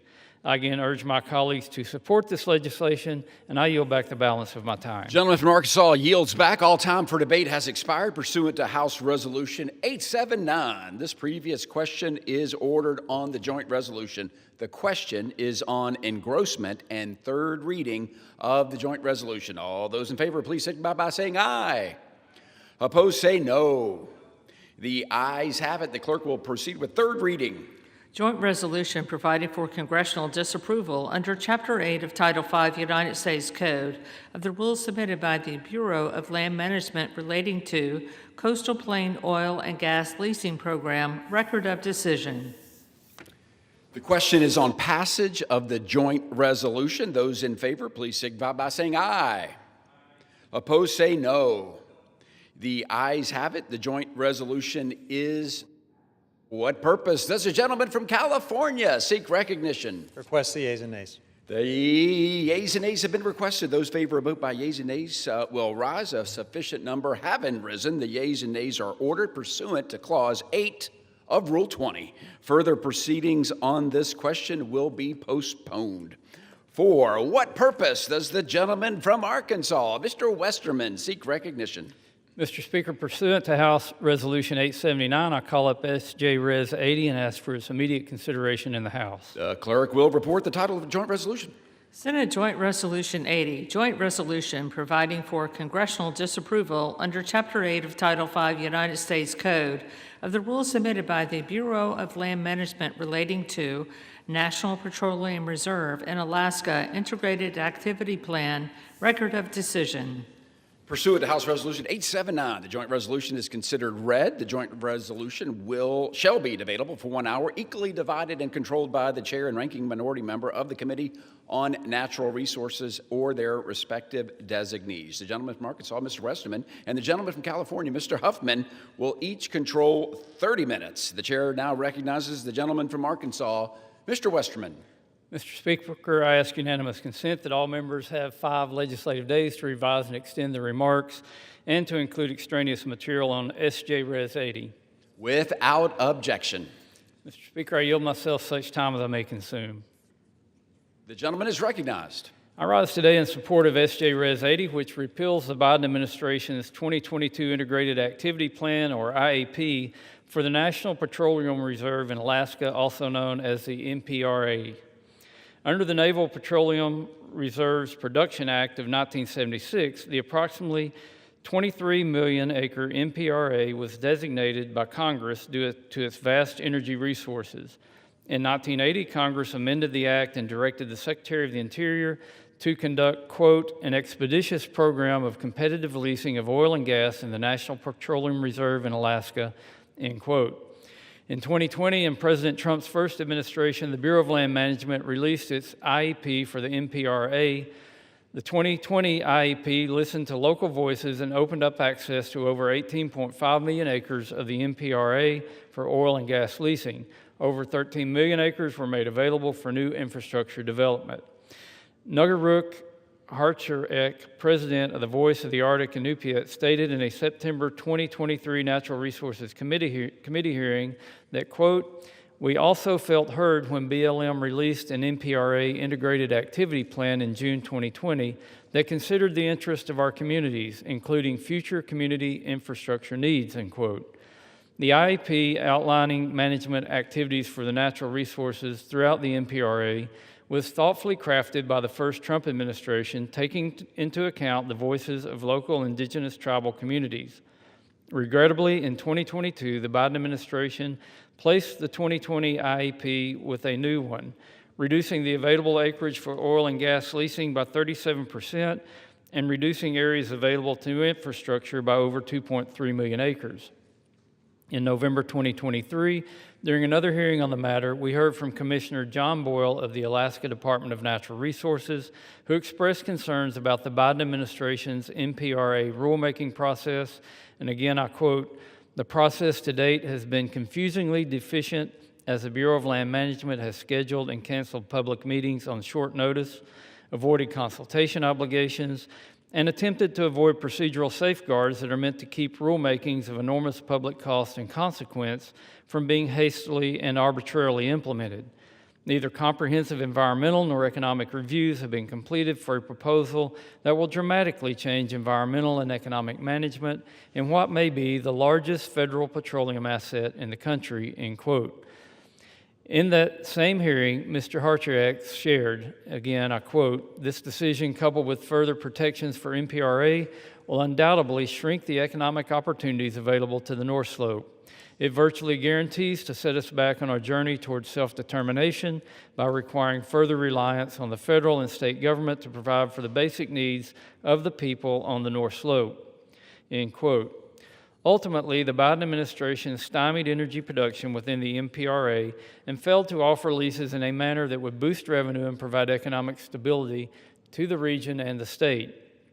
The most recent lease sale in the MPRA took place in 2019 when the BLM leased over 1 million acres, generating more than $11 million, including roughly $5.6 million for the state of Alaska. Revenue from developing these resources is essential to livelihoods of all Alaskans. For example, in FY 2022, Alaskan oil and natural gas production, largely driven by the consequences of the pro-energy policies of the first Trump administration, generated $4.5 billion in state and local revenue and supported over 69,250 direct and indirect jobs. Alaska's role as a leader in unleashing American energy dominance will continue. In the Working Families Tax Cut Law, Congress highlighted the importance of the MPRA and required 5 lease sales to be held in the area over the next 10 years. To ensure our energy independence, we must unleash American energy and ensure access to our own resources here at home. This legislation is an important step in doing just that. I thank Representative Begich and Senator Sullivan for their work to bring SJ Res 80 to the House floor so we can nullify yet another misguided Biden-era action and take another step to put our nation's energy policy back on the right track. I reserve the balance of my time. The gentleman from Arkansas reserves. Gentleman from California, you're recognized. Thank you, Mr. Speaker. I oppose SJ Res 80, which would overturn the BLM's 2022 Integrated Activity Plan Record of Decision for the National Petroleum Reserve Alaska, more commonly referred to as NPRA. Now, the name National Petroleum Reserve is more than a little misleading. This is not some industrial sacrifice zone. It's not some untapped oil field just waiting to be developed. On the contrary, the NPRA is the largest contiguous unit of public lands in the United States. It spans 23 million acres, and this area of the Western Arctic is home to a diverse ecosystem where iconic species like wolves, polar bears, and caribou roam, and beluga and bowhead whales shelter in its coastal waters. Millions of migratory birds rely on this intact landscape and critical waters and wetlands that are the NPRA. The legislation before us today would withdraw a smart and well thought out plan to balance conservation and development in the NPRA. The 2022 NPRA plan was developed over more than a decade of engagement with a variety of stakeholders, scientists, experts, indigenous communities, NGOs, and industry. It aimed to limit the disruption and ecological harm from existing oil and gas development while also designating special areas to protect habitat for the many species that call this amazing place home. I respect that there are a variety of views on how to manage our nation's public lands, but it won't be possible for future administrations to incorporate feedback and comments on proposed actions in the NPRA if Congress approves the resolution before us today. The CRA, as we've said several times in the course of this debate, is a blunt instrument. It would prevent BLM from ever issuing a substantially similar replacement, and so this path would strip local land managers of the ability to respond to on-the-ground changes and needs for the future of the NPRA. My friends across the aisle, you don't need to do this. There are already processes in place for administrations to propose new management decisions if you don't like this plan. And the Trump administration is doing just that already, pursuing updates to the land management plans that we've been debating here using these standard inclusive mechanisms that allow for public input. Interior Secretary Burgum withdrew conservation protections for the NPRA in July. And just last week, the Interior Department finalized a new rule that overturned the previous plan. The Congressional Review Act is simply the wrong tool to address any changes to management of these lands, and it's not even necessary. So why do my Republican colleagues need to take up our valuable floor time here debating a rule that their friends in the administration have already rescinded? They just returned from a 53-day taxpayer-funded vacation, canceled 5 weeks of votes, and still have a long to-do list before the end of the year. That list, I hope, includes figuring out how to avoid another government shutdown in January. But you may wonder if my colleagues are spending time on polluter giveaways to maybe distract from something. Maybe something like the fact that President Trump has been mentioned more than 1,000 times in the Epstein emails.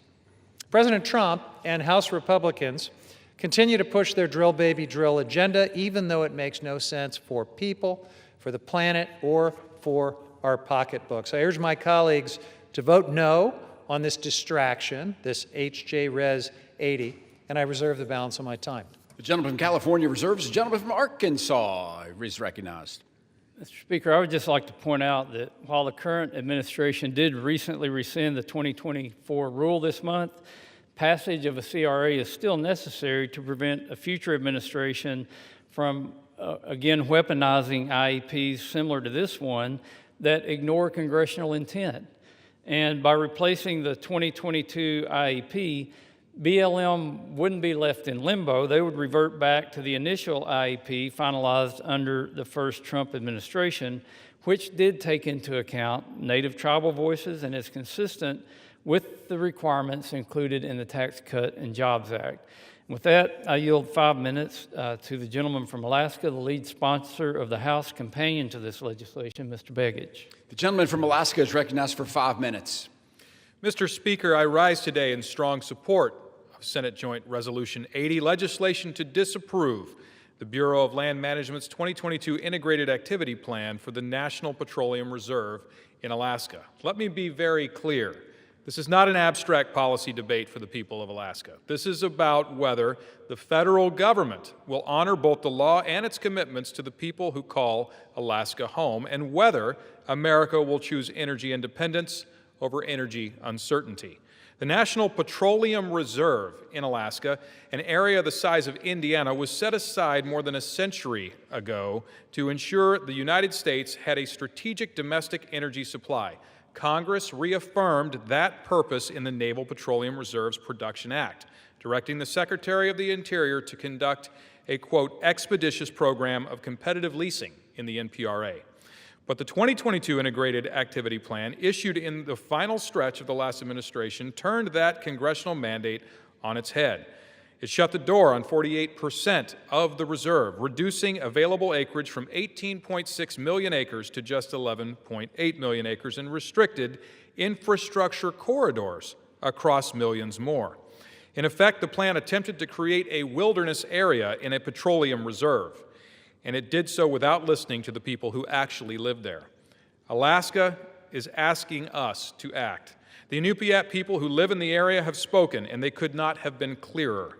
Through the North Slope Regional Trilateral, the Inupiat Community of the Arctic Slope, the North Slope Borough, and the Arctic Slope Regional Corporation, we have heard that the Biden administration's 2022 plan imposed, quote, sweeping restrictions that curtail responsible development, undermine congressional intent, and disregard the well-being of the people who depend on these lands for both subsistence and livelihoods, end quote. These communities are located in an area nearly the size of Minnesota with no highway connections, extreme transportation costs, and a cost of living among the highest in the nation. Oil and gas development funds their schools, their public safety, their utilities, their clinics, basic services that most Americans assume their local government can provide. But on the North Slope, that stability exists because responsible development exists, and we have a duty to ensure that it continues. Alaska's business community stands with them. The Alaska Support Industry Alliance, representing 547 companies and 35,000 Alaskan workers, warned that the 2022 plan jeopardizes the jobs and investment their families depend on. National organizations from the National Federation of Independent Businesses to the American Exploration and Production Council to the American Petroleum Institute have also voiced their support for reversing this restrictive rule. And the administration itself has made clear that restoring access to the NPRA is a priority. President Trump's Executive Order 14153, Unleashing Alaska's Extraordinary Resource Potential, directs the Secretary of the Interior to review and rescind the 2022 decision and reestablish a balanced framework consistent with the 2020 plan. This statement of administration policy strongly supports this resolution. Mr. Speaker, Alaska is ready to power America. We are ready to help lower energy costs for families and small businesses. We are ready to strengthen national security by reducing our reliance on foreign nations. And the people who live in Alaska's far north, the people whose ancestors have called the region home for 10,000 years, are asking us to restore the balanced, lawful management framework that they helped shape. Senate Joint Resolution 80 does exactly that. It restores congressional intent. It restores certainty for Alaska's communities. It restores America's strategic energy reserve. I urge my colleagues to join me in supporting Senate Joint Resolution 80, to stand with Alaska, to stand with energy workers, with the Inupiat people of the North Slope, and with an American future grounded in abundant, affordable, secure energy. And with that, I yield back. The gentleman from Arkansas. Mr. Speaker, I ask unanimous consent to submit a letter for the record from the Inupiat community of the Arctic Slope, ICAS, the North Slope Borough, and the Arctic Slope Regional Corporation, ASRC, that specifically states BLM failed to engage in meaningful government-to-government consultation with ASRC, the borough, and ICAS. This omission contradicts federal consultation requirements and disregards the voices of the very communities most affected. Our leadership has consistently raised concerns about this process and its outcome, yet those concerns were ignored. Without objection, the gentleman from California, the gentleman reserves, gentleman from Arkansas reserve, gentleman from California. Thank you, Mr. Speaker. So again, the plan that this resolution targets for disapproval is not in place. It has been rescinded by the Trump administration. If ever there's a case for a misapplication of the CRA, it would be this right here.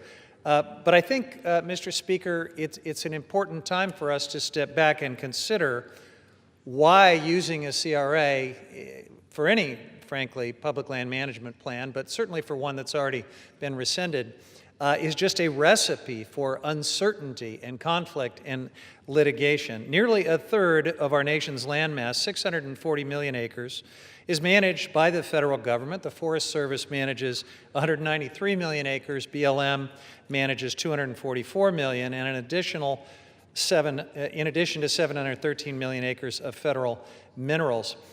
For nearly 50 years, BLM and the Forest Service have managed these lands under management plans required by the Federal Land Policy and Management Act and the National Forest Management Act. And these plans, known as resource management plans, we've been calling them RMPs, establish safeguards for watersheds and recreation areas. They facilitate energy development and grazing and logging and other commercial activities, and provide a mechanism for harmonizing the needs of local communities with our national goals and perspectives.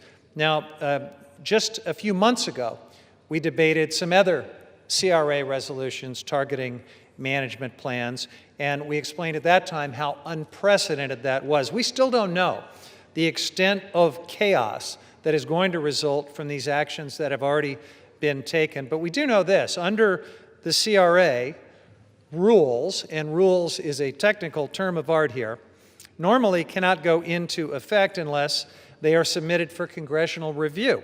Now here's the problem. BLM and the Forest Service have never considered RMPs to be rules that they would submit to Congress. They've just never done that, and that's long been the case under both Democratic and Republican precedents being set by those presidents. Now that Congress has decided, apparently, to disapprove of individual RMPs, what does that mean for every other plan that is in place that wasn't submitted to Congress?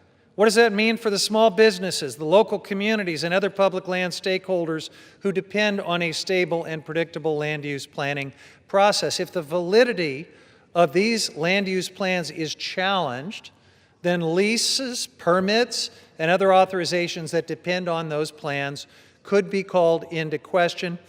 This is already creating uncertainty and delays, making it nearly impossible for new projects to proceed on time. And here are a couple of examples for consideration. What would happen to the White River Oil and Gas Resource Management Plan Amendment in Colorado, which authorizes 15,000 oil and gas wells?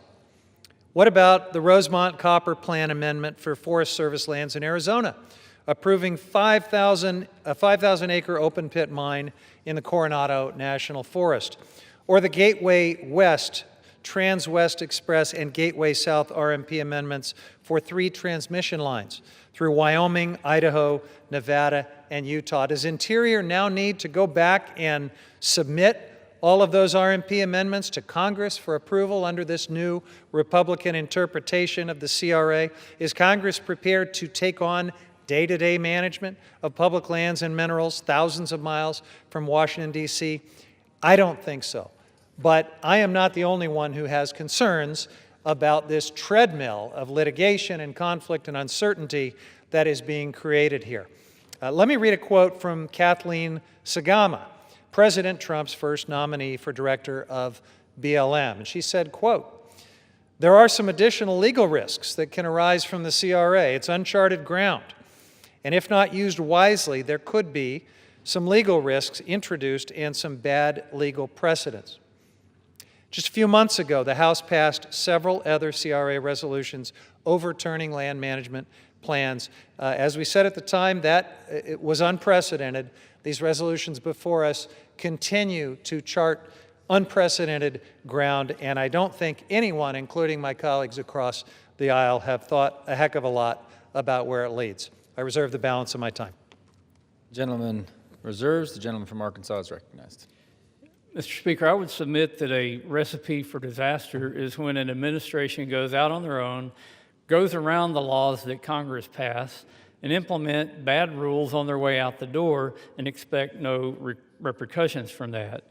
I'd say a recipe for good governance is when Congress acts within their power to disapprove of these rules, and that's exactly what we're doing with the CRA to make sure that these rules are followed. Mr. Speaker, I have no further requests for time. I'm prepared to close, and I reserve the balance of my time. Gentleman reserves. The gentleman from California is recognized.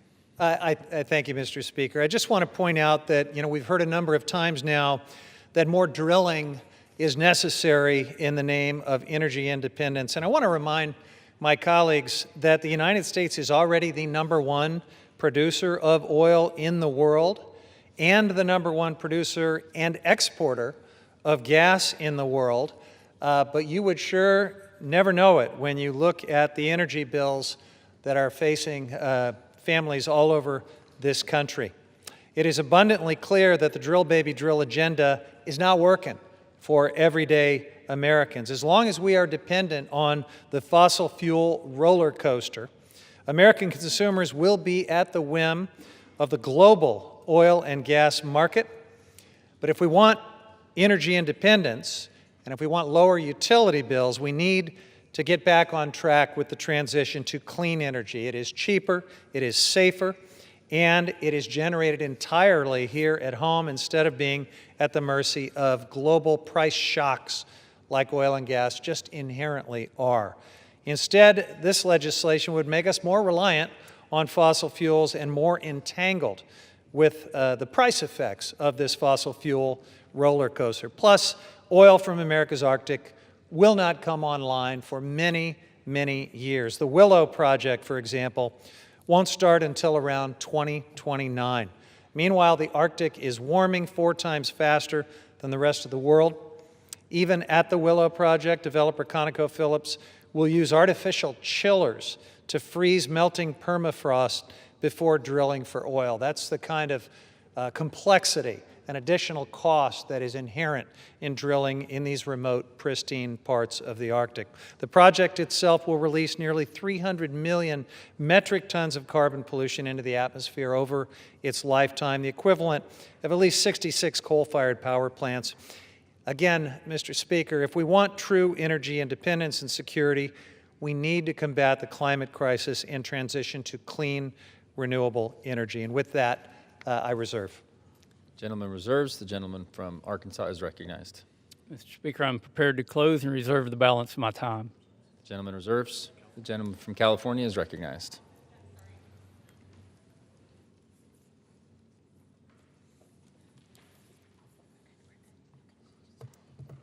Yeah, Mr. Speaker, if you could bear with me for one moment.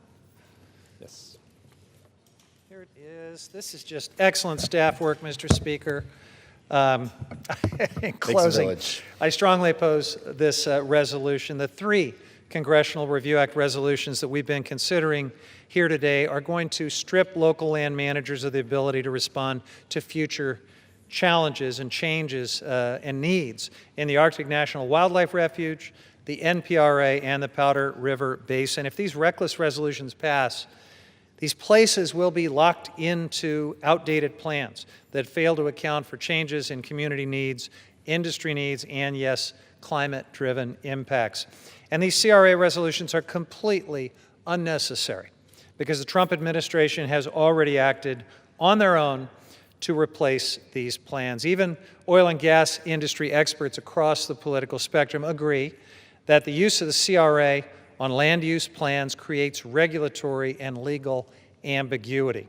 In fact, Kathleen Sagama, as I just told you, former President Trump's former nominee to lead the BLM, recently said, it's a quote worth repeating, there could be some legal risks introduced and bad legal precedent, unquote, when using CRAs in this manner. Yet apparently, my friends across the aisle are just going to do it anyway.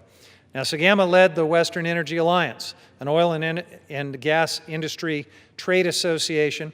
She testified before the House Natural Resource Majority many times. This misuse of the CRA will create regulatory chaos for everyone, including the industry. So I ask my colleagues across the aisle, why pursue it? House Republicans are continuing to lock the American people into higher energy costs by pushing their fossil fuel playbook and sabotaging clean, renewable energy. Our constituents deserve better. They deserve a future with clean and affordable energy where utility bills aren't skyrocketing, where we know our lands and waters won't suffer as a result. That's why I oppose this resolution and urge all of my colleagues to join me in voting no, and I yield the balance of my time. The gentleman from California yields.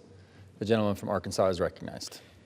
Mr. Speaker, it's been stated that gas and energy prices won't be reduced by passing this this CRA, and I contend that they will, because overturning these rules would incentivize much-needed investment throughout the state or the entire North Slope. The regional impacts of increased energy production in Alaska cannot be overstated. Refineries in the region, including California and Washington, are equipped to handle Alaskan oil, and the refinery in Kenai produces most of the state of Alaska's gasoline. The North Pole Refinery provides jet fuel for our military, amongst other aviation fuels. 2 other refineries located in Valdez and near Fairbanks also produce diesel and heating fuels. And let me point out that 3 out of 10 state households in Alaska rely on fuel oil, kerosene, or propane for home heating. Now, you may ask, why would they rely on these fuels that are traditionally more expensive when Alaska has trillions of cubic feet of natural gas? That's because that natural gas is on the North Slope, and even in the city of Anchorage, they're running out of natural gas because they can't move the gas from the North Slope, they can't develop infrastructure, and not only can they not meet their own needs with that gas, they certainly can't export it to our allies. As many have shared, the NPRA is essential to unleashing American energy dominance and sustaining economies throughout Alaska. Congress must also act to undo the harm that the previous administration imposed, and we must work to unlock the estimated 8.7 billion barrels of oil and 25 trillion cubic feet of natural gas the NPRA holds. By repealing this decision, we can help uphold tribal voices and revert to the 2020 IAP that considered their meaningful input. Letting these plans shut down energy production in the NPRA linger would be devastating to Alaskans, especially the Native communities on the North Slope. Without jobs, people may leave these communities, jeopardizing the culture and social fabric of the region. We cannot afford to let this happen. We must pass SJ Res 80. I urge my colleagues to support passage of the important legislation. I yield back the balance of my time. The gentleman yields the balance of his time. All time for debate has expired. Pursuant to House Resolution 879, the previous question is ordered on the joint resolution. The question is on third reading of the joint resolution. Those in favor say aye. Those opposed, no. The ayes have it. Third reading. Joint resolution providing for congressional disapproval under Chapter 8 of Title 5 United States Code of the rules submitted by the Bureau of Land Management relating to National Petroleum Reserve in Alaska Integrated Activity Plan Record of Decision. The question is on passage of the joint resolution. Those in favor say aye. Those opposed say no. It's about 6-7. The ayes have it. For what purpose does the gentleman request the yeas and nays? California seek recognition? The yeas and nays are requested. Those favoring a vote by the yeas and nays will rise. A sufficient number having risen, the yeas and nays are ordered. Pursuant to Clause 8 of Rule 20, further proceedings on this question will be postponed. Purpose does the gentlewoman from New York seek recognition? Mr. Speaker, pursuant to Clause 2A1 of Rule 9, I rise to give notice of my intent to raise a question of the privileges of the House. The form of the resolution is as follows. H-Res 889. Censuring Representative Corey Mills. In the House of Representatives, resolution censuring Representative Corey Mills. Whereas Representative Corey Mills has on several occasions conducted himself in a manner that reflects discredit upon the House of Representatives. Whereas on February 19, 2025, Washington, D.C. Metropolitan Police Department officers were called to resolve a private matter at Representative Corey Mills' residence, where officers were called to the 1300 block of Maryland Avenue Southwest around 1:15 p.m. for the report of an assault.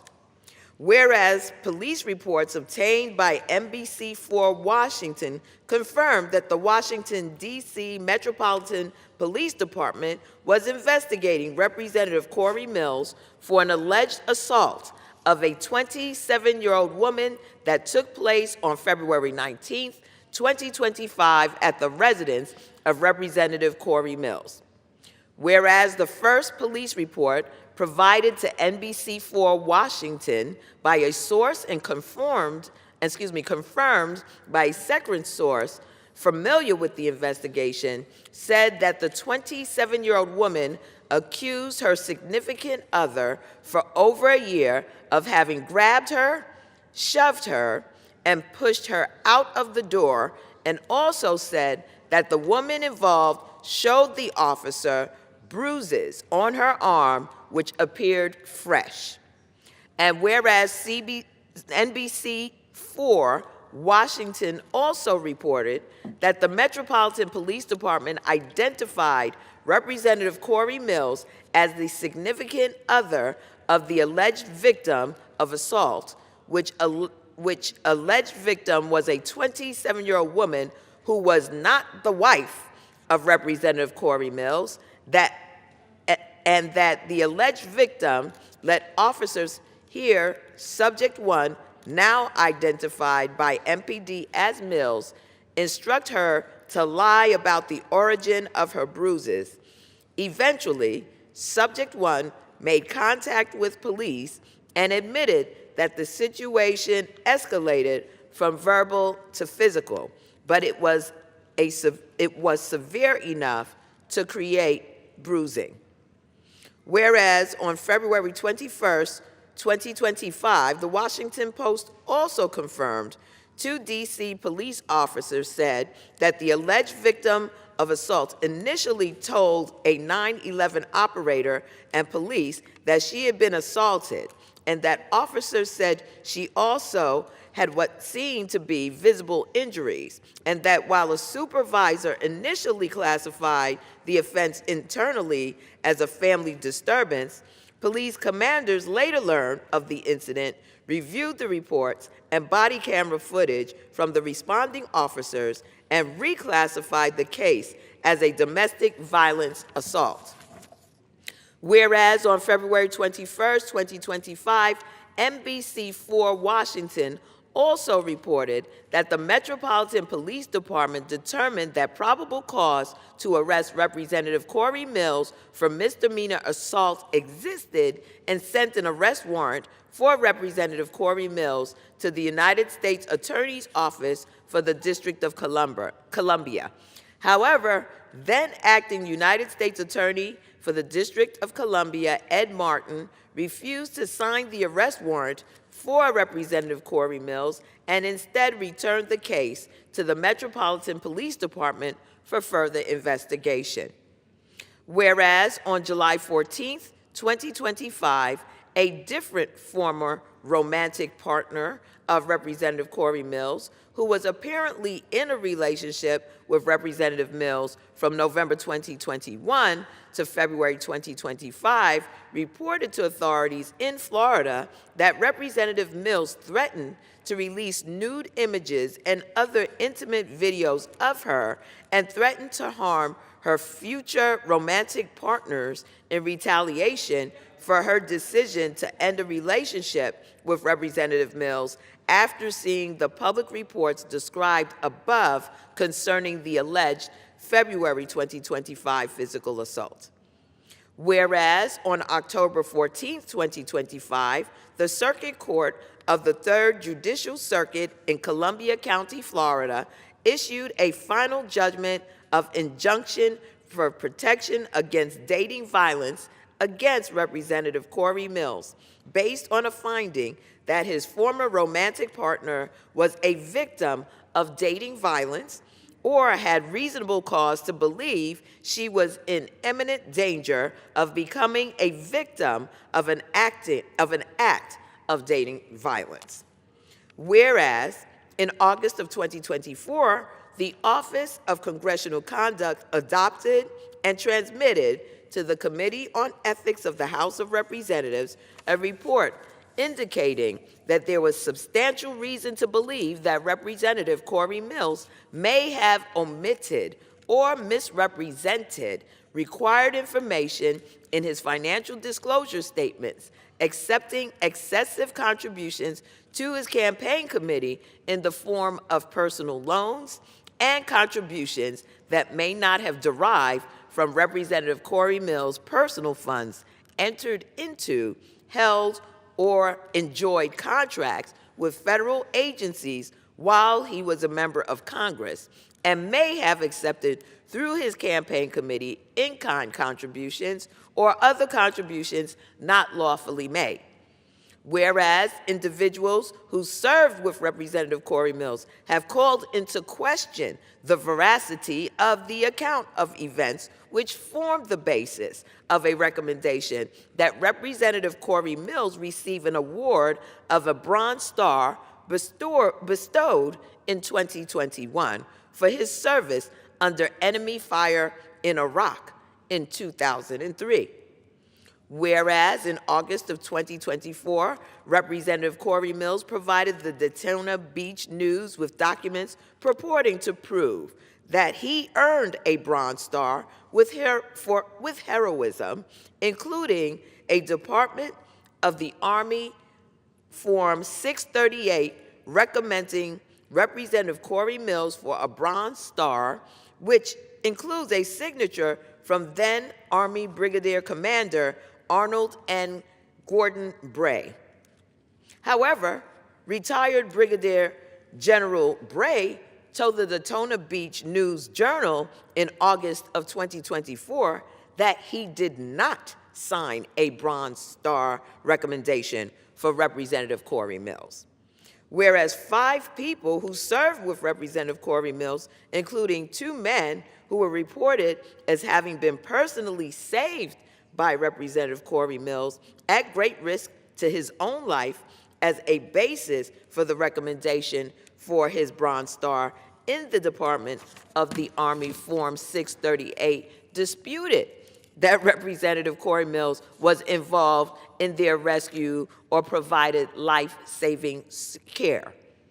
Whereas 1 private first class cited as having been involved in one of the listed achievements on Representative Corey Mills' Army Form 638, recommending him for a Bronze Star, denied that Representative Corey Mills provided him any aid, and also denied that his injuries were life-threatening.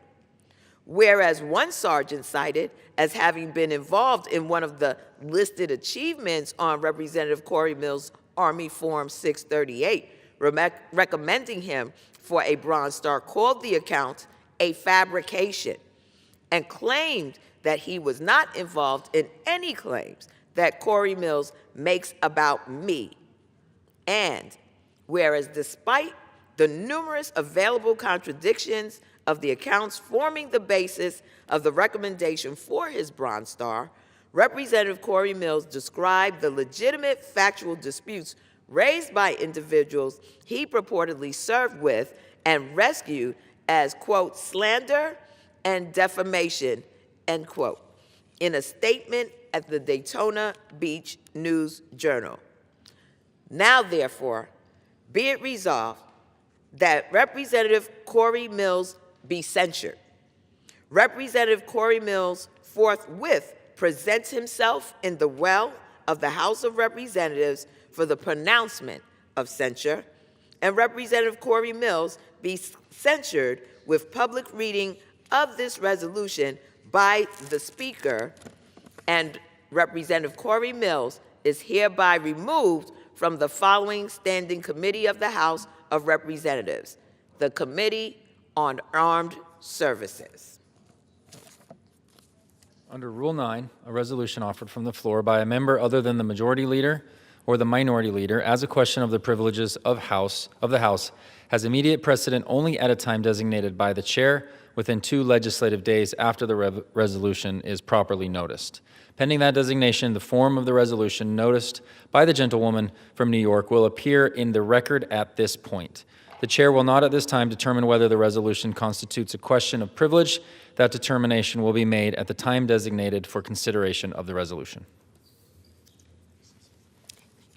Pursuant to Clause 12A of Rule 1, the chair declares the House in recess subject to the call of the chair.